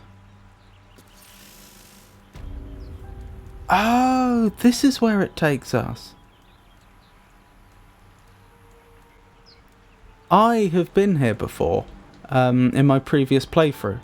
We found this hatch, and I had, in my playthrough with my friends, I had Lozelle try to lockpick this again and again and again. We didn't have Astarion in the party, but I had Lozelle use her astral knowledge to have a proficiency in dexterity checks, and she failed about twice, and then we gave up. Since we had very few thieves' tools. So I actually know where that is.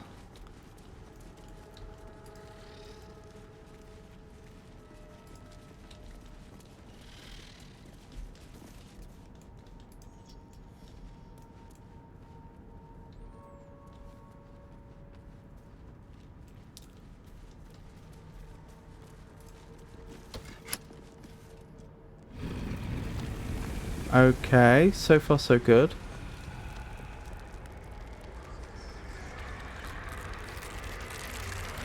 Oh, I should have known better.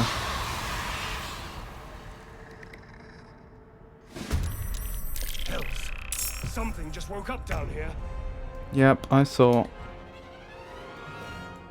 Let them come. The darkness can be to our advantage. If I double click on this enemy, will it take me to them? Yes. Scribe. They're probably some sort of spellcaster. They're undead. Why would the darkness help us? Actually, no indication that they are. Okay.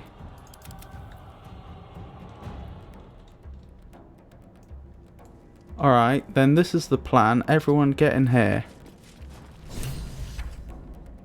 Explore the ruins. We found a large sarcophagus hidden in the ruins. Who lies within? Oh, this one. I wonder if the other sarcophagus is just a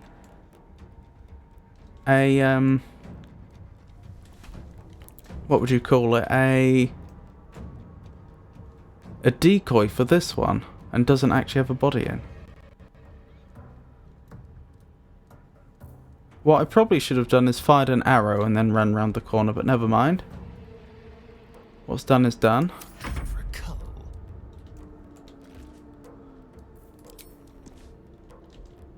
Oh, he doesn't have range anyway, so yeah, I didn't do too badly. You should be further back. It's because you're not as much of a frontline fighter. And you're a bit injured anyway. They're dashing to close the distance, okay?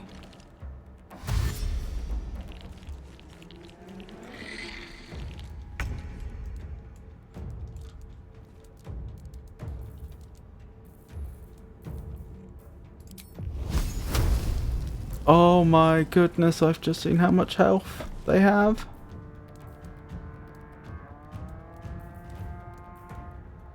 I don't have a good strategy for this. I just don't.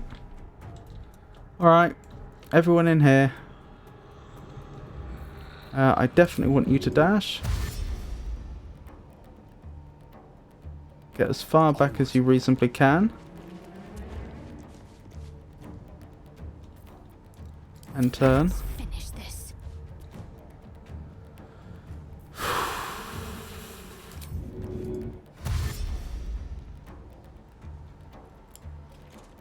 Have to keep going. That's about the best we can do. One thing I need to establish... Oh, no effect on undead. Okay, I was wondering if this was... if they had implemented the rule that healing damages undead.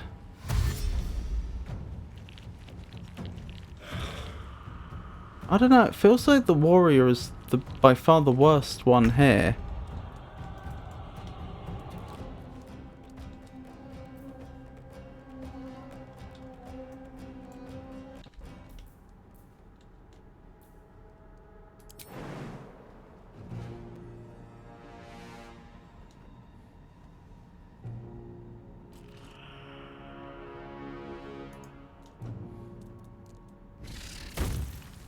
Excellent.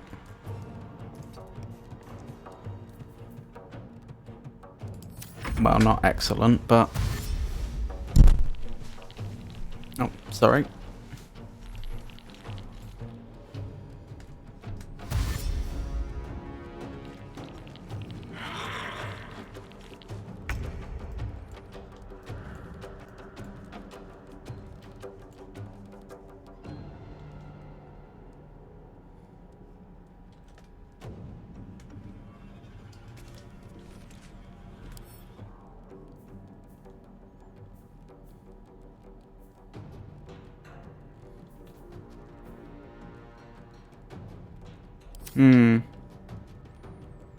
I think we're peeking around attacking and going back. How much movement do we have in total? 9. So I probably don't want to go much further than that.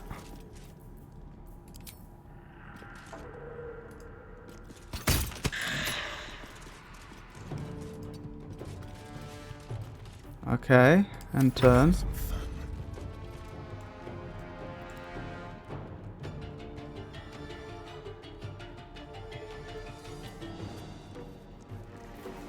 How much movement do you have? Also 9. Okay, I don't think you'll be getting back quite to the spot you're in before, but never mind. Well, that went very well. All things considered. Can you jump back to your old spot? Yes.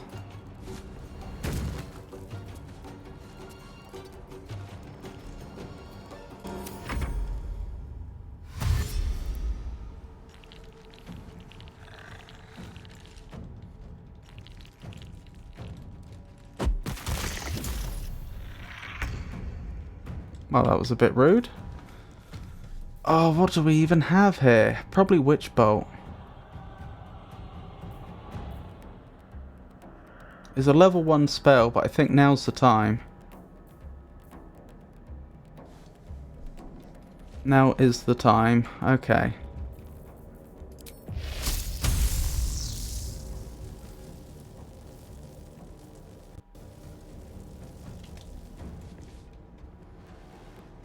Rook to Queen 6.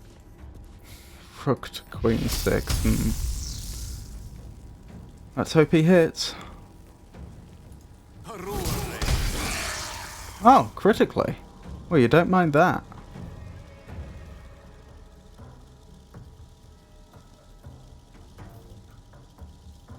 To concentrate.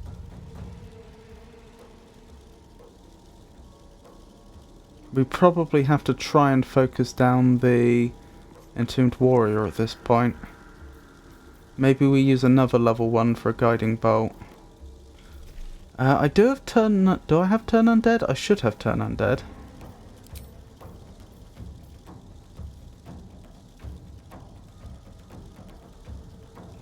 And that's a Channel Divinity. It's not even a...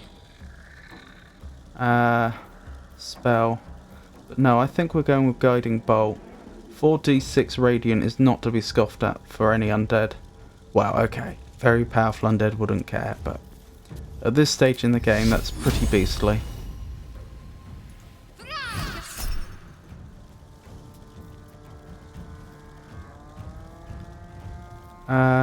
They need... There's no point using the portent die because they'll still miss.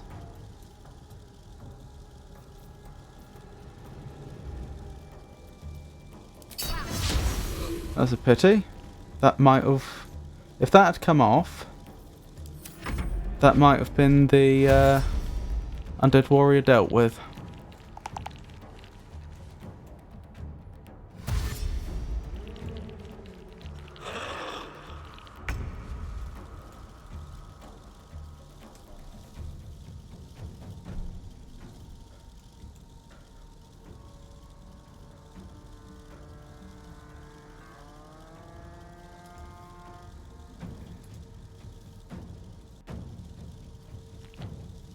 Can I not attack the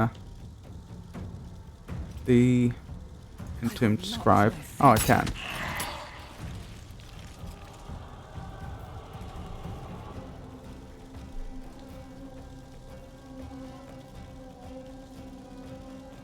Okay, back to safety. Relative safety.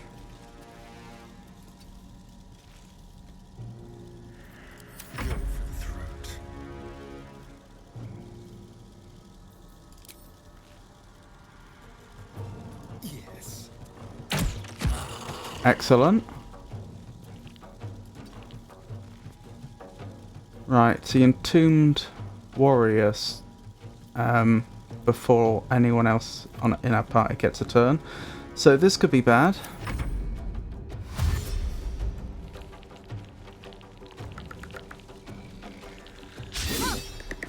Critical miss. That may have saved us.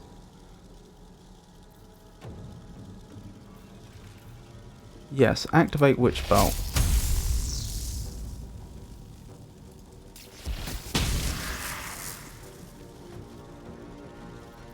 I don't really want to give up another level 1 slot at this point, but I think we have to. This Entombed Warrior is bad news. What's my alternative?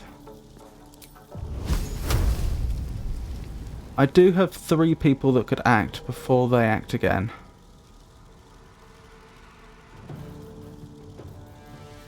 I could turn undead. Almost certainly won't work on these targets, it seems. Where's it getting the percentage from though? Because it's going to be a per target percentage, isn't it? And it's not changing when I look at different enemies. Strange. Maybe it's taking it from the highest level enemy or something?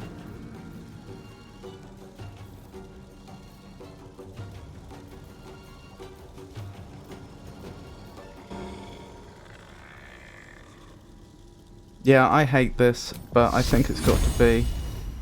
Oh, disadvantage because she's so close. Okay, then perhaps this isn't the best bet. Okay, I think we're risking it. This could go terribly, but... Alright.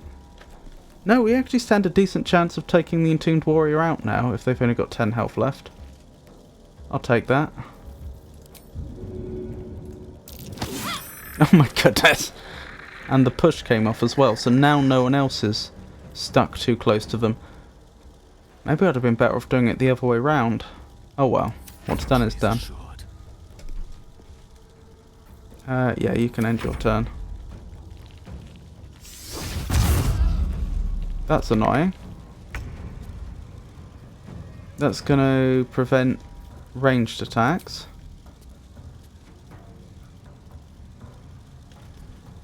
If I stand over here, will I be able to use a ranged attack?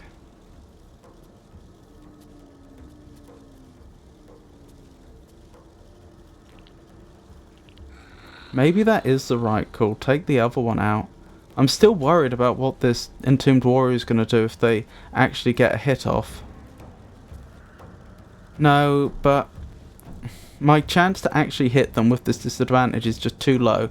If I...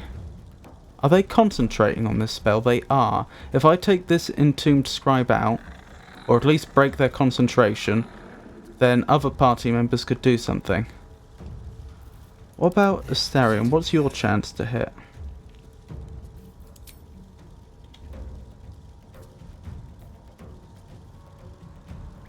And your damage? Not as good. I am fury. I am death. And I don't think Astarion has a follow-up attack. Something he could use a bonus action for. No, I am thinking Lae'zel is the heavy hitter. So if we were to break concentration on the fog cloud, then that would allow one of the other party members to follow up with an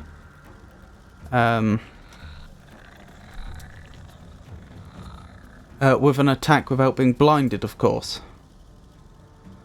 But I think if we want to take the scribe out, realistically, we have to try with Lae'zel.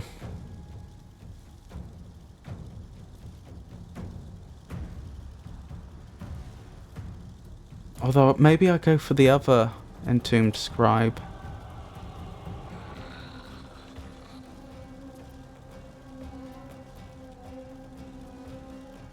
Thing is, Astarion is not going to be taking out this Entombed Warrior on his own unless he gets like a critical hit or something. Yeah, he's just not.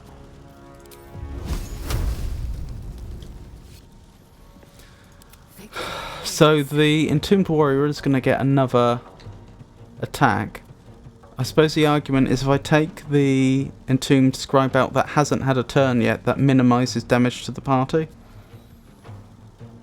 I think that's the right call, thinking about it, and if the Entombed Warrior chooses to chase us out of here, then they chase us out of the fog anyway.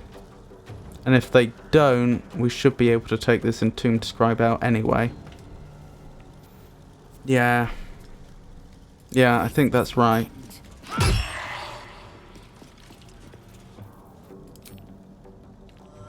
Is this bludgeoning? It is, so they'll take half damage from it, unfortunately. Never mind.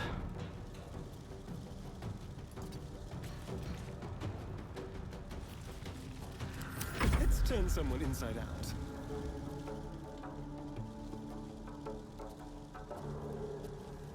Sounds like fun.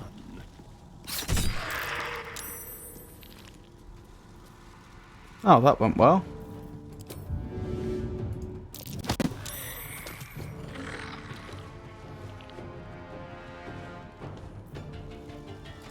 Right, this might go badly. Oh my goodness. Oh, he does not hit anywhere near as hard as I thought. I thought a critical hit and Shadow Heart would just be gone.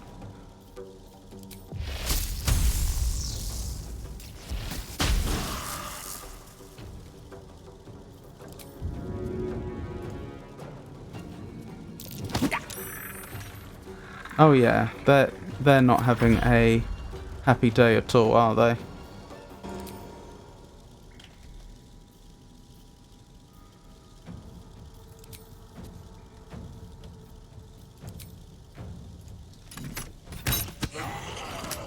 Goodness. We did a lot better than I expected us to. Why is the combat not over? Someone's... Oh, I forgot. Okay, fair enough. Yeah, you may as well end your turn here. Well, that's annoying. But... not the end of the world.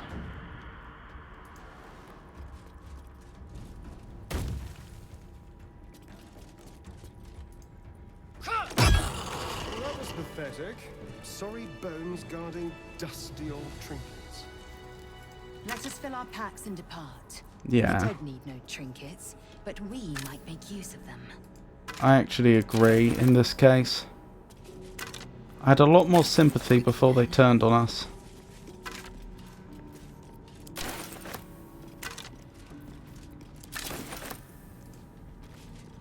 I mean, I know you could hide one sarcophagus. Let's grow heavy. Best to make camp. It might be time to take a short rest. Yeah, let's take a short rest.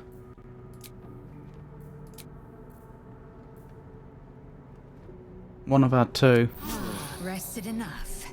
Now, forward.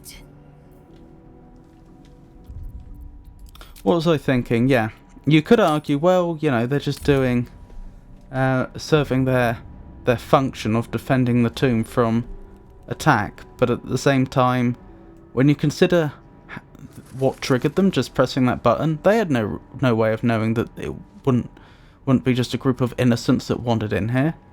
I still don't think we should be just looting the tombs necessarily, although I'm definitely going to have a look at what's going on with this sarcophagus.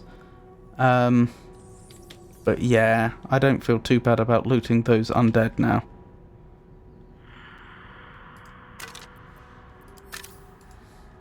Here lies the guardian of tombs. Through knowledge comes atonement. Keep your distance, darling.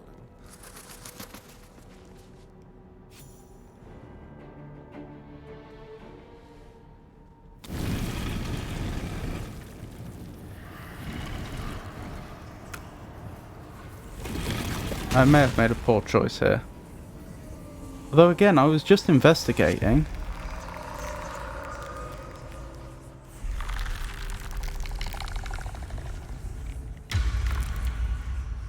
A lich.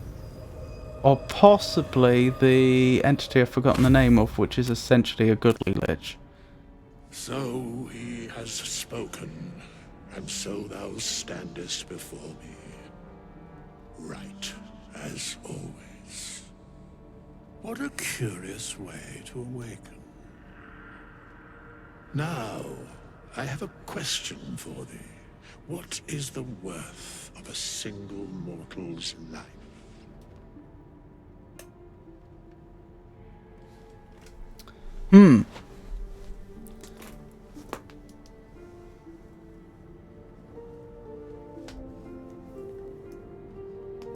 Apparently oh, do I have other options? Oh yeah, there's a scroll bar. Oh no, I don't. So I can't answer the question. Again, this is a situation where I wish we could swap party members. Wait, are we allowed?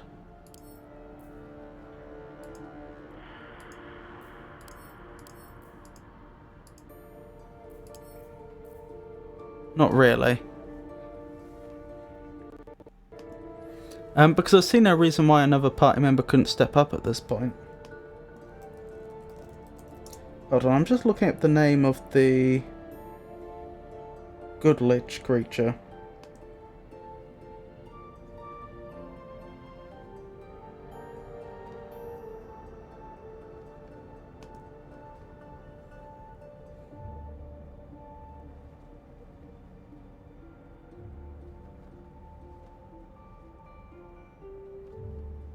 I think I was thinking of a Balnorn. Baelnorn. Baelnorn, I assume.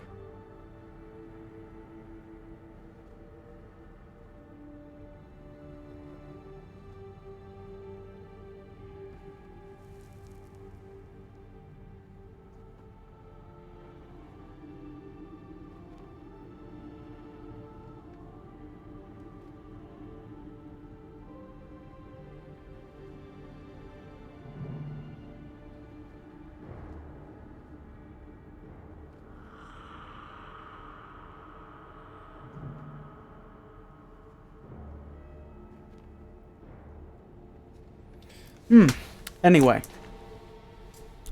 Let's swap up to Lae'zel and see if the game actually honours that choice or not. I've forgotten who it was. Oh no, it was actually Asterion we were choosing for charisma, wasn't it? Because he had high persuasion and intimidation and other stats. Okay. Quite the question. What's the reason for it? Curiosity. Nothing more. Wilt thou answer my question?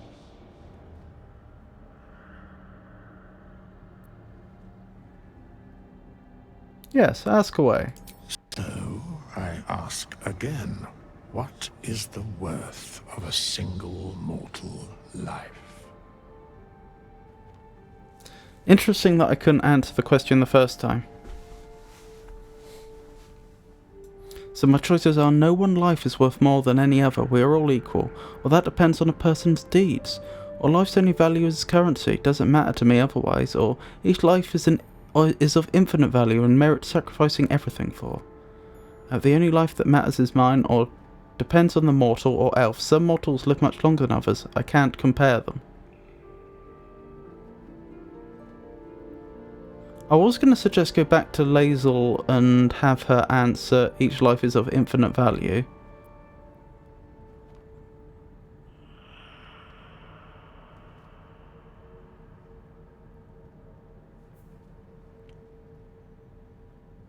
But the elf option's interesting. Does that disappear if I change character? It doesn't. Okay, I'm not sure the character select works the way I want it to then. Let's go with elf. Some mortals live much longer than others. I can't compare them. Because I think that's a reasonable answer for Astarion. Could be wrong. It is mortality, just the same. Very well. I am satisfied. We have met, and I know thy face. We will see each other again at the proper time and place. Farewell.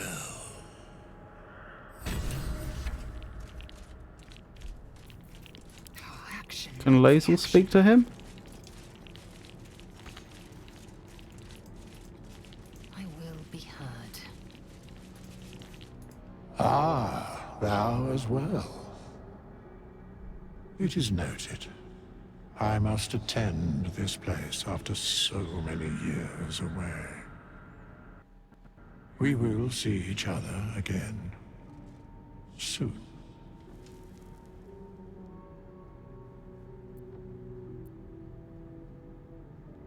You seem very certain of that. How? The mechanics of fate would be difficult to explain to one such as thyself.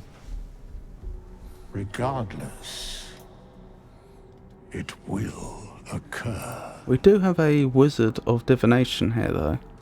Seek and you shall find me. The path less traveled. Ah, thou as well. It is noted. I must attend this place after so many years away.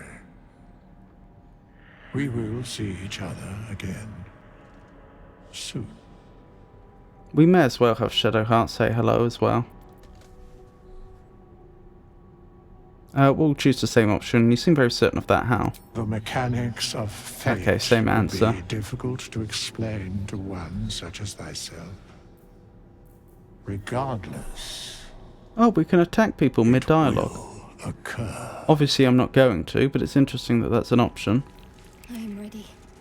No harm in a little conversation. Withers is level 1 with 1 health. Thou as well. It is noted. I must attend this place after so many years away. We will see each other again soon.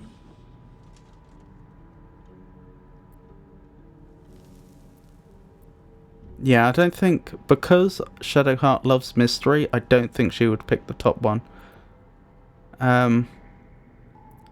So I guess the third, even though I'm expecting the exact same answer. The mechanics of fate would be regardless. Okay, excellent. Indolence breeds madness. What lies within?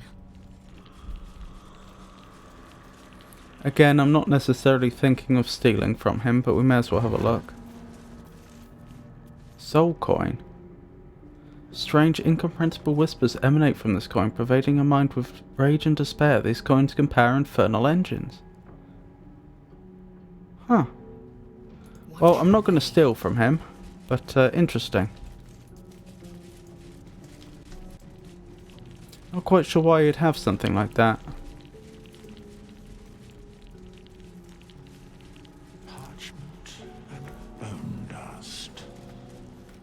Still comforting after all this time. He may be annoyed that the book's gone.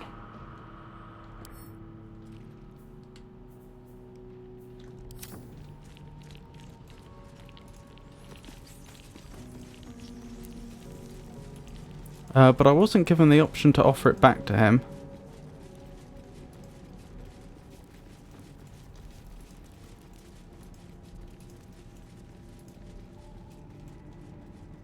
What a mess the ages cause.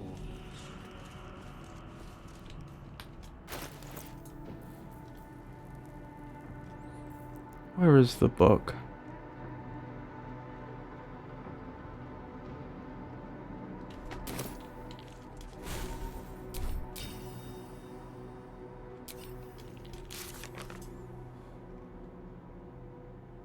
Explore the tombs is complete.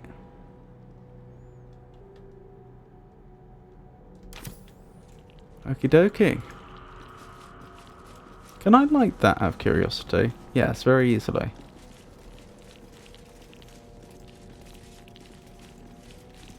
I'm debating whether to put the book back.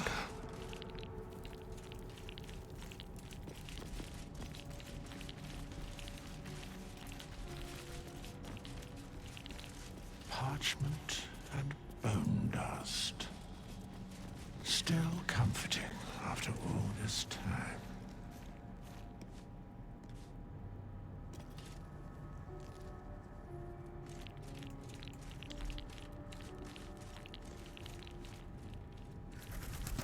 Presumably he was the one maintaining it. I mean, who else would have been?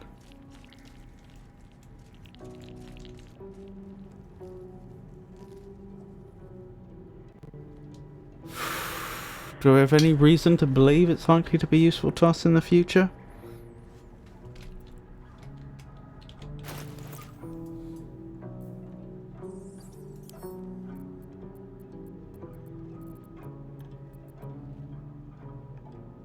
What does custom do?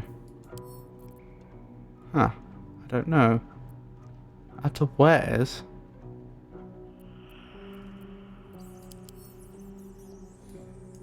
Oh, I didn't know we could do that. Interesting.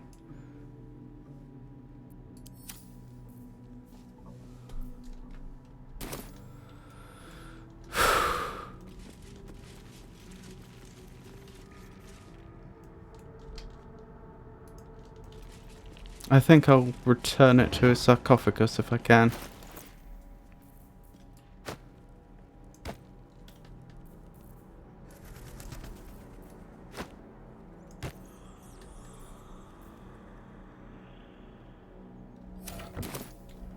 Right.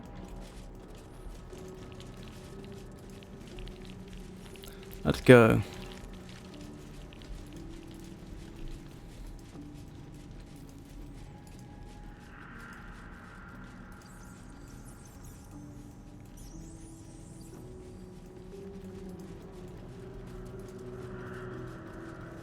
Take it that's the door back out of here.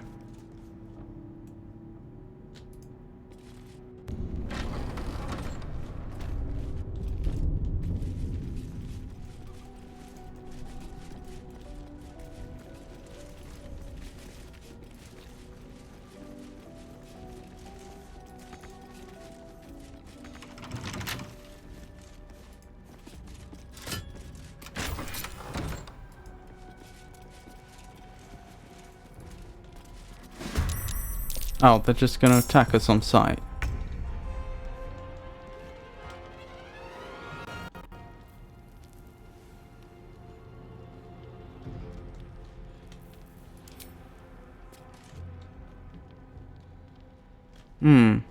This presents a problem.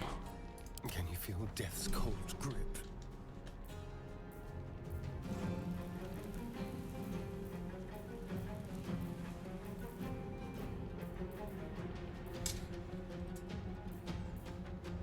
Cunning action dash.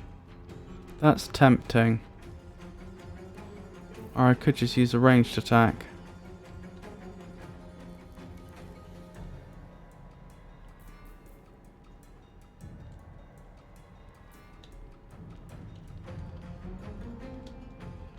Can't reach destination. Oh no. Gale's in the way. Okay, I was wondering if I could have Astarion run up and then push him down to make it easier for Lae'zel, but I don't think so. Victory awaits.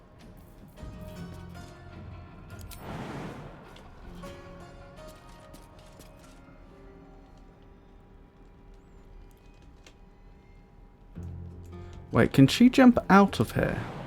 Yes. Okay, I think I see the play here then.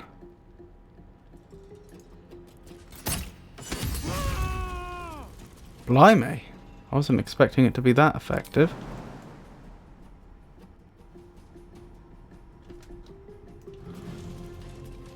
Wait, can she not jump out of here? No, she can.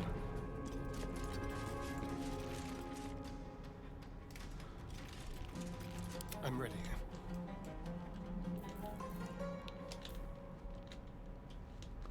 Gale would be on the wrong side if I closed the door, wouldn't he? That's unfortunate.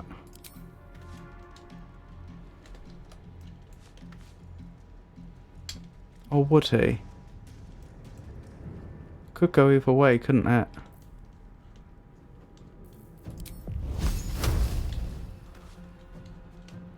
Yeah, Astarion can't quite get the angle he'd need. Okay.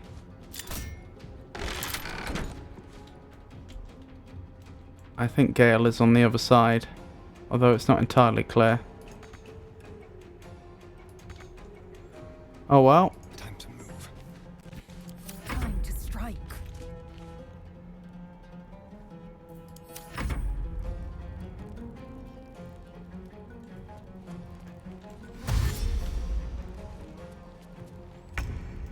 Out of curiosity, if I asked Gale to go this way, he couldn't. Okay. So he was stuck on the wrong side. That's annoying.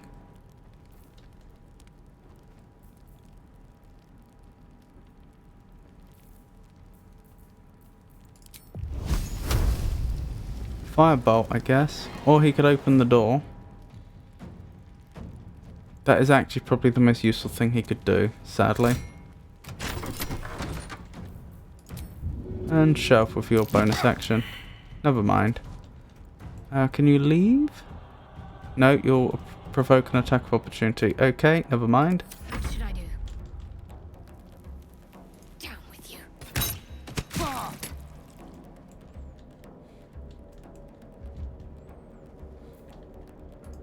Okay, just make sure there's room for the others.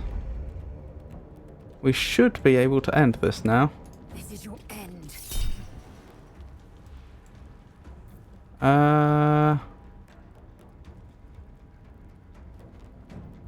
No, now's not the time for the portent.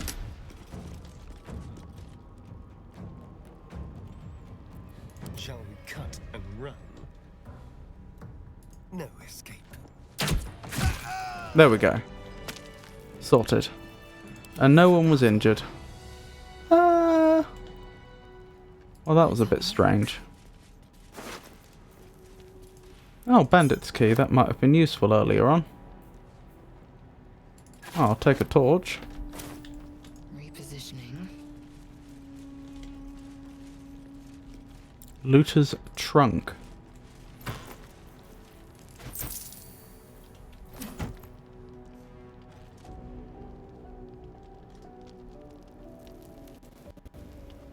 Well, I might as well take their food.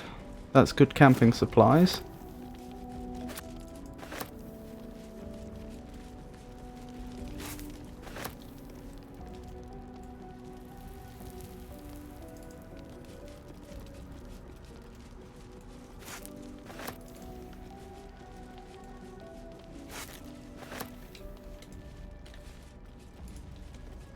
Just so.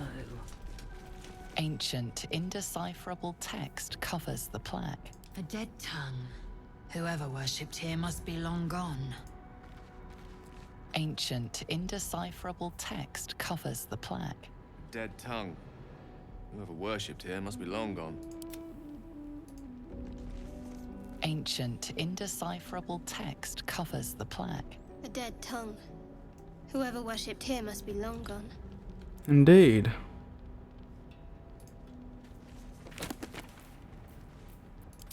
More of the same books.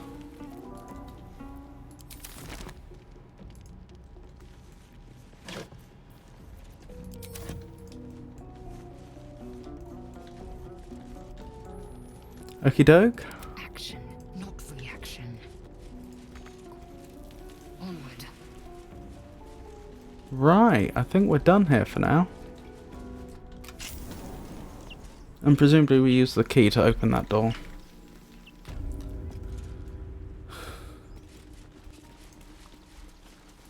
Well, we spent a few more resources there than I'd have liked. But honestly, that didn't go too badly overall.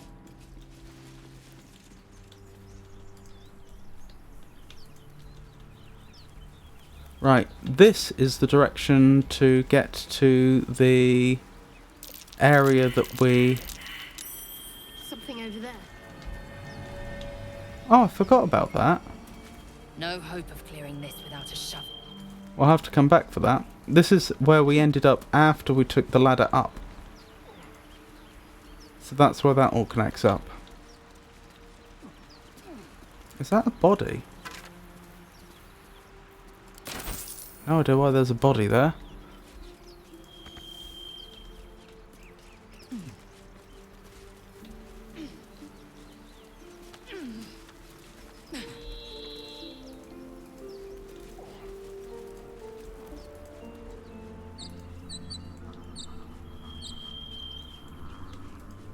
Why are the twisting vines selectable?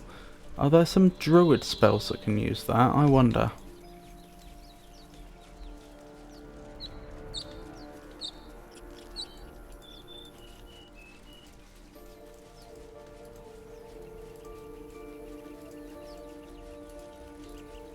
Right, what's the plan? Probably to head north. Up this way. I think that's the only way we haven't explored yet.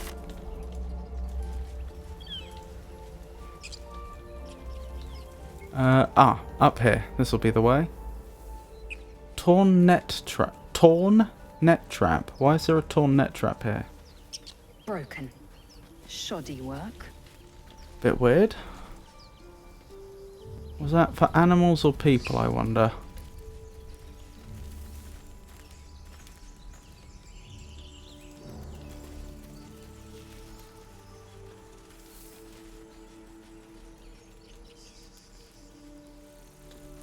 So do we go here next, or do we go round?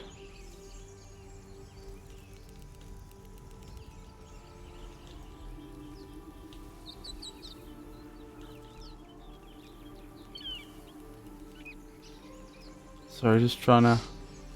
Ah, that just goes back round to the chapel. Okay. Yeah, we may as well head here then.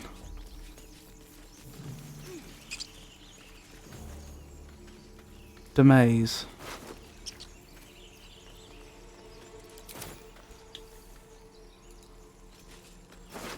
Tieflings by the looks of it. Dragon egg mushroom. Interesting.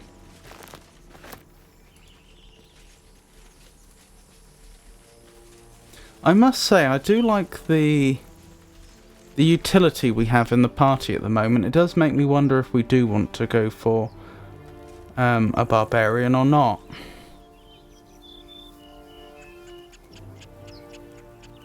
I could see the current setup working reasonably well.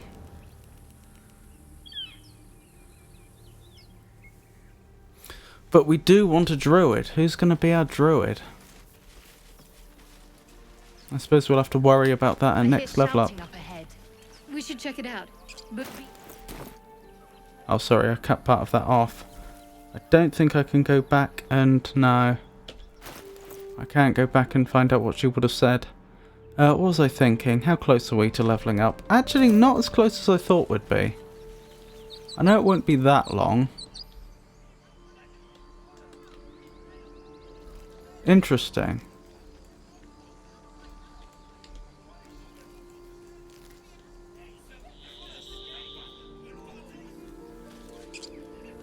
Right, that just goes back.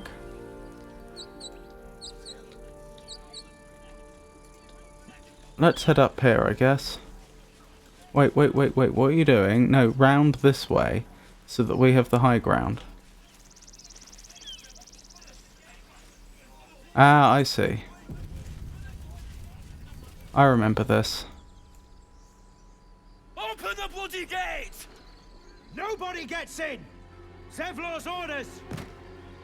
That pack of goblins will be on us any second! What's going on? Goblins are on our tail! Open the gate, Zevlor, now! You let goblins here? Where is the druid? Please! There's no time!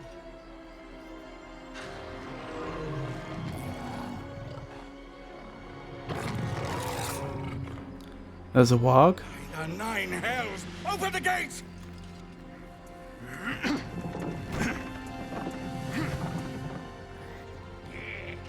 Bugbears and goblins.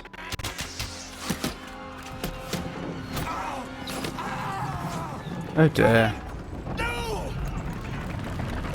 Hello, Yusha. It's lovely to see you. How are you this evening? Shit! Form a line! Damnable roach! Provoke the blade! And suffer its sting.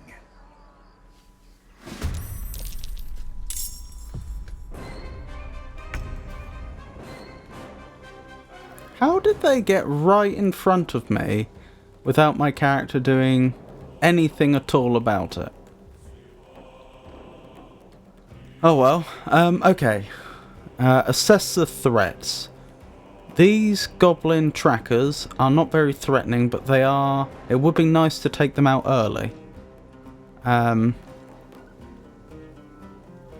Since they will of course be doing damage throughout the combat. If we take them out early, they won't be. The bugbear is level 3. That's a lot more threatening. The goblin brawler doesn't look very threatening. Zach Krug, goblin boss. Okay, he's more threatening. The warg is more threatening. Goblin Booyag. Not that threatening. Is that all of them? I feel like there should be more. How many have I counted? 1, 2, 3, 4, 5, 6, 7, 8. And we've got 1, 2, 3, 4, 5, 6, 7, 8. Okay, that is all of them. I may have missed the one over here. Yeah, that's not very threatening. So I think take the trackers out as quickly as possible. What's going to be the best way to do that? I am tempted to just push them off the ledge, but I don't think that's actually the optimal play, as tempting as it is. How likely am I to take them out with this attack? What's the damage? 4 to 13. And they've got 9 health. My chances aren't actually that bad, to be fair. Let's do it. Okay, I was hoping that would be it, but still. Maybe we have Asterion finish them off. Oh, I can't control Asterion yet because there's an ally in between us. I'm not allowed. That's annoying. Extremely tired. Just at 2 hours out of pure exhaustion, but still so tired. Oh, I'm so sorry to hear that. Yeah, I'm doing alright. I hope you get a well-deserved sleep tonight.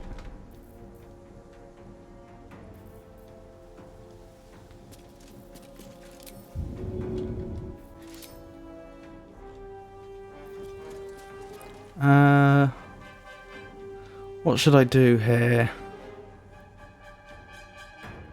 Let's push them off for style points, since it's the exact same probability. Oh.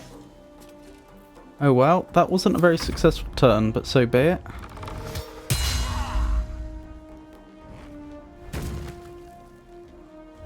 I honestly thought we had that goblin. Right, that's 4 to 9, so if I attack that goblin tracker, they're not likely to be taken care of. But to be fair, yes, to be fair, the other two party members are up before these two would be up anyway. So maybe that is the right call. If Astarion weakens this this goblin tracker, perhaps Shadowheart and Gale can take them out on their turn. Oh my goodness. We're having terrible luck. This way.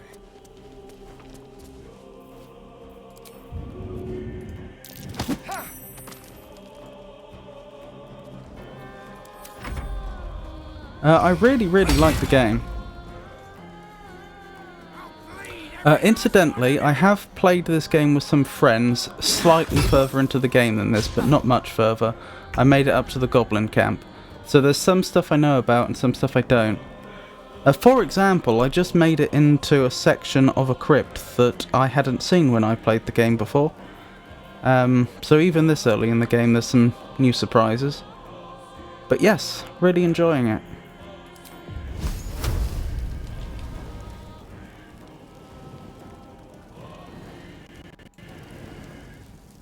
Yeah, let's just take them out.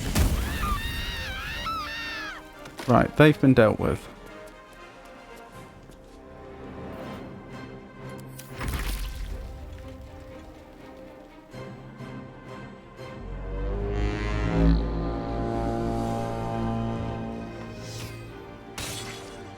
Goodness me.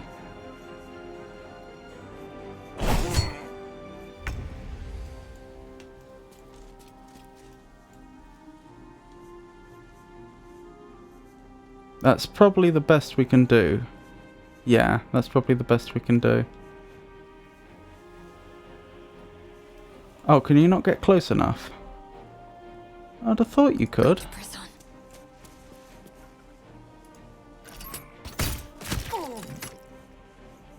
Oh, they are going to get a turn. That's annoying. I kind of thought with the entire party there would be able to take out the two goblin trackers, but apparently not. My sickle and sword, strike them down. Okay, so that attack on Astarion exactly took out the temporary hit points we gained from Ralid.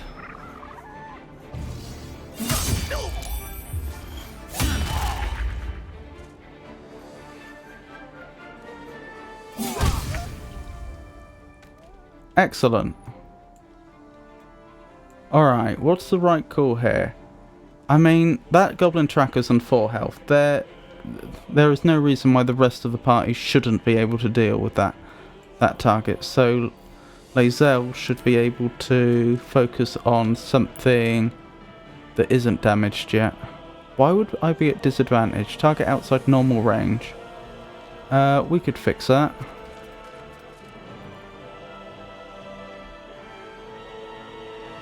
Oh, there's that goblin brawler over there.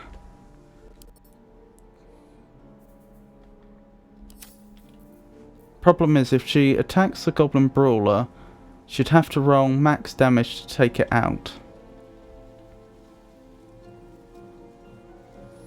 Yes, so I think...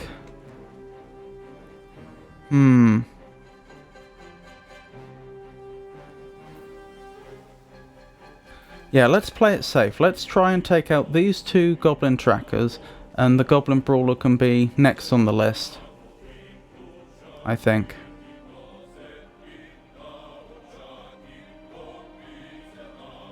Wait, target is too close. Oh, because the game's suggesting I'd have to run right up to them. Alright, we'll just use a normal melee attack then.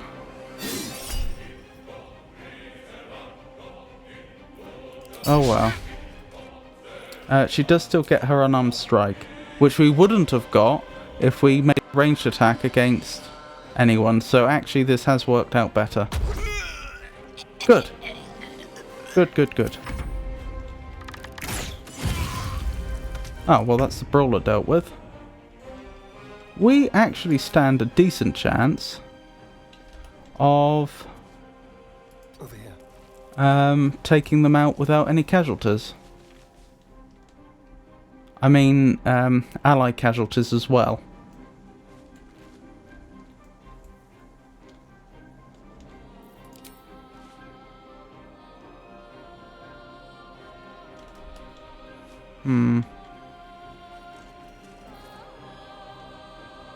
He's not going to be able to use his bonus action, is he?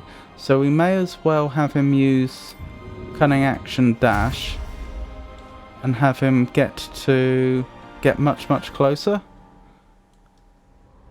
Oh, he can't get to higher ground though. That's a shame. That is a shame. Alright, well that's just the way it is then. I take it he's still suffering from the low ground. Yeah. Problem. What if he went for a firebolt? He'd suffer from the same problem. Oh well, we'll just have to roll the die and see how it goes. Oh well, we did our best. Blimey.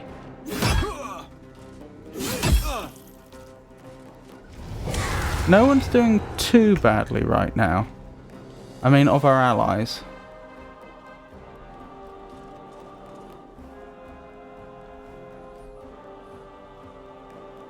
Have you been playing the game, Yusha?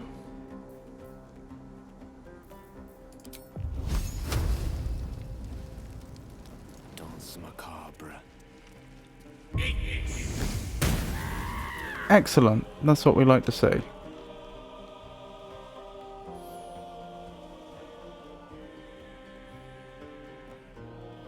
End turn there, I think.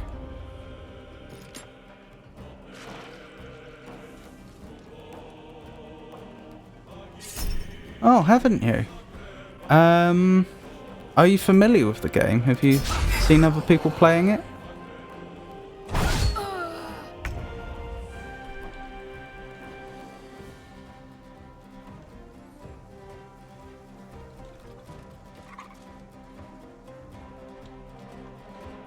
Why would I be at disadvantage there? Target outside normal range. Really? It looks like they're inside. Nope, this is the first time I've even heard of it. Oh, blimey. I'm surprised. Baldur's Gate 3 has been... has had a massive... has been massively visible on Twitch and games media and what have you. At least from what I've seen. So it's an isometric RPG, like a lot of the older D&D isometric games, like the Baldur's Gate series, like Neverwinter Nights. But it's only just come out, and it's by Larian Studios, who made Divinity Original Sin and Divinity Original Sin 2. Yeah, it's been in early access for several years, and it's only just come out, and I'm very much enjoying the game. Are you familiar with D&D lore at all? Are you particularly aware of the creatures in the D&D world? I say the D&D world, there's actually several campaign settings, in fact quite a lot.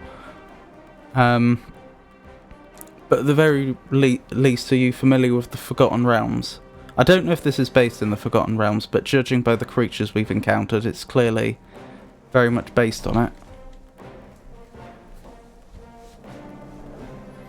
What should I be doing here? I need to pick an enemy that's going to be an easy target, probably. I'm not sure there's any easy targets left. Probably the bugbear? Nope, you know nothing. Okay. Well,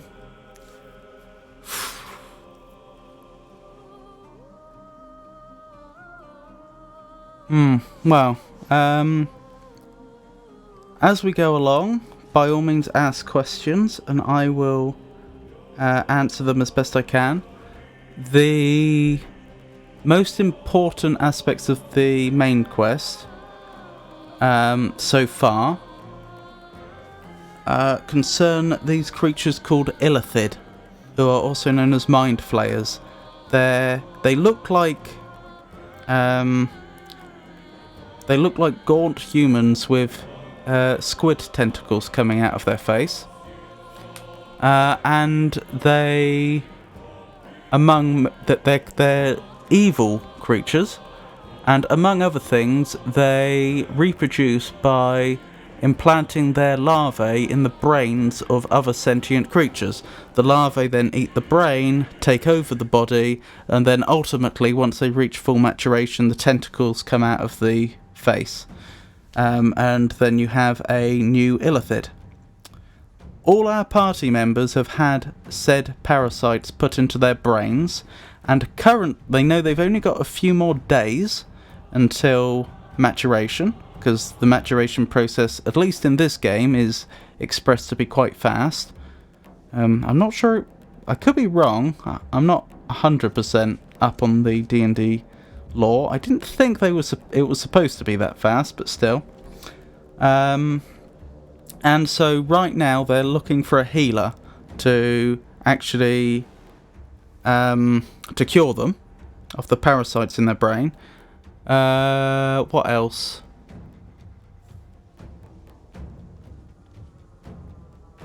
I'm not that much of a game enthusiast, really. A couple of friends just got me to try and play Valheim. Alright, how did you get on with Valheim? What was I thinking? Parasites in the brain. Party members looking for a healer. Yes, now Illithid usually live in a region called the Underdark. The Underdark is a vast region of underground caverns. When I say vast, I mean like the size of a continent or more. I'm not sure it's ever been established. Which is supposed to exist, you know, like a mile underground or something, and then it's almost like a campaign setting inside a campaign setting. It's notionally there is this whole second world that exists underground with different creatures there. It's pretty grimdark. Various races live there, various creatures live there. That's where the Illithid are from. They don't usually come up to the surface, so the Illithid attack which took place on our characters and other innocents was highly unusual. We're not really sure why they suddenly came out in broad daylight. They did so on a giant flying Nautilus-shaped aircraft, if you can believe it, that could travel interdimensionally. Anyway, but that means it's going to make it much harder to find a healer that can actually heal the party members, because it's not a common complaint. It's not something people on the surface are used to having to deal with. What else? Oh, I didn't mention Illithid psychic creatures, very, very telepathic. They consider all other species to be inferior to them, and they usually control them as slaves using their psychic powers. That may well become relevant in the future. I think that's about everything.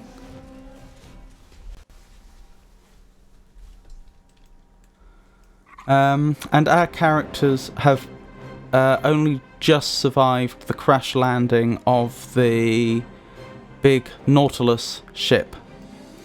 I say only just, they actually had an adventure where they went into a tomb and defeated some undead and so on, but that just happened to be on the way. They were looking for the nearest settlement and happened quite on accident to stumble across this tomb, which had some bandits in, so they went in to investigate. Anywho, that's where we are. What can I do? What can I do? Is guidance a bonus action? But it only applies to ability checks, okay. If I had to walk up here... Yep, that's probably the right move. but she failed the check anyway. Never mind. These things happen.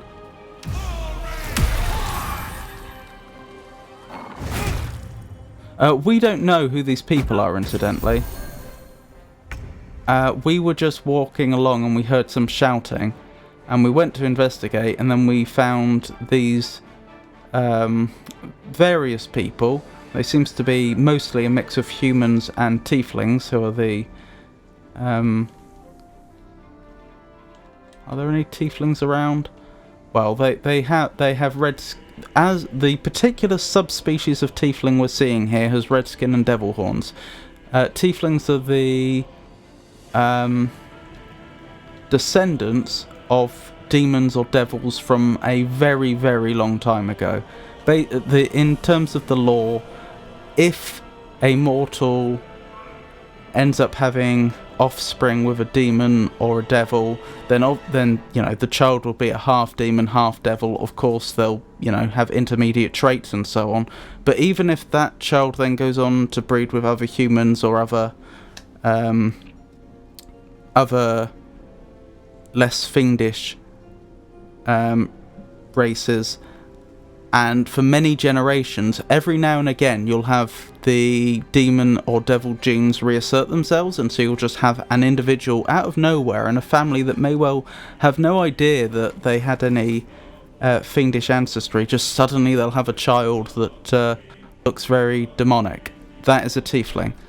Tieflings, importantly, aren't oh, there's a tiefling. You can see their portrait there. Tieflings, importantly, aren't intrinsically evil, unlike demons and devils, which are.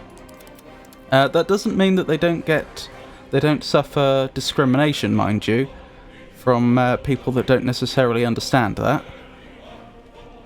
But yeah, we've just stumbled across this group, and they're under attack from wargs, bugbears, and goblins, and weren't even really given a choice which side to fight with. The game's just decided that the goblins, the bugbears, and the wargs are enemies, and so that's where we are.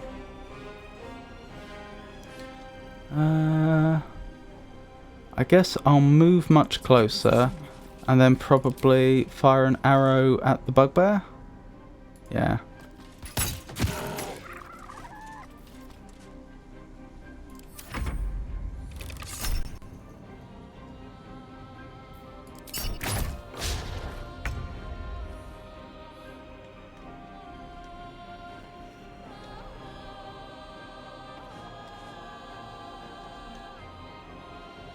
Don't linger.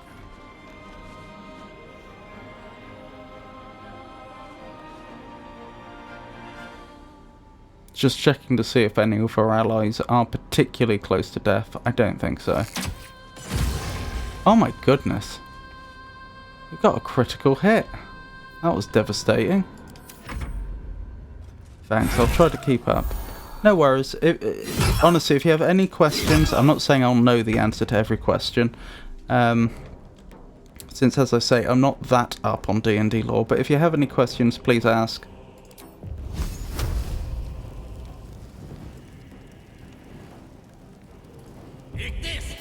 But you do have the advantage that you've joined us at a point when the main characters don't really have much of a clue what's going on either. They've just sort of landed here and they're making the best of it. Oh, one thing I should point out, Lae'zel here is my main character. The other three are companions that I picked up along the way. The game will provide me with the opportunity to pick up other companions, but the maximum party size is 4, so there's a possibility that I may swap some of these out in the future, but Lae'zel will always be there, because that's the character I chose at the beginning of the game.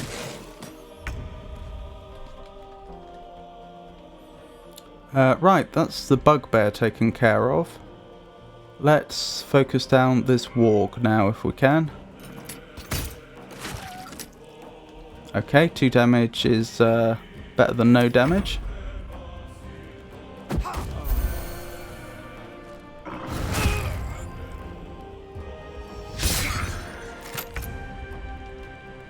Back round to Lae'zel. Right. Lae'zel's best bet is probably to do a normal attack and follow it up with an unarmed strike. Because she's a monk, she has the option of performing an unarmed strike as a bonus action after any melee attack.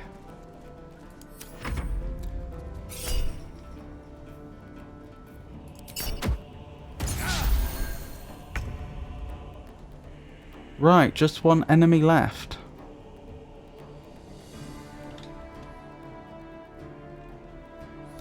He's not going to be using his bonus action for anything else, so we may as well have him cunning action dash, that's Asterion, to get the high ground here, which may or may not give him a bonus to this hit. Yeah, so he's going to have an easier time hitting now. Nope. No such luck.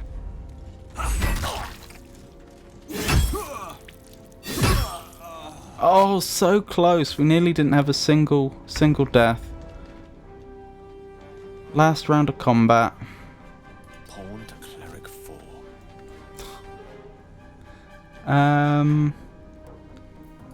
Firebolt.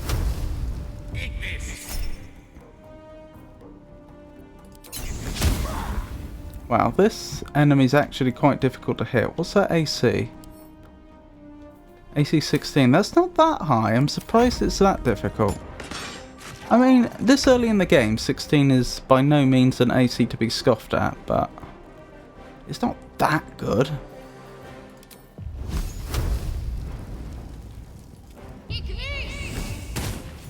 Excellent. That was the last of them. Inside! All of you! More may follow! Open the gate! Made for the sole purpose of slaughter. What were the grubby little beasts after? This place doesn't look like much. Right, I don't have any... Goblins to come, I fear.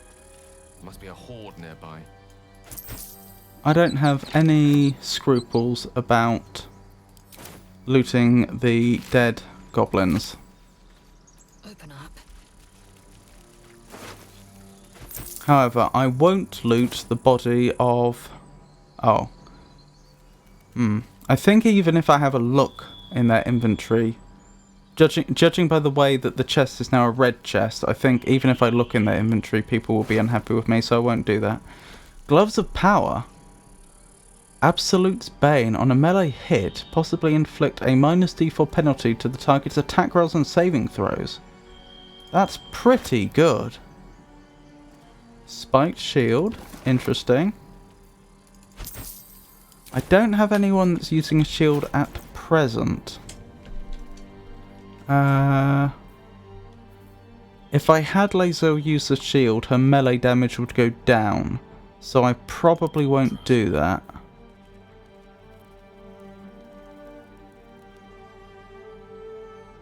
But Asterion might benefit.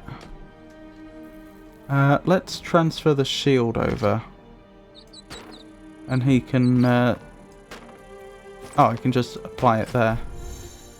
Using a shield will increase your armor class, but your lacking of training will give you disadvantage on some rolls and stop you from casting spells. Okay, as a rogue he can't use shields then. Well, he can, but he's not... it's not a good idea.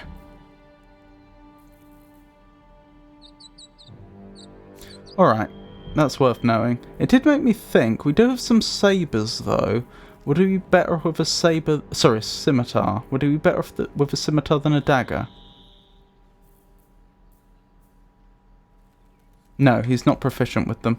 Okay, fair enough. Almost makes me wonder if we should give him one level in fighter so that he has proficiency with martial weapons.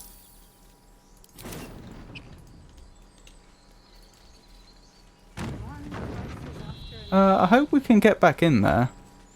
I hope my dawdling to loot hasn't been a... okay, we can. I'll gladly take these javelins. You never know when they'll come in useful.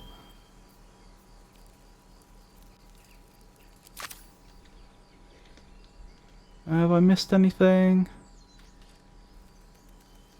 Wait, the Goblin Brawler would be considered... looting the Goblin Brawler would be considered stealing, would it? That's a bit strange. Is that all of them? And looting the goblin tracker wood. That's very odd. I wonder if that's a bug. Oh, I remember. I was going to check the power gloves. Does Lae'zel have any gloves yet? I don't think so. Would give her a sleight of hand bonus. That might actually be better on Astarion, because sleight of hand is used for lockpicking and pickpocketing and what have you. And it's not like he doesn't attack.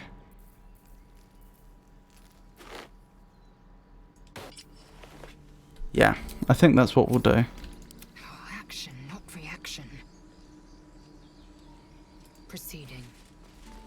Oh, I'm sorry to hear that, Yisha.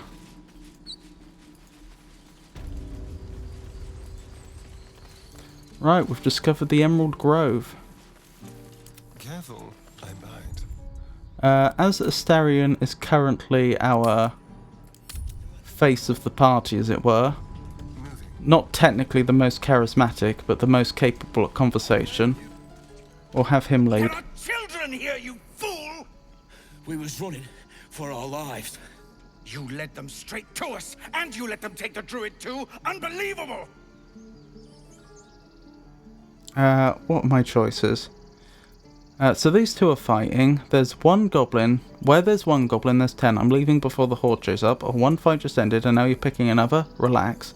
Or druid, those goblins didn't take any prisoners. Or you can cough up my payment at any time now. Or rogue, I've seen much bloodier battles than this. Consider yourselves lucky.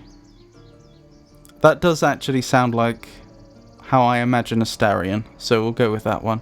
I've seen much bloodier battles than this. Consider yourselves lucky. And who the hell are you again? Show some respect. This man saved your pathetic life. Well, I didn't ask for any goddamn help. Please, you were begging me to open the gate. Anything to save yourself, you coward! The human's eye twitches. He's about to blow. My choices are melee attack. Take a swing at the tiefling. Melee attack. Aim a blow at the human. Intimidation. If you want me to take both of you down, I will. Otherwise, knock it off. Or persuasion. More violence won't bring back those you lost. Stop and think. Let's go with that one. Since he does have a bonus to his persuasion. And we'll add guidance, since Shadowheart's nearby to provide it. Our odds aren't great, actually. Total bonus is 3 to 6, depending upon what we roll on the d4. So we've got a less than 50% chance of making this. Well, only one way to find out. Aww.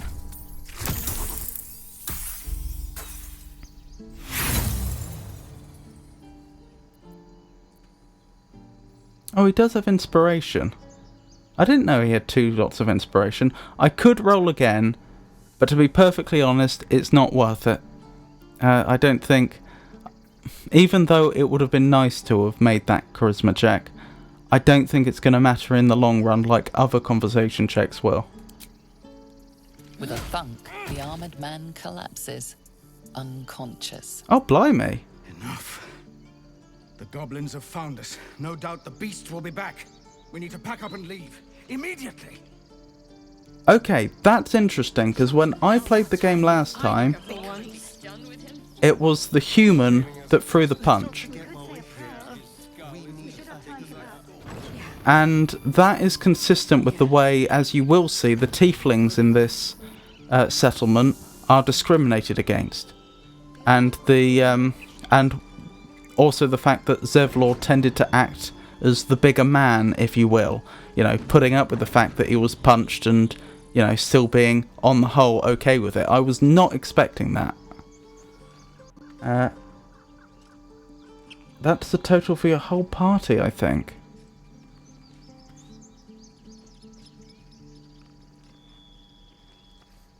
Sorry, I must have missed the context for that. Keep it quick. Now that's settled. Thank you for your help out there. I'm Zevlor. I'm Astarion. Well met. I should Oh, warn inspiration. you, visitors are no longer welcome in this grove. Whatever your business, I'd see to it quickly. The druids are forcing everyone out. This attack will only strengthen their resolve. That's interesting. I assumed that inspiration had to be spent on the character that earned the inspiration. But that would actually make sense. Interesting. Why are they forcing you out? There have been several attacks by different monsters. The druids blame us outsiders for drawing them here. Nobody's welcome anymore. They've started a ritual to cut the grove off from the world outside. We can't stay, but we'll be slaughtered if we leave. We're no fighters. So, yeah, something that could have been easily missed there. The use of the word outsider there was not just a... It wasn't a word that was used... What am I trying to say? It was very deliberately chosen. Outsiders in D&D, I believe, is a term used for all creatures from planes of existence other than the material plane. If you will, the world which is closest or most like the real world, the one where most of the classic D&D races exist, that is called the material plane. And then there are lots of other planes of existence, including, for example, elemental planes where different elemental creatures exist. There's also planes like the Nine Hells where the devils are from, and the Abyss where the demons are from. And there are other planes where various gods dwell and angels and what have you. There's loads of different planes. But the point is, as I understand it, outsider is a term for a perfectly acceptable term for creatures that come from outside the material plane. But this gentleman has spent presumably his entire life in the material plane.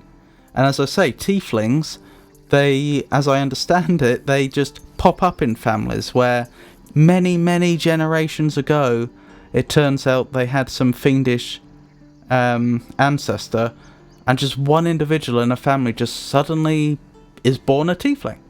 So the point is, calling him an outsider, it could be argued, is quite racist. Because he isn't an outsider.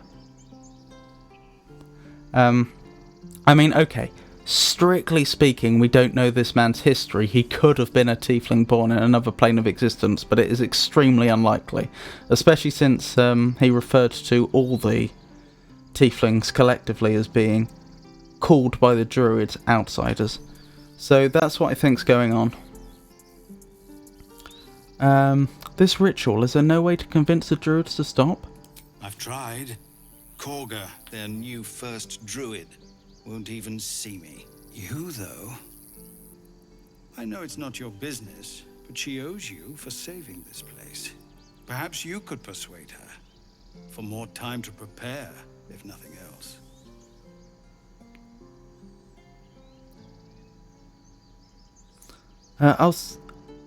I'll see what I can do.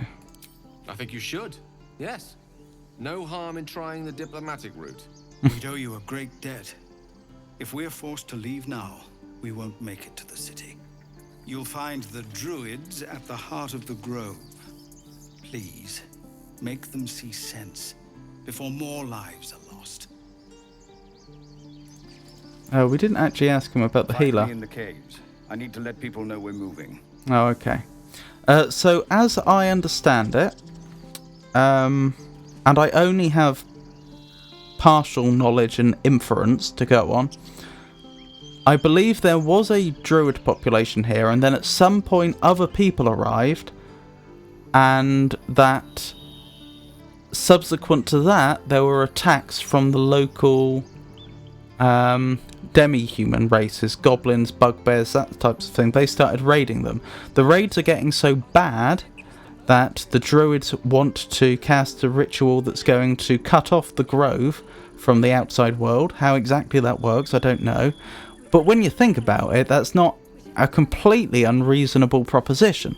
The problem is that they're intending to force all the tieflings out before they do it. Which again isn't, you know, it's not very inspiring. First, I damn near die at the hands of goblins. Then, a foul blood takes his frustrations out on me. I'm done with this hellhole. Those two must have history. Yes, it's a good thing we were here.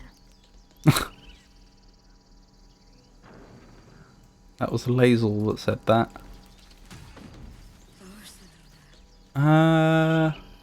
Yeah, the settlement isn't huge, but it's not tiny either. I'm just thinking where we'd want to go first. I must say, I am coming round to the idea of making this our final party, but we really do need someone that can speak with animals, and we don't have someone like that right now. How close are we to leveling, actually? Pretty close. Can't afford to stay idle. So for those that aren't aware, Speak with Animals is a spell in D&D, and it does exactly what it sounds like.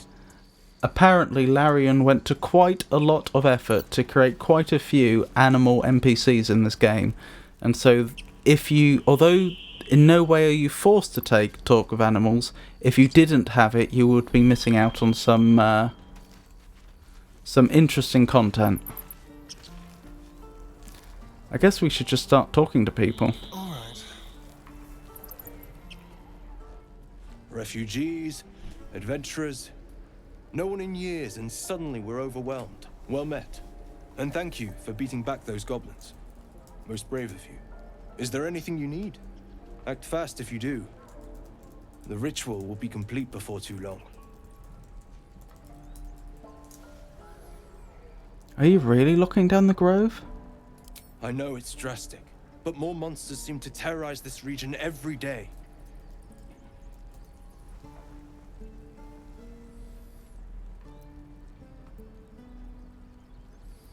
What about the people here?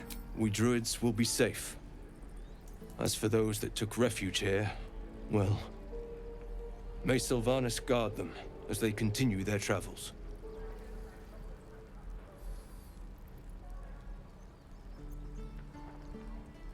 You just said the region's overrun by monsters. They won't survive by themselves. As I said, it's a drastic measure. But the survival of the Grove is paramount. There just aren't enough supplies to support everyone. I'm looking for a healer. I pray no goblin arrow has grazed you. Nettie could put you to rights. She should be with the others in the inner chambers. But I doubt she'll be taking on new patients. The Grove will be locked down soon.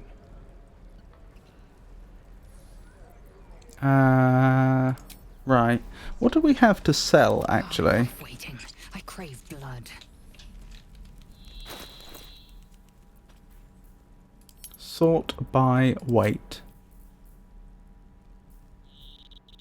Oh, I have a second suit of Githyanki half plate. I looted that off our friend at the beginning. This is about your precious Baldur's Gate. I care about our lives, our futures. No, you just care about your stupid apprenticeship. Take that back, right now. Yeah, let's sell some of this really heavy stuff. Refugees, adventurers, well met. And is there anything you need? Act fast if you do. What are you selling? Just some bits and bobs I no longer need. Bits and bobs, you say? You've got enchanted armor.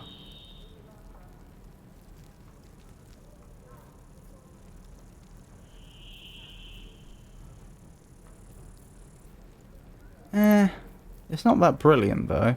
It's not bad, but it's not that brilliant. Ooh, Ring of Flinging isn't bad. That doesn't matter. Of course it does. You would choose strangers over us. That's not what I said. Can we stop shouting? No?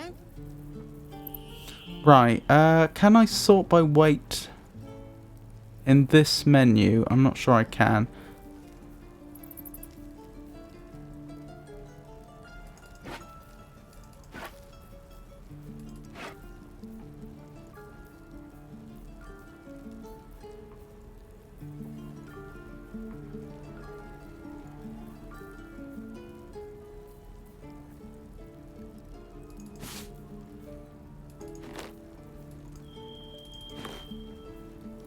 I don't. The Githyanki half plate is so good. I'm not sure I want to sell it, especially since we wouldn't get much money for it. Calm down. Please. I won't leave them behind. You're going to get us killed.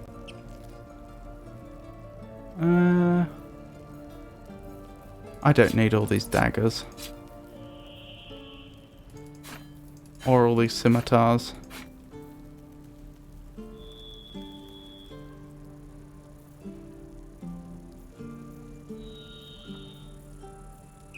Right, how much can we get for that? A surprising amount, actually. Do you have any potions? You do. Oh my goodness, they're expensive. What scrolls do you have? Bone Chill, Featherfall. Firebolt, Grease, Ice Knife, Magic Missile, Ray of Frost, Witch Bolt.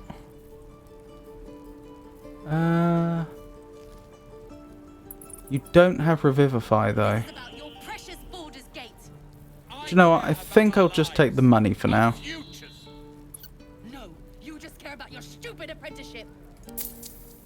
Take that back. Right now. Yeah. Good. Sylvanas, guide your path. Oh, thank you.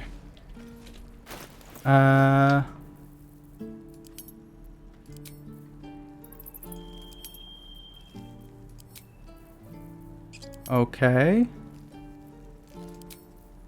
That must be the default, I assume.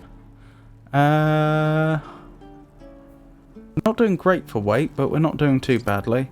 What's the heaviest stuff now? That... Oh, the Great Club I could have sold. Yeah. I won't be long. Need anything else? Of course. But please, remember, you're not the only one in need. We don't even know these people. Great Club. And I don't need these two short bows. That's not what I said. Can we stop shouting? Yep, I think that's everything. Sylvanas be with you. We looking good? Yeah, we're looking much better now.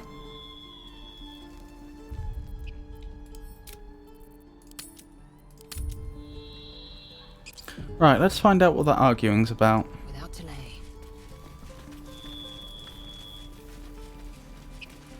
Can't keep the goblins out forever. This is no... You're one of those toad people. Hells. Toad Can't people? Just leave. They're kin. I'll not gamble our lives, our futures, on people who are as good as dead. We must leave for Baldur's Gate at once. Can we all just take a moment, please? What's the point in blades and spells if we don't bloody use them? We should stay. These people aren't fighters. We can help. Or yell louder. That's fine too.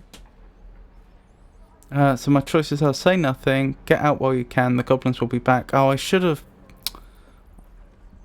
Lae'zel isn't the most most persuasive. I should have led with Astarion. Persuasion. You should all stay. A single blade could make a difference. Githyanki. If they cannot fight, they will die. That is as it should be. Or Monk. To leave is a heavy choice. It will weigh on whatever path you walk next. Let's go with Monk, I guess. Just like I was saying, I don't want all these lives on my conscience. We need to stay. Zerg! Fine. We'll stay.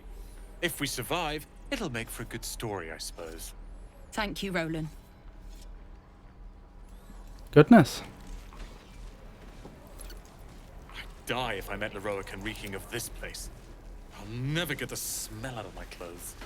I'll have to burn them.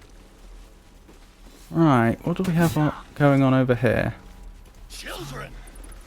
Look who... Again. The Blade of Frontiers. What a thrill for the children. They're tough kids. Smart, too. The future's in good hands. Huh. Interesting.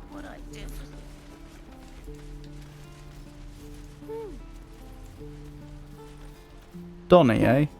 He stares right past you, as if you're invisible. Or boring. Are you alright? Mm-hmm. I see. Anything else on your mind? He's still staring right past you. Turn around to see what he's looking at. You see nothing out of the ordinary. As you turn back, the child slips between the rocks. Okay, that's interesting, because when I did this last time, I must have failed a perception roll. I turned around and he just vanished as if he was some sort of ghost. But this time, because I made the perception roll, the game's told me what happened. Rogue investigation. Study the rocks for a secret passage. Oh goodness, he's actually quite good at that. And we'll have guidance as well. Oh, he gets advantage. Why does he get advantage? Because he's a rogue. Very nice.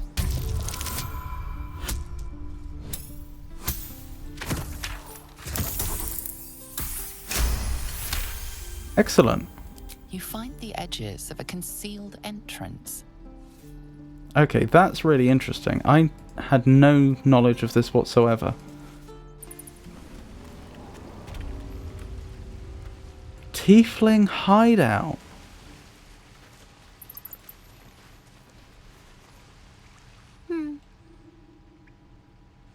He still doesn't speak, which is a little disconcerting.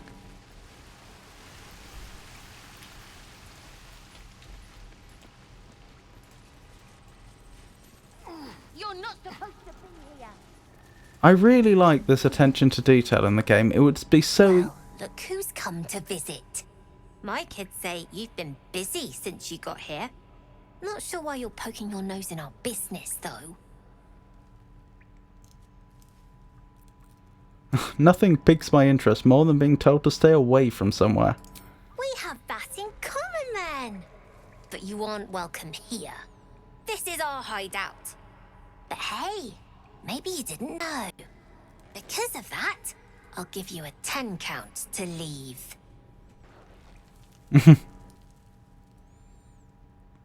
Oh, it wasn't Asterion talking, it was Gale.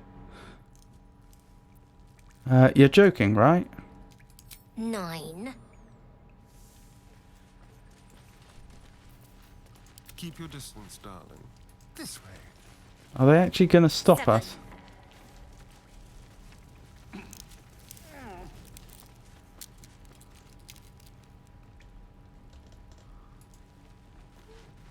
Six, 5, 4, 3, What? 2, 1. They're all running away. That's not a good sign.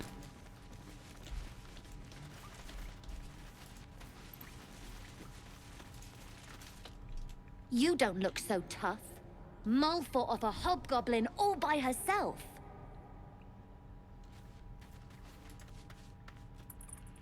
You're the first grown-up who's ever gotten in here.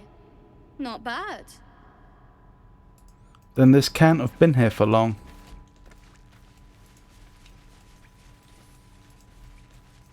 Otherwise they would have had members of their group that had grown up. Obviously I'm not going to steal from them.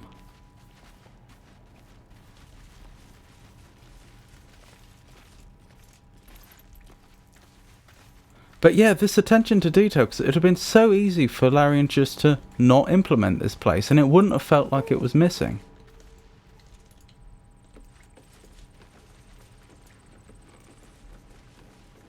Hello. What have we here? Cannot use this right now. Interesting.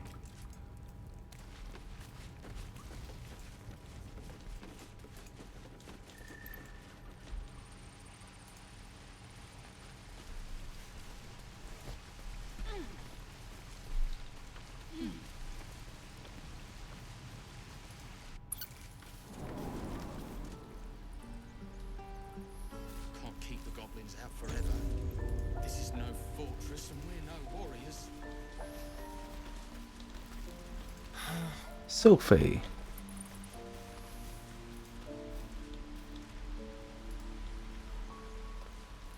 I don't seem to be able to initiate a conversation. That's a bit strange.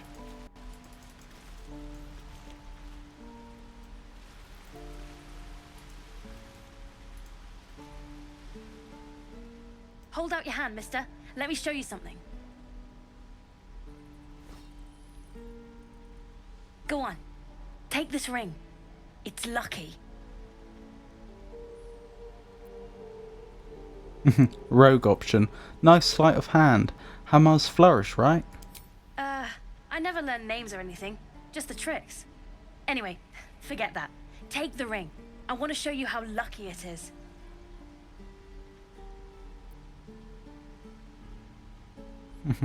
Rogue, sleight of hand. Vanish the ring with a reverse Hammer's flourish. Or Rogue, I've no time for a scam. Bye, kid. Vanish the ring with a reverse Hammer's flourish. Oh my goodness, we have so many bonuses to this. As long as we don't get a natural one, we succeed. And we have advantage, so there's only a 1 in 400 chance. We'd have to roll 1 twice.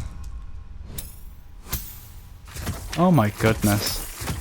So we needed 10 and we actually got 29. I think the rings just disappeared from all of existence.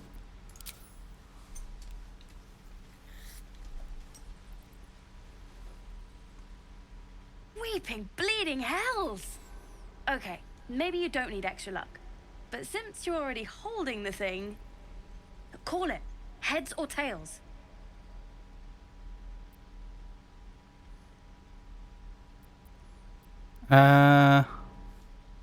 Sleight of hand rolls are fun in this game. You eventually start rolling like 35. Goodness me. Some options are pocket the ring, tails, heads. I mean, I assume he can control what it's going to be. So whatever if he's trying to convince me it's lucky, whatever I pick will be what the coin lands on. Tails. Tails it is! See? That's the kind of luck you get from one of my lucky rings. I've got more where that came from. Real cheap too. Interested?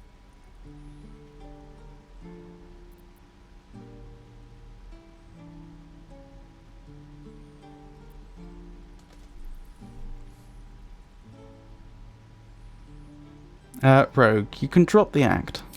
I don't know what you mean. So my choices are, come on, this is a Tinkerer's Trash scam, a clunky one, or anyone could see this was a modified War Widow scam, or return the ring and leave.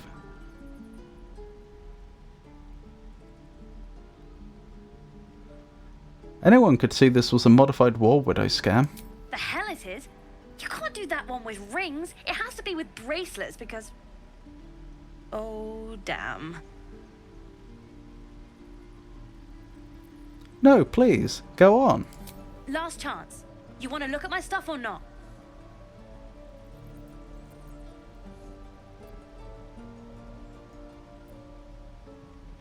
Just take your ring and count yourself lucky. No fooling you, is there? All right, get walking. Leave some room for the chumps, huh?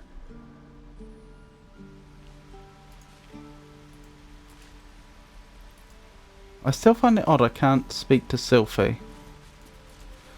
Oh well. Please, let us through. Let my daughter go right now! That's a problem. She's a thief, hellspawn. And you will wait for Korga's judgment. Now get back! Oh, let me through, Ragrasham, or I'll rip your damn throat out! Now that's an intimidation trick. Although he does look pretty adorable.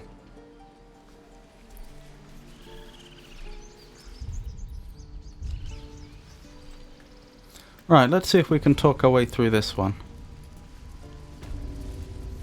Do all the damn Roar!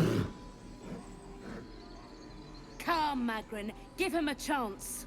You, get back.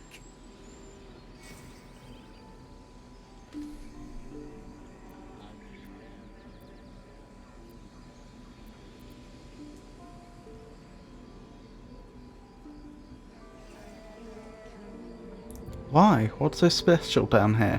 It's forbidden to outsiders. Korga's orders.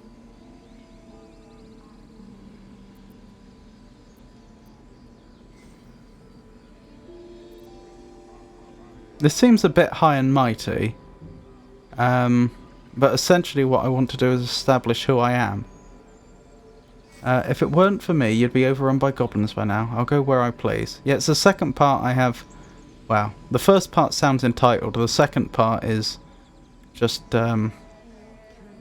overly demanding. But my point is they may have interest in us as a group. Actually, what happens if I just leave? Nothing. Okay. That probably is the option I have to take then. Leave, unless you want to see my other face. If it weren't for me, you'd be overrun by goblins by now. I'll go where I please. Keep back. Force my hand, and I'll show you its claws. A moment, Giona. What? Oh. I understand. You. Apparently Korga wants to see you. Go ahead. There we go. You there! Hello! Oh, hello, Volo. Ah, my good friend. You were at the gates just now, no? When the goblins came? You saw them up close? A few questions, if you please. There's no overstating my interest. Fine, ask your questions. Glory. Now then, how would you describe that particular batch of goblins? Size, nature, distinguishing qualities? You search your mind, successfully recalling various details of goblin behavior. So my choices are common variety goblins, led by a lasher and flanked by booyags. Or they were goblins, same as all the others, lowly and vile. Or give an exact description. Goblins hardly, they were shapeshifted divas.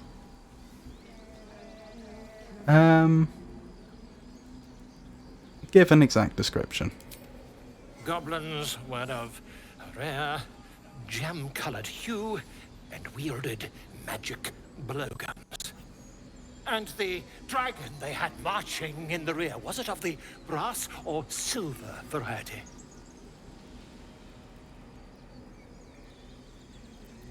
I think there may have been a misunderstanding. What do you want exactly? The truth, my friend. Not a jot more or less. Last question, then you'll be quite free. Did the attackers rally to the absolute when they fell upon the gates?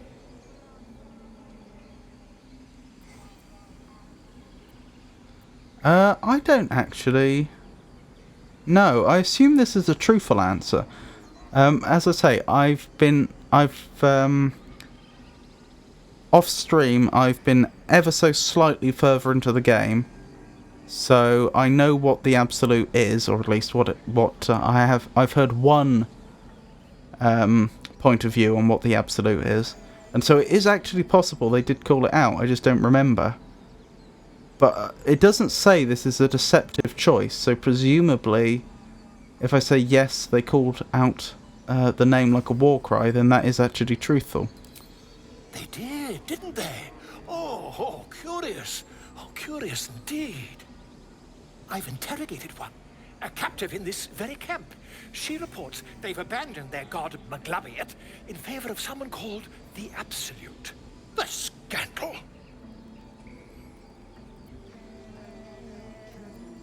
Hold your tongue. Never you mind. I'm on my way to their camp as we speak. I always knew my studies in Kukliak would come to some use.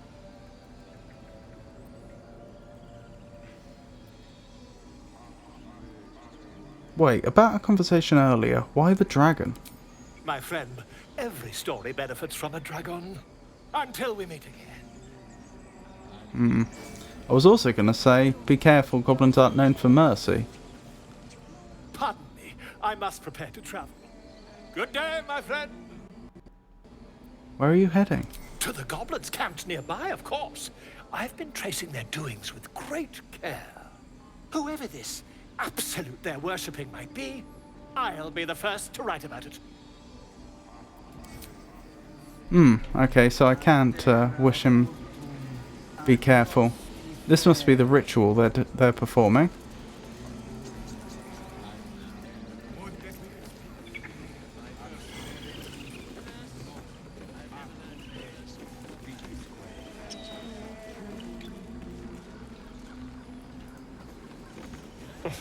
Won't budge.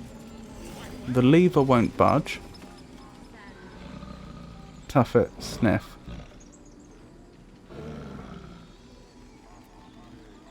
Animal handling. Carefully nudge the bear's flank. Why not? What's the worst that could happen? This is clearly a polymorph druid.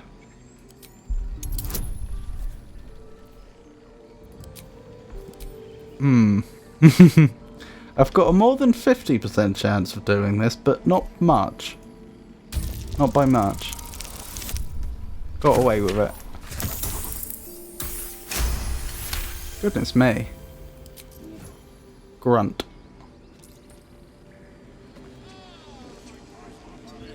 Right, I believe we can use that to get up here now.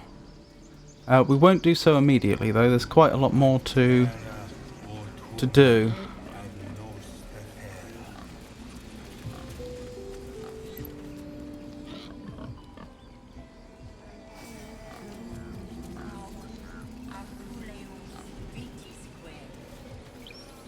Maybe we should make Astarion the druid. Oh, we've leveled.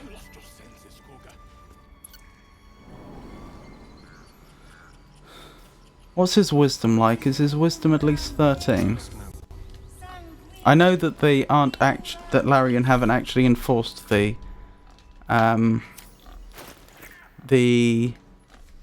minimum the stat minimum limits for classes. But he does have 13 wisdom. I think we give him 1 level of druid so that we can get speak with animals. Yeah, I think that's what we're going to do. Because he is also the face of the party, so if we want anyone speaking to animals, it would be him.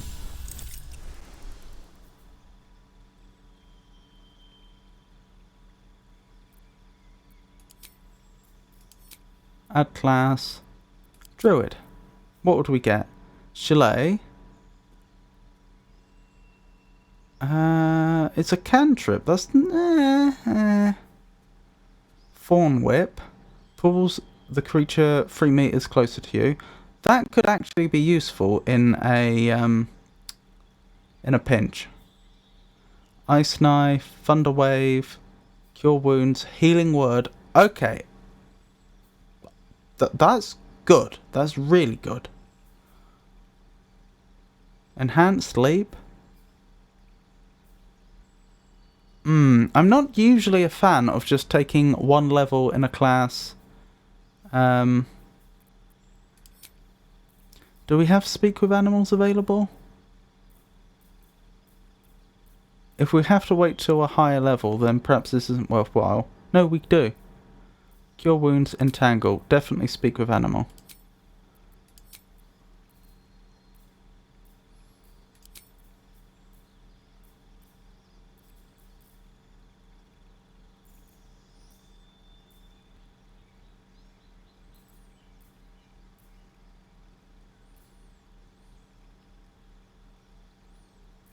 Interesting.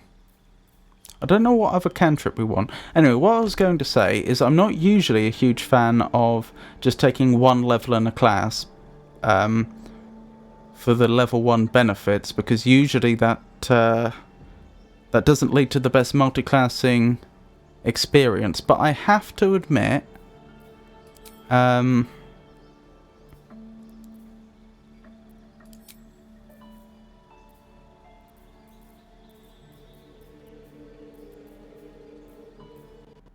I have to admit, we've got some pretty good...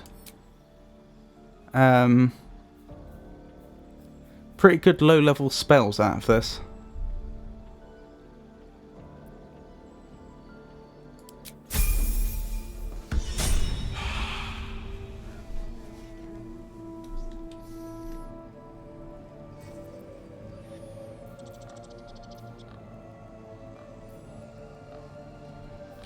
Wait, can we give him a longbow, and would he be better with the longbow?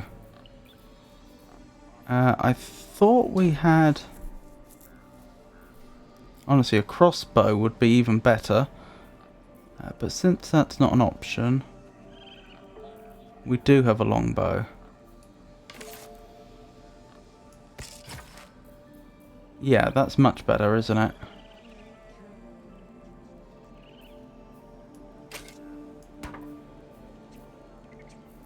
Yeah, that's just better. Right, where were we? Leveling the others.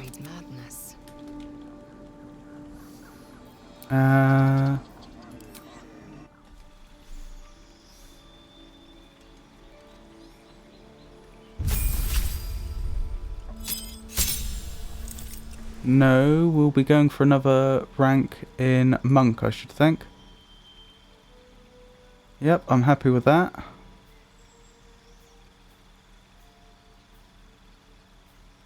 To be honest, most of this we're not actually going to use. But I am hoping to turn it into a monk, not a fighter with just 1 or 2 levels in monk. So,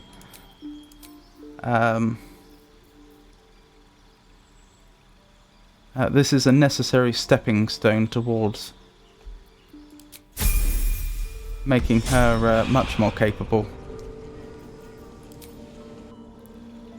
For the cleric, we'll just go for the Shadowheart. The cleric will just go for another level of cleric, because why wouldn't we? Oh, she might actually get to choose her domain at this point. Oh, maybe not. Or maybe her domain is chosen for her because she's an Origins character. I don't know.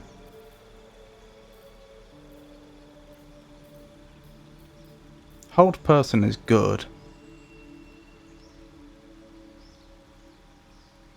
Prayer of Healing I'm not that impressed by, because it costs a level 2 spell slot and it can only be used outside of combat. Calm Emotions is also really, really good.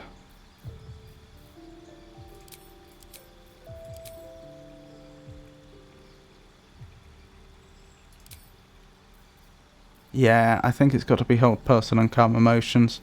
There are some other good choices here.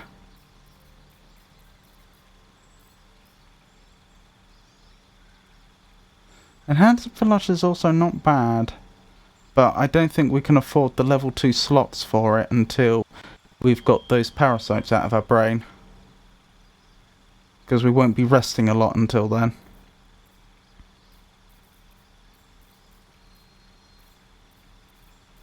Yep, I'm pretty happy with what we have right now.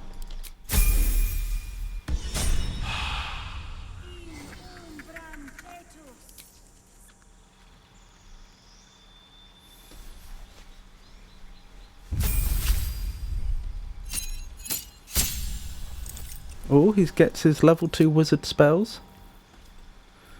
Oh, what are we going to go with? Some good choices. Mouse Acid Arrow is so good. But it... But at the same time...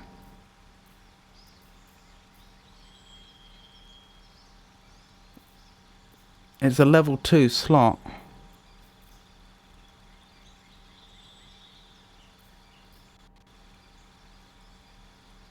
Ray of Enfeeblement isn't bad. Can I get more details? Are they saving against that? It doesn't say they get a save against Ray of Enfeeblement. That could be pretty clutch.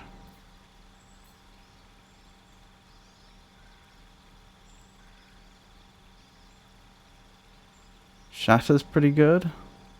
Are we down to level 1?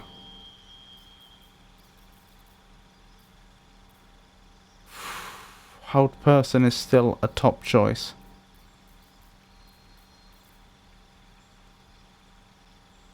So is Crown of Madness.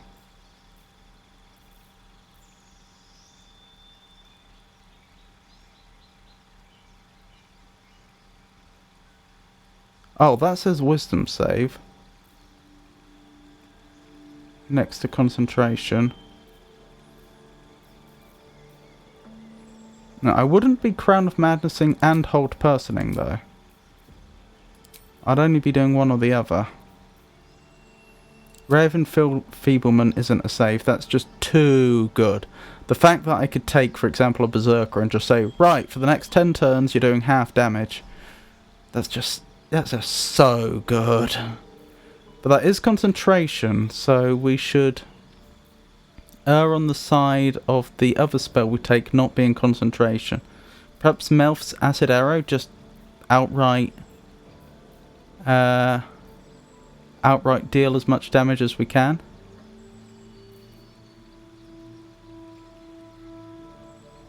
Cloud of Daggers is not bad. Conjure a cloud of spinning daggers that attack anyone inside. That is concentration though.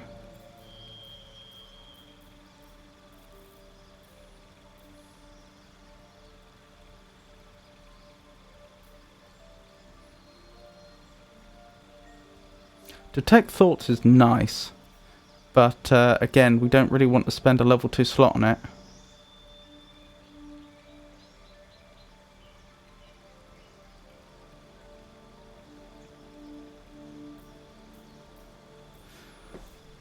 Scorching Ray. I think we want Scorching Ray. Just for the outright sheer damage potential. I do like Cloud of Daggers, and I would have been very, very tempted to take that if it weren't for the fact that Ray of Enfeeblement is concentration, and we can obviously only concentrate on one spell at a time. Yeah, I'm happy with that.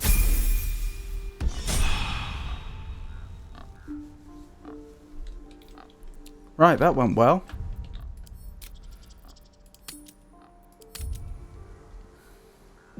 Keep a blade close. Let's cast Speak with Animals. Until long rest. Wonderful. Oh, and we can ritual cast it. Even better. If I must. I thought you were halsey. The boar prances around, haunches clenching and unclenching impatiently. Where's Halsin? Promise me a mate. Uh-huh.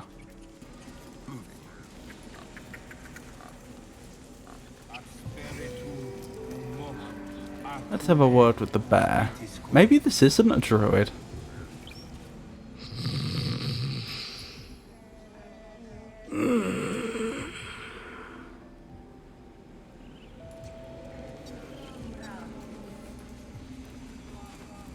Bosk. Just a moment. This man is recording my story. I am far from home. As the colourful man starts scribbling, the bear sneaks a quick look at the page. His brow furrows. Incomprehensible squiggles surround a crude sketch. A bear disemboweling a clutch of tieflings.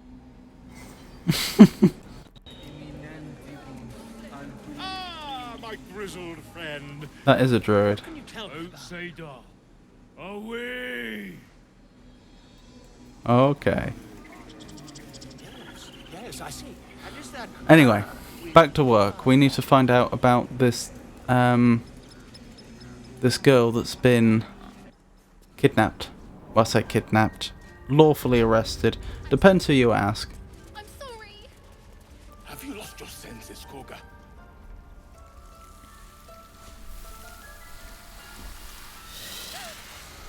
Please. I'm sorry. This is madness, Koga. She's just a... A what, Wrath? A thief?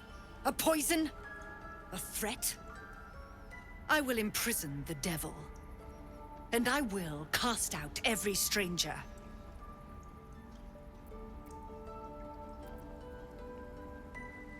Oh, now we have a druid option in the conversation. To reject the helpless is to reject Sylvanas himself. Yes. The Tree Father's words. Your circle taught well. You know, then, that Sylvanas spoke further. The parasite must be removed for new seed to grow. Yet behold, the parasite lives. She eats our food, drinks our water, then steals our most holy idol in thanks. Wrath, lock her up. She remains here until the rite is complete. And keep still, devil. Tila is restless. Come, Koga. We took back the idol. Surely... Do it. Right. Druid nature. The girl is no threat. Jailing her disrupts nature's balance. Or druid persuasion. Which would be better. Release her. I'll see that she stays out of trouble. Or druid persuasion. A seed nobly sown renders the sweetest fruit. Be noble. Set her free. Set her free. I could use detect thoughts. I don't know why. Because I don't think I should have detect thoughts, but... Or druid. Tell the snake to put cargo at ease. The girl belongs with her own brood.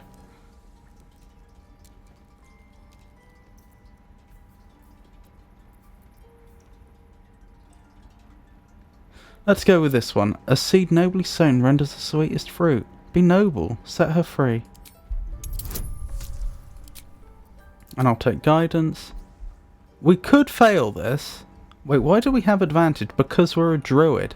Very nice. It must be because she is favourably disposed towards us because she knows we follow Sylvanas. Yeah, we could fail this, but not bad odds. Yeah, we've succeeded. Both were actually pretty good rolls. 24 out of 10. Or 24 when we needed 10. The words of the Tree Father. Spoken plain. It is as you say. Shadowheart approves. Civicif, Tila to me. Gale approves. My grace has its limits. It hurts. Thank you, Koga. Master Halsin... Halsin isn't here. Keep his name off your tongue, lest Tila pierce it. Oh, that went well. That went very, very well. Let's speak to all the animals and then let's speak to the people.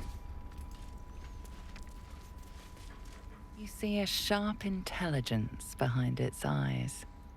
Is it a familiar or another druid enjoying their wild shape? We just let her run off. She's a child. The rat doesn't respond. It simply bares its teeth. She failed. That's what matters. Oh, what are these exclamation marks? Conversations we can have.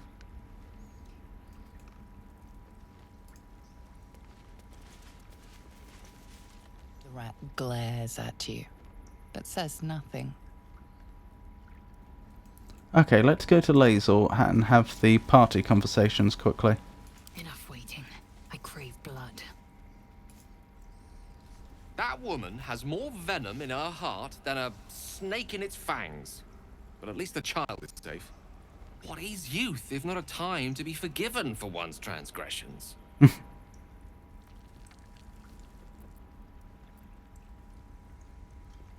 Putting a child on display like that was monstrous. I'm glad we intervened. Or sounds like you have something to confess.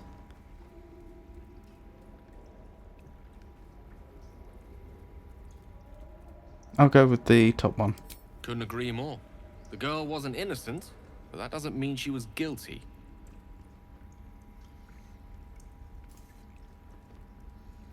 I know that look. You're wondering why I was in pain before. Let's just clear the air about that now. It's just an old wound that hurts me from time to time. Nothing to be concerned about. It's nothing to do with the tadpoles, at least.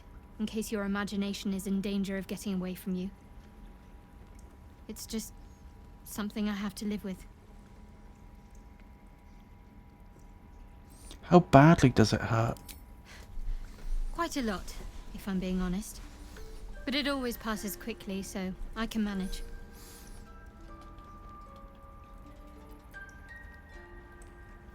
Turn to other matters.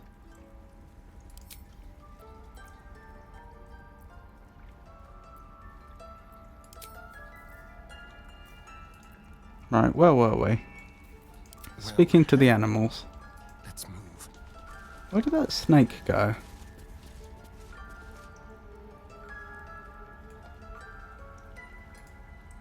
Where did that large canine go, for that matter?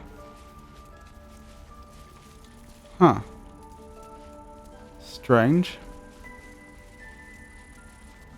Alright. Union plaque. Darkest hour, a concord made, twixt harp and wild against the shade. Local history, written in riddles. Save failed history. Can Gale have a go? Direct me. Darkest hour, a concord made, twixt harp and wild against the shade. Harp and wild. You recall stories of an alliance between druids and the harpers, but the details are vague. Interesting. Whatever comes, I'm ready. Let's be quick. Ah, canine.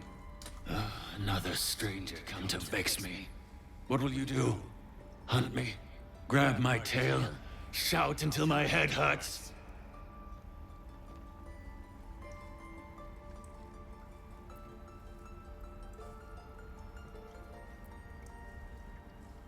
Relax, no one is here to hurt you. Stupid or a liar. Neither is needed here. Go! Okay. Right, let's have a word with Kaga. Go on. Say it. You think I'm a monster?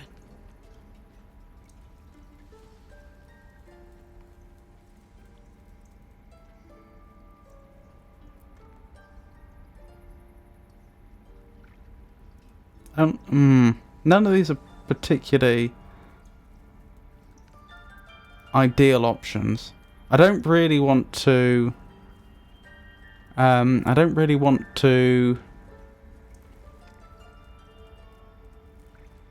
What's the word? I don't really want to criticize, belittle, or otherwise act in a hostile manner towards her after she did the right thing. Even if I don't approve of what she did. So I guess I'll go with option 2. You're protecting your own. Sometimes cruelty is required. First you urge grace, then you speak truth. You surprised me twice over. A shame the grace period ends. The Viper's fangs have been bared. She must guard her brood. No matter. I took back the idol of Sylvanas, and the rite is resumed. We will seal the grove, free from harm, free of intruders.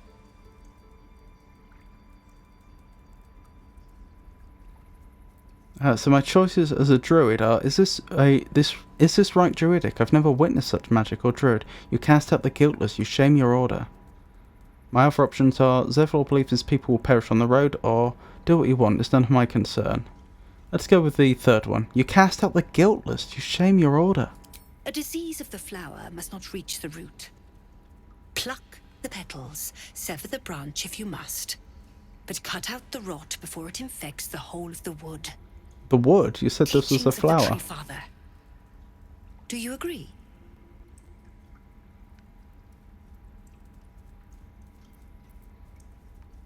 I know the Tree Father's teachings as well as you. Then you know I heed his wisdom. I protect the circle, whatever the cost. You showed great mettle at the gate. The mettle of a skilled sword for hire. I want you to provide your services to Zevlor. Offer to guide the Outlanders out of the grove. I'm sure they'll reward you well. They're to be gone before final prayer. If they are not, the Viper must strike.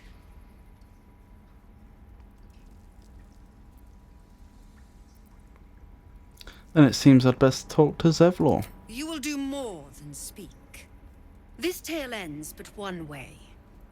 With the Outlander rot cleansed, and the Grove forever shrouded. Hmm. Which way to the nearest library? By claw and tooth from root to thorn, the old oak's grove to wildlings sworn. The mural shows druids claiming the grove in the name of the old oak, Sylvanus, god of nature. On my way. Fallen plaque. Might as well. The towers seized, the battle done. The moonrise broke the darkest one. You recognize the mark of the dark goddess Shar on the broken helmet. This army marched in her name. So many dead. Sent to the Night Singer's embrace. Moonrise must be a reference to Shar's divine sister, Selûne. Interesting.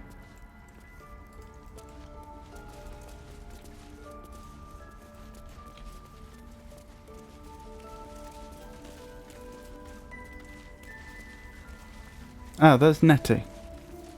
She was the one that might be able to cure us.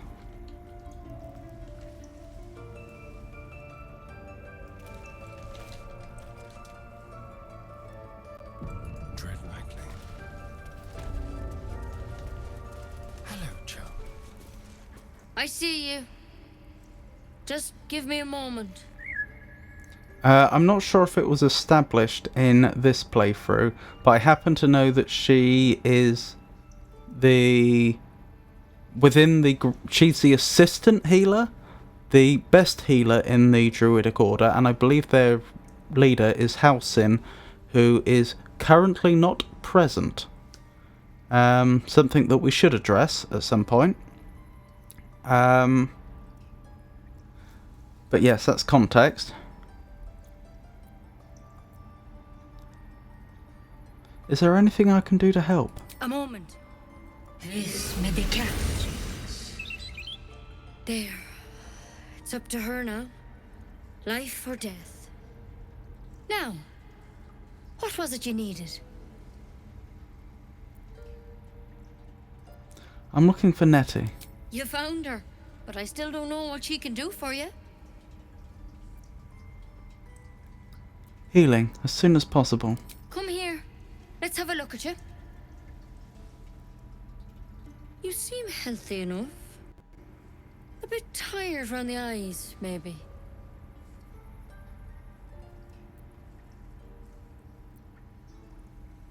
More than tired, something crawled into my eye. Crawled in? Some sort of bug? Or... Wait, did it look like a tadpole? But from your worst nightmare? All slime, teeth, and tentacles.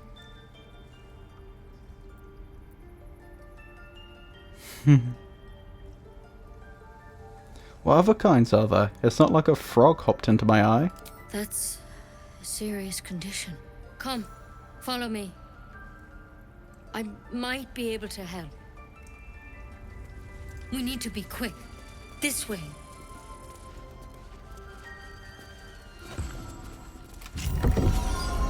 Oh goodness. I never saw that the first time. Okay. Huh. This one had the same problem as you. Attacked us in the woods together with some goblins. Tadpole crawled out of his head soon after.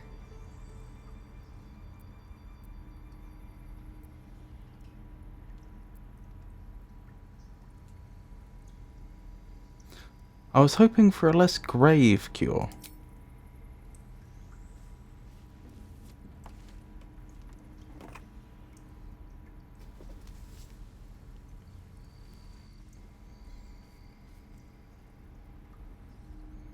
I'll do the best I can. I'm no Master Halsin, mind. He'd have your tadpole out like that. Still, we have options. You don't have to be here for this. I'm interested in the procedure, actually. Please, go ahead. All right. Let's see what we can do.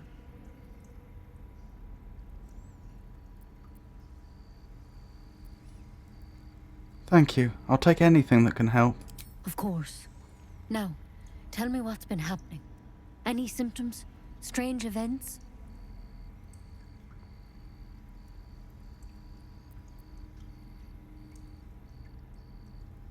I fell from a ship in the sky, but something caught me. It saved my life. Protected from on high? Sounds like the Drow. Master Halsin said he was tougher than he had any right to be. How'd you pick up the parasite? Halsin was desperate to find where all this was happening.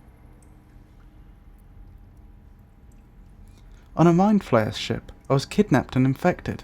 A Mind Flayer ship? But Master Halsin was sure.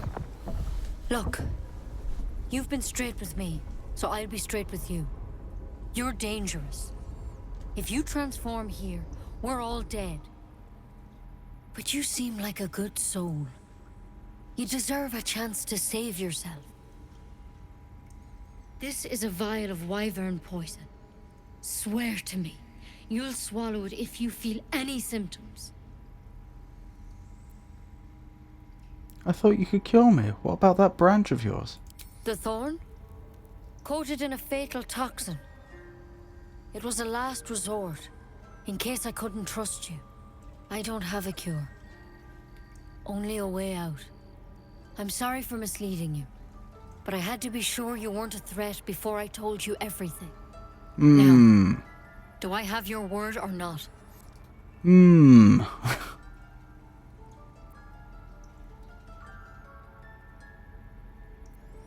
I'm not taking poison from a woman I can't trust. Well, I mean, how could that possibly...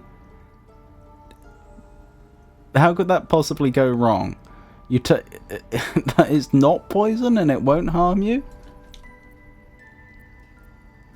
The thing is here, I wouldn't swear to take it if I have any symptoms, but I would if I thought I was going to change. Because you could argue being saved from the fall is a symptom. You could argue being able to telepathically connect to others infected is a symptom. But it's not a sign that you're about to change. Alright. Hand it over. Swear it. I swear. I hope it doesn't come to that, but thank you. Here. You know, I've spent my life treating folk and never once saw a Mind Flayer infected. Then suddenly, there's dozens of you. Maybe more. Master Halsin and I were tracking them, studying them, trying to figure out what the hells was going on. Because you should all be changing. There should be a small army of Mind Flayers out there. But you're not. Weird powers aside, you seem perfectly normal.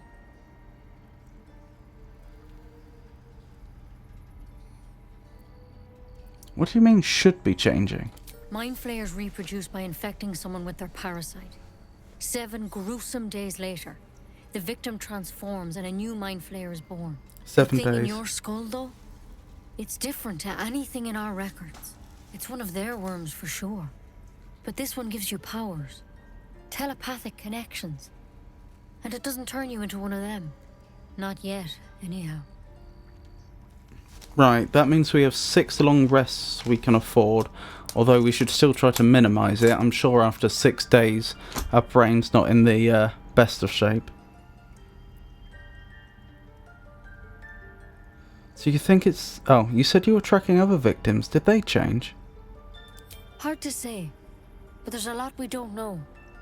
Infected, folks like you, have been converging on an old temple of Selûne, and I've no idea why. Oh, Shadowheart Master would Halsin be heard interested the in that. adventurers were heading that way. He saw a chance to get answers, joined on the spot. Whatever he found there, he didn't make it back.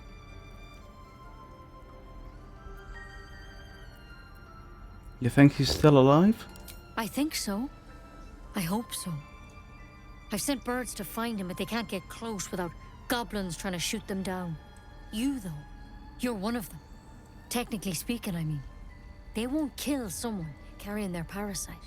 If you can find Halsin and get him out of there, we can discover what he learned. And perhaps he can save your life. How's that sound?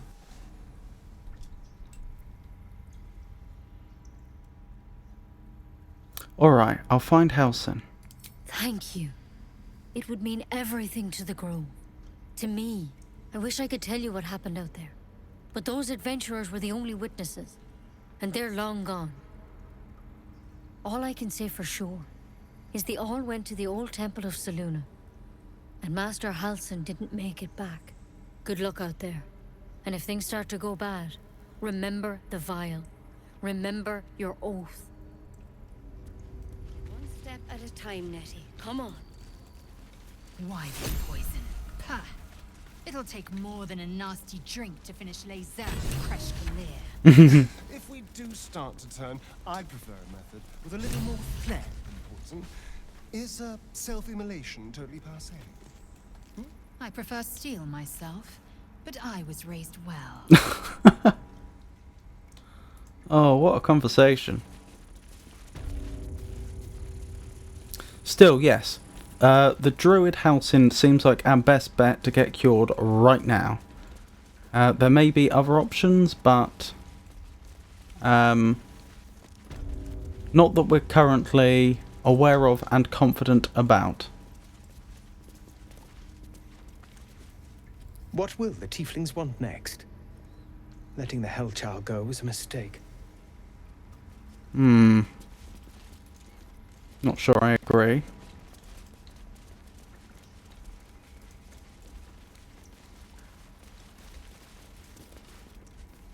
You did well to speak up for the girl. That snake is fickle. A tragedy prevented. If I hadn't spoken up, what would have happened? Nothing befitting a child. Nothing befitting any of our world's creatures. We've let a snake replace our leader. She will see the tieflings driven out, or worse.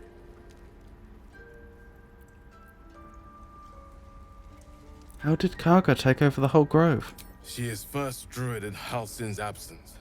With him caught or dared by goblins, none may gainsay. But more will die if her ritual is finished. I doubt those exiled by the right will survive long outside. If no one's looking for Halsin, I could do it. Would you? I would give anything to see Halsin return home.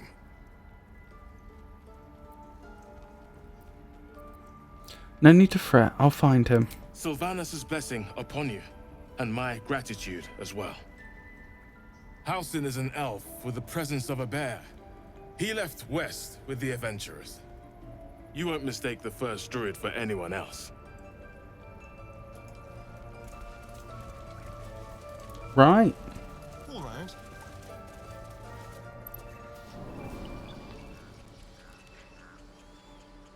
We should probably have a bit more of a look around the settlement and then prepare to leave.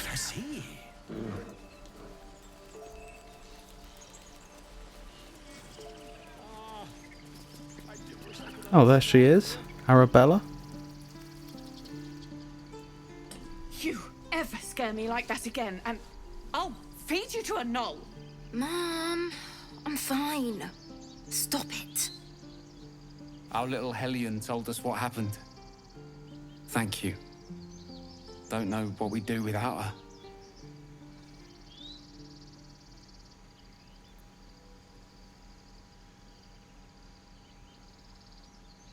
I hope we'll meet again under better circumstances. Likewise. Arabella? Thank you for helping me. Arabella is safe. Her parents are grateful for her intervention. You receive Chimera's locket. Oh, that's not necessary. No one does. Very kind of them. That's what Mole says. That girl. I don't care what Mole says. Stupid and reckless. Oh, I don't have any money or anything to sell. My partner does that. So what's your side of the business? What? I'm the guard. So don't steal anything. I'm watching you.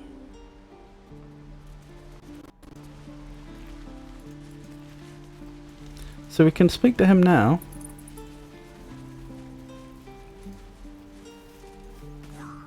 Lives are at stake, and the cowards only care about their bloody rituals.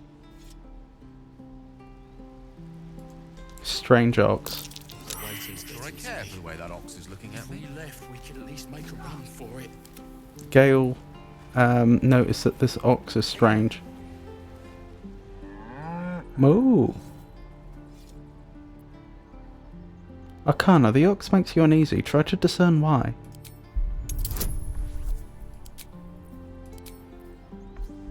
We've got pretty good odds. Well, with our bonuses we managed it. Goodness me. A 4 on the guidance. Something's off. This creature isn't what it appears to be.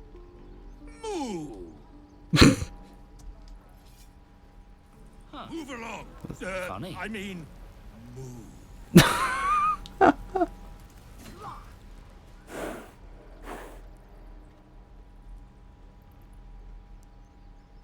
That is the least convincing ox I've ever seen. The question is, do we speak to the other oxes first or the strange ox? Let's speak to the others first. Be gone. I am hungry. Okay.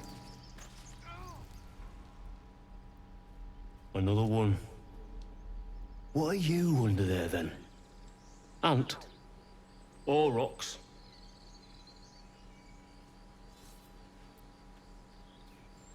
What are you talking about? The keepers of this place. They change their form to fit their need. They become birds to hunt on the wing, bears to tear flesh with teeth. But for me, only oxen, only same old hay, and I cannot even eat it, because the horned ones hide their shiny bits inside. That's strange.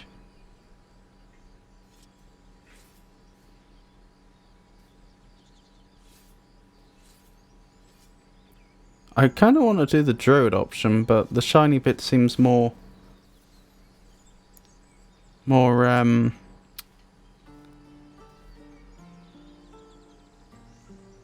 important. Also, I notice there's quite a lot of echo when the ox speaks for some reason. Hiding things. Thinking they're clever. Not clever. Sometimes I eat the shiny bits, and they have to go looking for them on the other end.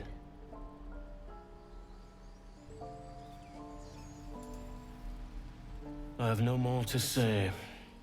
Even old hay tastes better than your idle chatter. Oh. And again. Swing and swing and... This place is a bloody death trap, not a sanctuary. You should clear off while you can.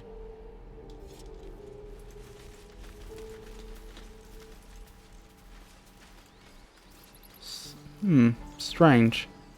So I can't investigate the hay.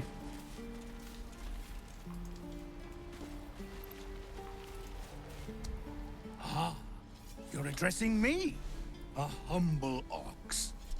How quaint. There's something strange about this ox. What is it? We're much less likely to make this roll.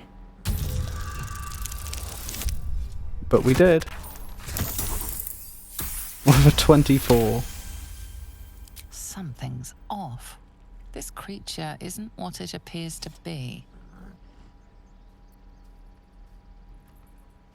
There's something more to you than meets the eye. Care to explain? No. You are incapable.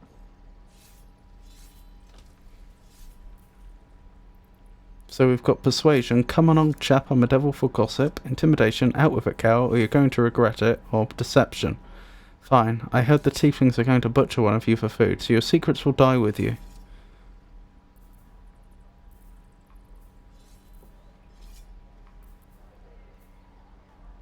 Let's go with deception. I think that might be the approach Astarion would take.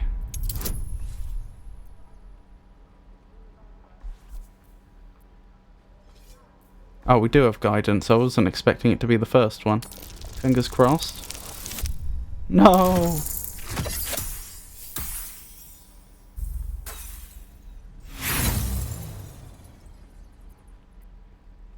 It's not worth rolling again. Pitiful lie. Scurry along now, before something dreadful happens to you. I think that's it. Move. Yeah. Make a run for it. We'll never know.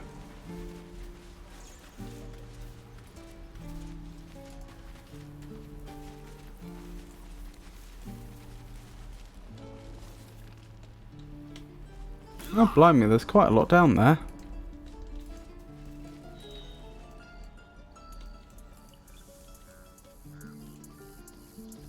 I wanted to check up here.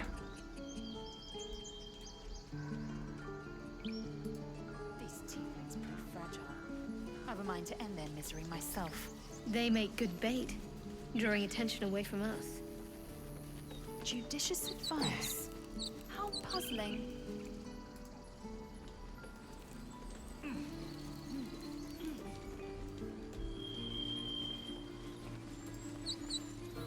Glad you made it inside. Doubt we'll be safe here for long, though. There'll be more coming. Goblins hunt in packs. That wasn't a pack?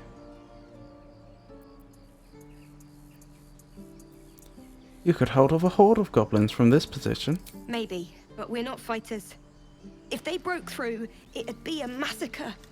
The sooner we leave for Baldur's Gate, the better. How far are we from the city? If the road was clear, 10 days walk, maybe? But while the goblins are out there, it might as well be the other side of the world. We're being watched.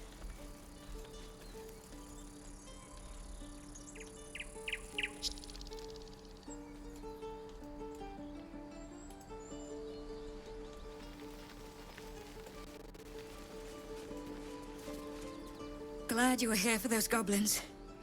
Picked one off yesterday myself. Shot her through the throat. That should have killed her, but she kept gasping. Clawing at the arrow.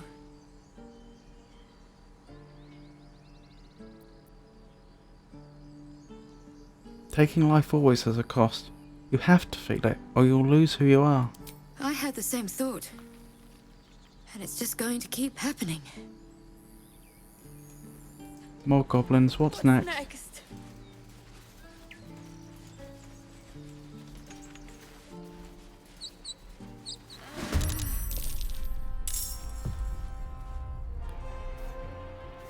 Interesting. Bugbear Assassin. They do not have lots of health. How are we doing? Right, 3 members of the party get to go first.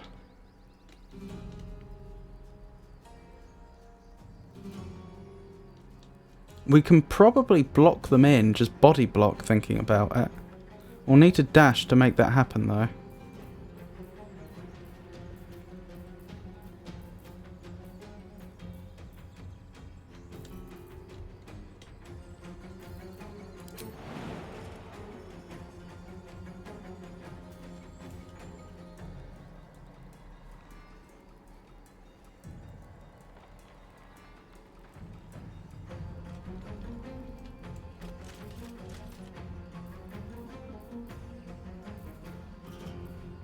I could use a key point.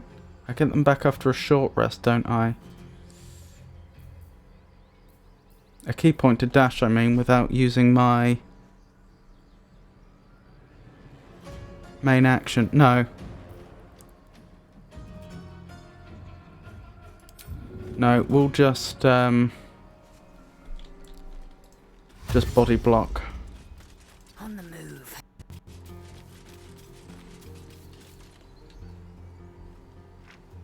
I wonder if I can push them off the ledge. No. I can push, but as you can see from their trajectory, the game isn't properly,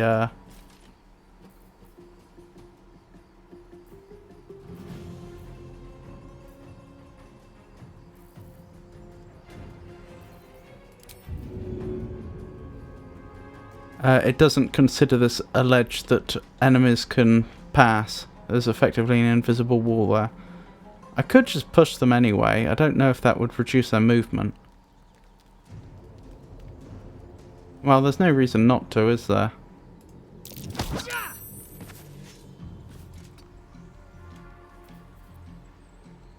Can't afford to let up. Oh dear.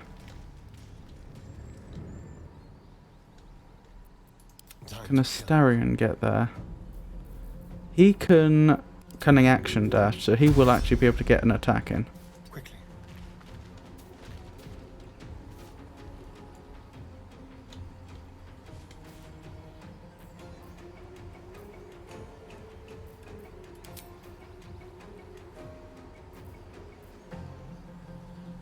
Oh, sneak attack.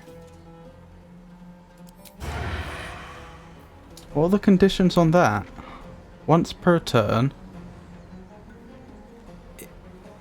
Deal extra damage to a foe you have advantage against. Do I have advantage? I see no evidence that I do.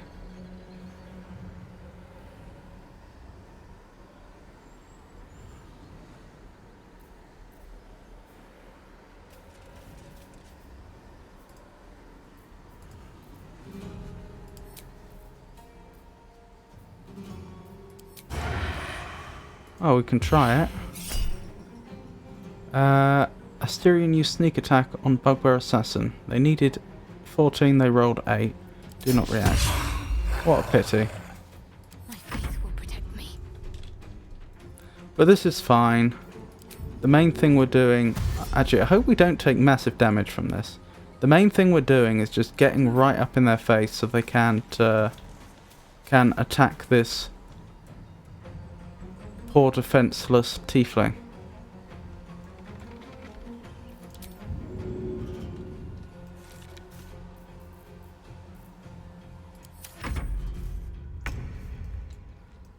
Right, that's the end of the surprise round, but we have surrounded them. With haste.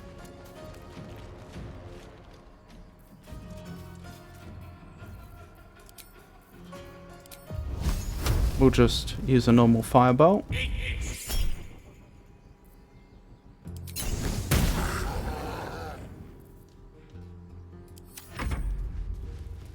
Oh good, they're trying to get away. Right, now we should have a much easier time.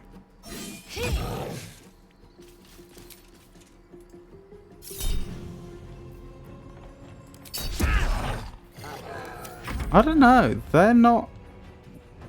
At level 3, they're not bad.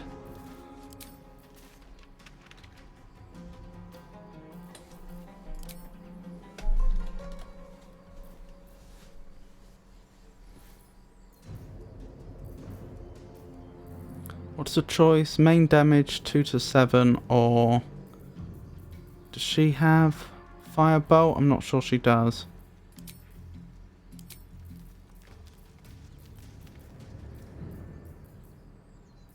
Oh, she does. Oh, but should be at disadvantage. So yeah, she's better off just using her main weapon.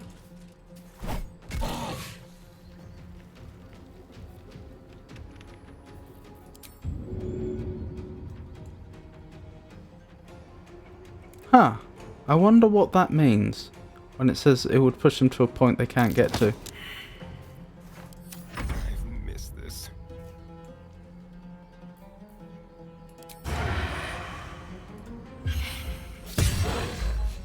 I don't think I got sneak attack damage for that, so presumably I can always select sneak attack, but I only get the benefit from it if it would actually have worked. Too heavy to shove, interesting.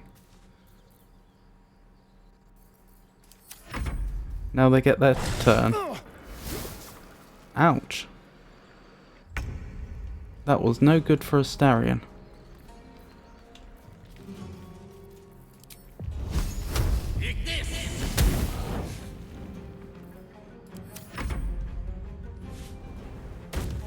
What are they doing?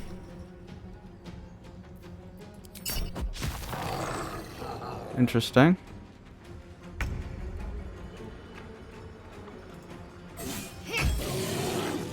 Excellent. How delicious. Fine. You have good timing. Never been much of a fighter, so wrestling a bugbear would have gone poorly. But you're not here for heroics, are you? Avernus's stench is all over your skin. Let me guess. Your devil mistress sent you to get her soul coin back. Too bad. I earned it, fair and square. Excuse me?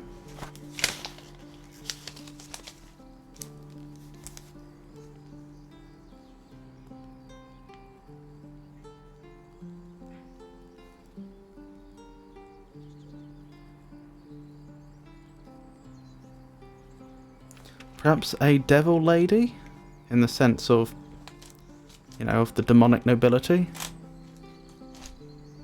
Oh, it must be a place.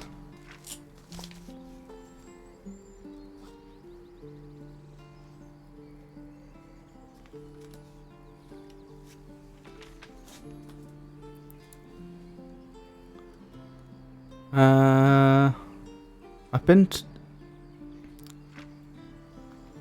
Coin? Mistress? You lost me. You almost seem honest. Care to explain why you reek of the hells? You wouldn't believe me if I told you.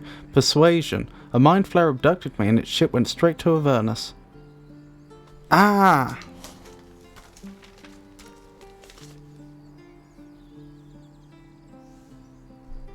So it's a place that the Nautiloid travelled through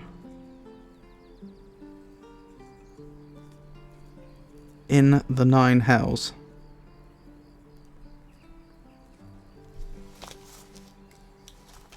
Persuasion. Oh, I have advantage because it's situational, probably because I'm being honest. And I will take that guidance.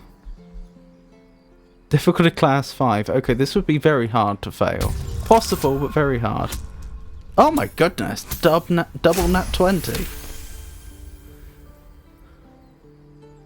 Well, that's quite the story. And I thought I was doomed. Now I feel sorry for you. Here. Take this. It's worth a fortune. But a fortune's not worth much if you're dead. Consider it payment for saving my life. A soul coin, true to its name, holds a mortal soul inside. It serves in the Nine Hells as very valuable currency. Interesting. I wonder if that means we'll be going through the Nine Hells at some point. Repositioning. Careful, I might. You're going to need to take a potion, I think. He's so low, though. That coin's worth plenty. Don't let a squid get their tentacles on it. About that.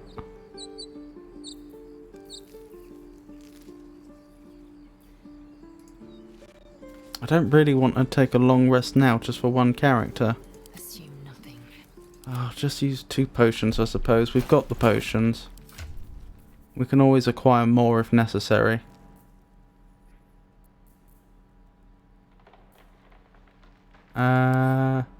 Split. 2.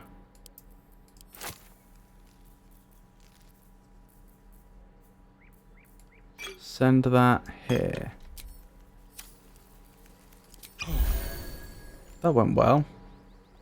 That went so well, I might not actually use the second one yet.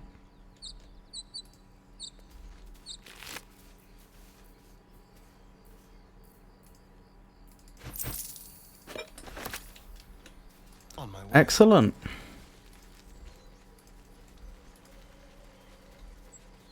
Be brief. You made it look so easy. The killing. Hmm.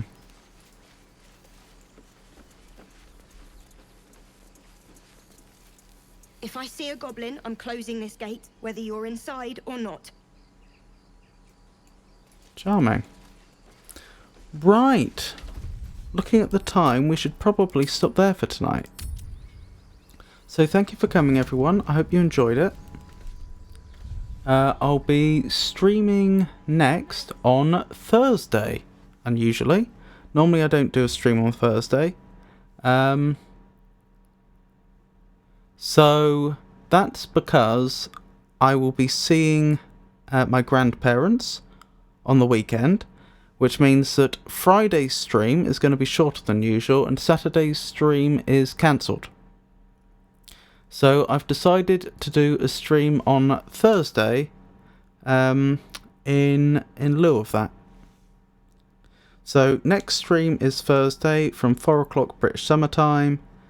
Then there'll be a shorter than usual stream on Friday, and then the next stream after that will be Monday, and we'll be just continuing with Baldur's Gate.